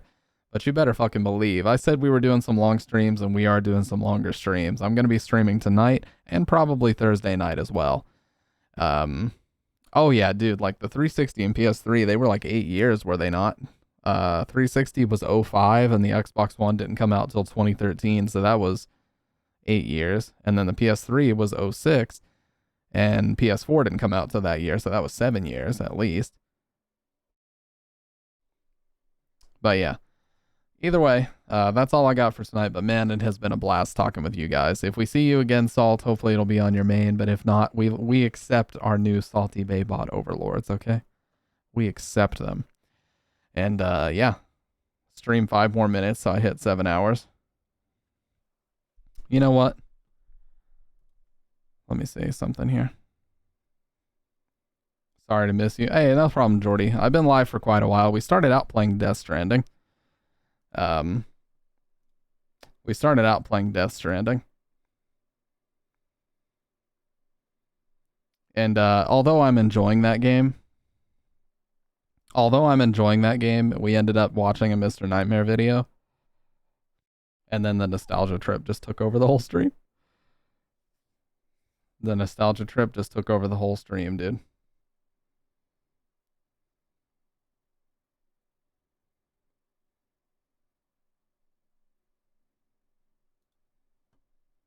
Then life talk, then weird movies, then forgotten music, then nostalgic games. Very, very true. Let me just end by saying, thank you guys for sticking around with me and having these conversations. Like I said, these are some of the most valuable things from my stream that I really appreciate. And I always have fun. There's never been a stream that I've done where I didn't have a blast, and tonight is no exception.